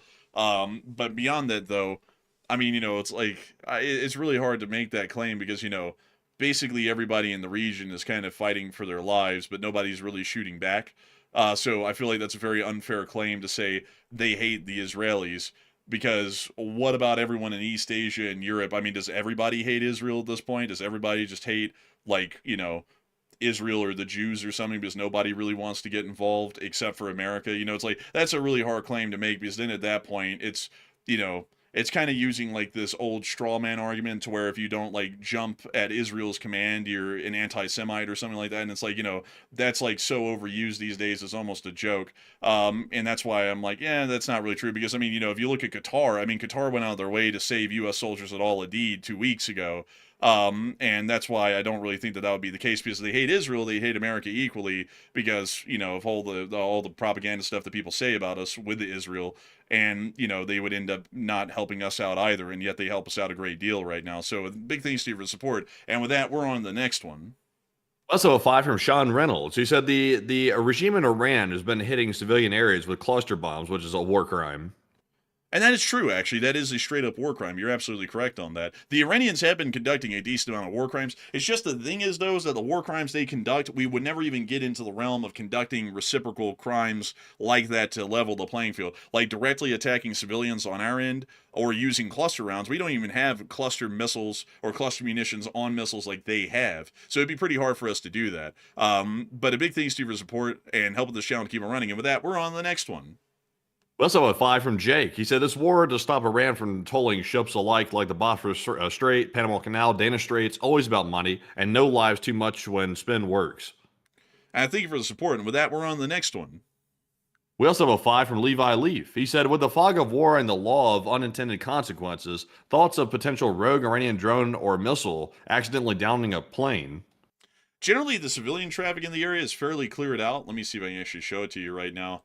Here's some of the tanker flights that are going on, normal business. But if I show you all the commercial flights, Dubai's pretty busy again. But for the most part, most civil aviation is generally Actually, I'd be honest with y'all, most civil aviation isn't really avoiding the area anymore. I mean, hell, they're in Jordan, they're in Israel. I mean, they're basically everywhere. Well, actually, all of this is military traffic, come to think of it, except for these Royal Jordanian flights that are coming off the Gulf of Aqaba. But still, generally, they avoid the area as much as they can to where they really won't be hit by ballistic missile fire or one-way drone fire. But a big thanks to you for support. And with that, we are on to the next one. We also have a 10 from Pookie, and thank you, Pookie, for that 10. They said, let's go, Enforcer Bros, for yet another night of news. And I love listening to you guys, and you have such a great supportive community in LSA. And I thank you for the support and helping this channel to keep on running. And thank you so much for the kind words. And we're on to the next one. We also have a 5 from John Ferrario, who said, for your gasoline fund, this might get you about 1 gallon, and excellent work as always. And I thank you so much for the support, and we are happy for that gallon. And with that, we are on to the next one. We also have a 5 from Alex, who said, could taking Venezuela's oil have been in preparation for what's happening now in regards to the tanker that we took from Venezuela? Not really, because one tanker only amounts to like 2 hours of fuel usage in the country, which doesn't really cover the 3 weeks of fuel that we haven't been getting out of the Middle East. That also pales in comparison in volume to that one tanker or Venezuela's production on a day-to-day basis. So big thanks to you for supporting. With that, we're on to the next one. We also have a 5 from Bobo, who said, could this 48-hour ultimatum be misdirection or something?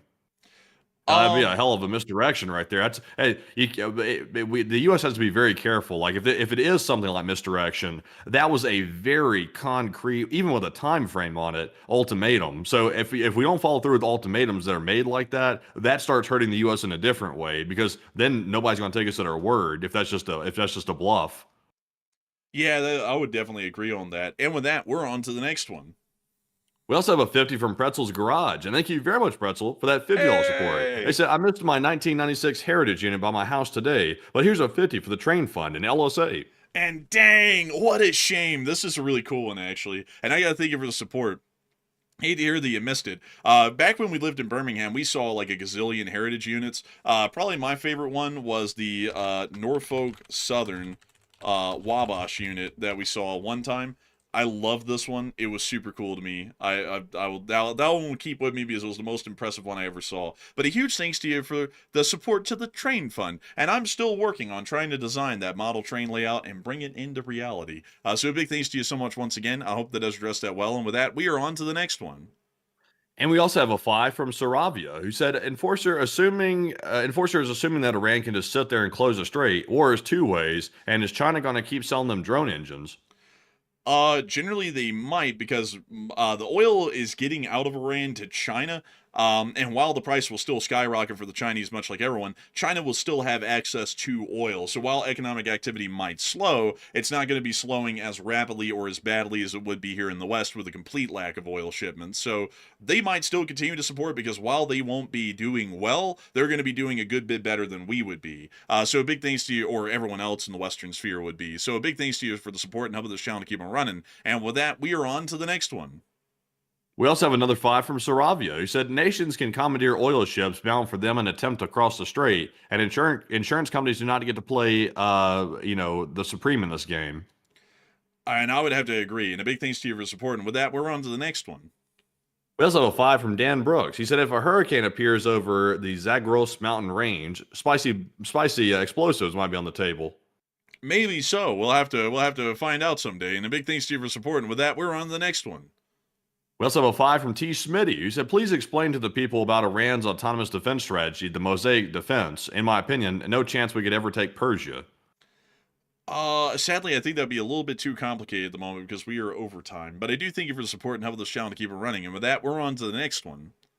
We also have a 5 from Sean Reynolds, who said the war is against the regime in Iran, not the citizens. The citizens of Iran are happy that America and Israel is there, and neither will nuke Iran. Well, I mean, at the same time, though, you wouldn't think they would strike the power infrastructure inside of Iran either if we really cared about the people, because it's going to affect the citizens the worst. So, I mean, I would disagree. But Enforcer, what say you? I would generally have to agree with Enforcer Matt on that one. But a big thanks to you for support. And with that, we are on to the next one. We also have a 5 from the B93 who said, bring out the art. And a big thanks to you for support. And with that, we're on to the next one. And a big shout out to Ross Nib. He said, I wish NATO was involved. I wish too. Hopefully we'll see that they're involved one day. If we treated them nicely, they get involved quicker. Instead of, shitting on them every day and then doing the whole stupid, why don't you say thank you shtick for the 9,000th time on the 9,000th country. It's like, maybe if we just treated them nicely and acted like they were actually valuable allies, maybe they would feel like valuable allies enough to come help us. And then if they didn't, then we'd have a bone to pick with them, truly, at that point. But, shitting on them and then demanding for them to come help won't really, endear them to the cause. But a big thanks to you for support and helping this channel to keep it running. And I definitely agree with you, Ross. Hopefully we'll see him down here someday. But a big thanks to you once again, and we are on to the next one. We also have a 20 from Nick, and thank you very much, Nick, for that $20 support. He said, any validity to the rumor of American supply of interceptor missiles running near empty? And there is validity to that, by the way. That is not just a a bullcrap propaganda thing that they're saying. That's actually a legit deal. We're hearing that not just about the United States. We're also hearing that from defense officials inside of Germany as well. And also, obviously, the Gulf states had to get an emergency supply of interceptors because they are running out. So it's legit. But Enforcer, what say you? And that is legit. We are actually hearing that interceptors are running low because the reality of it is that you just can't produce high-end, incredibly complex missile interceptors like we're using every day to deal with a swarm, an endless swarm of drones like we're also having to face each and every single day down there. So yes, we are running out of them. And so big thanks to you for support and helping this channel to keep it running. And with that, we're on to the next one. We also have a 5 from Verman guy, or Veman guy, and then we do appreciate that. He said, what are the chances that Iran build a secret enrichment facility after Midnight Hammer? Highly unlikely, because we would have probably been able to notice construction by satellite, and nobody's really noticed any new construction of underground tunnel facilities by satellite that are completely new compounds. We've seen indications they may be expanding the depth or length of the tunnels in pre-existing compounds, but nothing new as far as like a brand new facility. So a big thanks to you for support. I hope that does address that well, and with that, we are on to the next one. We also have a 3 from Plazath and a 3 from Delito-Matic, as well as a 3 from Quarantine. And we appreciate all 3 of you very much for that support. We also have a 2 from Solar Independent, who said, read the Solar Independent Utility Systems Manual. And we will try someday. And a big thanks to you for the support. And with that, we are on to the next one. We also have a 2 from Free Software Channel, who said, I bought some silver in case of financial disaster in LSA. and you know, that's an interesting one. I mean, I bet it's better than gold at this point, because I remember back in the day, folks, there was a real heated argument that we had, I did versus some people in the chat, where I said, you know, gold only has a value ascribed to it by people, and that value can plummet if people start losing faith in gold. And people went, oh, Enforcer, you're full of shit, gold truly has value. And it's like going through like the biggest historic plummet in price that it ever has in history.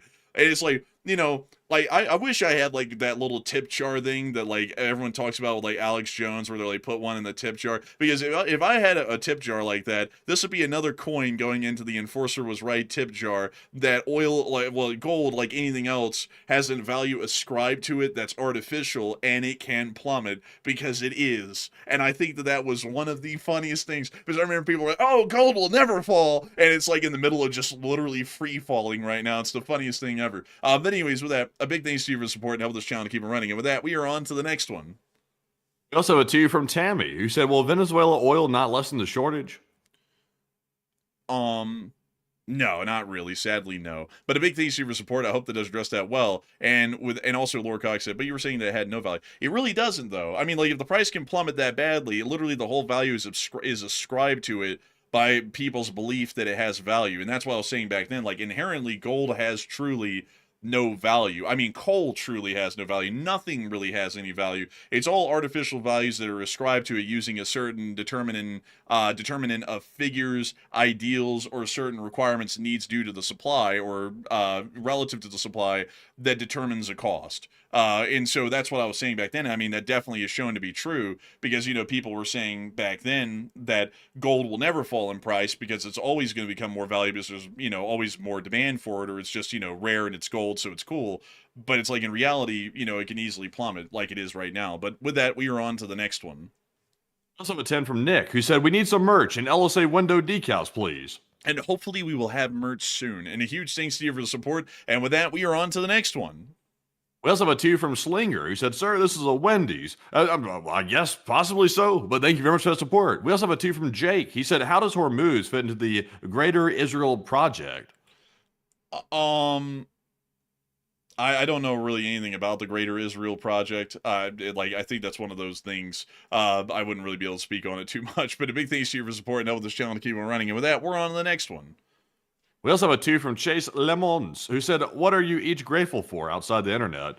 Honestly, I'm just glad to wake up every day and simply have breath in my body and be generally healthy for the most part. I'm generally just glad for that. Outside of that, anything else is a bonus. But Enforcer, what say you? I'm grateful for the Republic. That's just like, yeah, I just sound like a real patriot. I'm grateful for the Republic. But beyond that, I would say that I'm actually grateful for generally just getting to exist. It's always not a great thing, but I think everyone ought to take a step back to appreciate, even in the good and bad times, it really is something that we kind of get to live through our own little adventure, in our own little era of history, that one day people will look back and read about and imagine what those days were like, and even ponder about how nice it must have been back then, when in reality we all know it was all right, but it wasn't anything really to rave about. But with that's kind of what I'm appreciative for, actually, just getting it to exist through all of this, the good and the bad, and get to witness it firsthand. But a big thanks to you so much once again, and with that, we're on to the next one.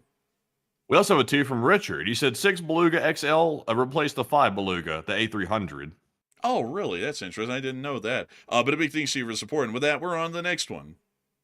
And we also have a 2 from Badger Gambler, who said Magnum PI or A-Team. And that's interesting. Magnum Pi. Now, I've heard of 357 Magnum. I've never heard of Magnum Pi. That's news. And a big Big iron. when he tried to match the Ranger. Man, I'm way off key on that one. But anyways, with that, we're on to the next one. We also have a 2 from Jeff, and thank you very much, Jeff, for that $2 support. And we also have a 2 from Robert, who said, I'm watching the stream right now, and a little something. And thank you so much for the support. And with that, we're on the next one. We also have a 2 from Bad Gambler yet again. He said, what are your thoughts on General McCland allegedly going missing? Oh, I wouldn't know. I mean, people are always going missing and dead, according to folks out there. But a big thanks to you for support. And with that, we're on to the next one. And folks, with that is our last of the Super Chats to get to. And it is now time to get to some live chat questions. We're running very late tonight, but we do appreciate the support very, very much from everybody tonight that makes the channel possible all the time. And we shall jump right into none other than the Morse Code Decoders. We have Paul, Kevin, Mason, Joni, Norm, Arabelle, Her Royal Fluffiness, Kush, Kobe, Tarek, Sire, Brian, and guess who? Cryptid Clippy as well. And thank you very much for solving that. They said, the Morse says, what more is there to say? Let's just hope this turns out okay in the long run eventually in LSA. And that's the sound of money. Y'all hit that dead on the nail. That was the Morse code message of the mind. Holy moly. Y'all got that done on the nail. I got to congratulate y'all on the Lee Springer Syndrome Core. Y'all are always getting that correct. And it's truly an amazing and profound thing. And a humongous thanks to you so much once again for support. And with that, it's time for us to get on into the questions. The live chats, that is. We have one last super chat to address, and then we'll be getting 3 live chats. So, Matthew, what do we got? So this one goes to Knox Dated, what's in the 5. He said, do you guys think the war in Iran will escalate into a global war? And I would say it's already there. Me personally, I would already argue that it's generally a global war. China's involved, Russia's involved, the U.S. is involved, and some European countries are also involved now as well. And the entire Middle East is in a regional war at this point. So I would say it's already there. Now, it's obviously not World War III just yet, but it's already at a global stage, I would argue. But Enforcer, what say you? Man, I'm not going to lie, man, that question got me like that. Like, honestly, man, like, I was like, ooh, I was like, man, that is crazy where it says Homelander blowing. Man, know your meme. Like, that's messed up. Bruh, bruh, I'm not even gonna make the joke and spin it around. That'd be 2 on the nose. But beyond that, though, I'd have to say, I mean, it pretty much kind of already is, to be entirely honest. It's not like World War III kind of global war, but it is certainly, without a doubt at this point, a global war. So I hope that does address it the best I can. A big thanks to you for support. And with that, we are on to the third to last question of the night. This one goes to Obu, who said, did the tanker ever get from Russia to Cuba? And also, it's not time yet. It'll be arriving in about a day or 2, so it hasn't had a chance to actually happen. But Enforcer, what say you? Patience, my young Padawan. It will arrive, I think, in the next 3 days, I believe. And then we'll see the showdown happen, or we'll just see the immediate seizure. We're not sure which, but you're jumping a little ahead of the gun. I love the enthusiasm, but ask that in about 3 days, because that's when we're actually going to get the news on that, because they should be arriving by then. Or we could be hearing about that tomorrow or the next day before they even get close to Cuba. But a huge thanks to you for the great question. Just make sure to ask that again in 3 days, though. And with that, we are on to the second to last question of the night. We also have one more super chat. It goes to Chick A.D., who puts in a 2 and said, "Use guys was born after Magnum P.I., long after." I think so, because sadly I don't know about that. But a big thanks to you for support. And with that, we're on the second to last question of the night. And this one goes to TS Actual, who said, how would attacking critical infrastructure help the regime to fail or fall? it really kind of wouldn't, because most military structure, like attacking energy infrastructure, is something you do to put significant suffering on the citizenry of a country, and then by that significant pressure on a government, which in Iran wouldn't work. Or you're trying to cause long-term economic damage by industry shutting down due to a lack of power, which also isn't going to work, because this war shouldn't be lasting years to where that would actually be able to culminate into its true effect. So in reality, it really doesn't do us anything in the current war planning that we're hearing about and talking about right now, rather than just piss people off in that country, basically. But with that, I hope that has addressed it the best I can. And with that, we are on and into the final question of the night. And so, who is the lucky last person who threw in the lucky last question of the night? And this one goes to Stormy Weather, who said, are we heading into World War III, or are we already there, or is this a wider proxy war we're involved, and could it become much worse to the point that we possibly see nukes fly? And honestly, I think this will turn to World War III, to be straight up honest with you. If I'm being perfectly honest and not holding back and reserving myself, I genuinely think it will. This is a magnitude that we have not ever seen before. And unfortunately, a lot of wars get started because of economic issues. And what's the main thing we're seeing right now is a major economic issue that's currently brewing. And we're just now at the very precipice of it. It's barely just started. So we haven't even begun to feel the tremors from it really yet, but we're already feeling it nonetheless. But I think it's going to get bad. But Enforcer, what say you? I'll be honest, I generally have to kind of agree with Enforcer Matt there. We think similarly on a lot of things. We like, whenever we have like a discussion or a difference, we usually hash it out on air, because we know a lot of people will be interested in hearing the opposing sides. But we agree on this one pretty decently. It pretty much is already definitely a global conflict.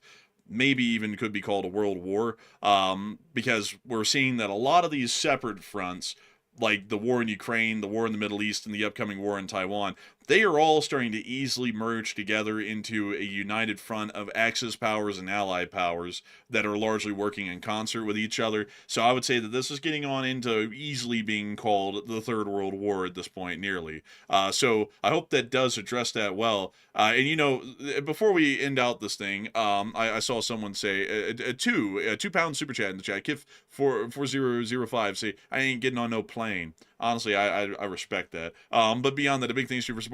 And before we leave for the night and do our usual outro, I have one little word that I want to share with y'all. It's a word from back in the day when the president and the vice president ganged up on Zelensky when he came here to America for the first time. Zelensky said, you know, everyone over here is very confident in being safe because you have a big ocean between you and the enemy, but when the missiles start falling, things are gonna get really scary. I mean, God forbid, you don't tell us what's going on, Zelensky, kiss our ass! And I'm just gonna leave y'all with those words, because now they're almost sounding prophetic. Like, you know, that might be coming around someday. But anyways, with that, it is time for us to round this stream on out for the night. We thank you all so much once again for watching. We've had 200,000 people watch this show over the course of about 4 hours. And we've also had 25,000 people here at the peak. That's a lot of people. And we thank you all so much once again for watching. We're always entirely honored and greatly appreciative to know that so many of y'all consider this channel to be your primary source of news. And we will see you all tomorrow at 10 p.m. Eastern Time to cover the next 24 hours of the news from around the world,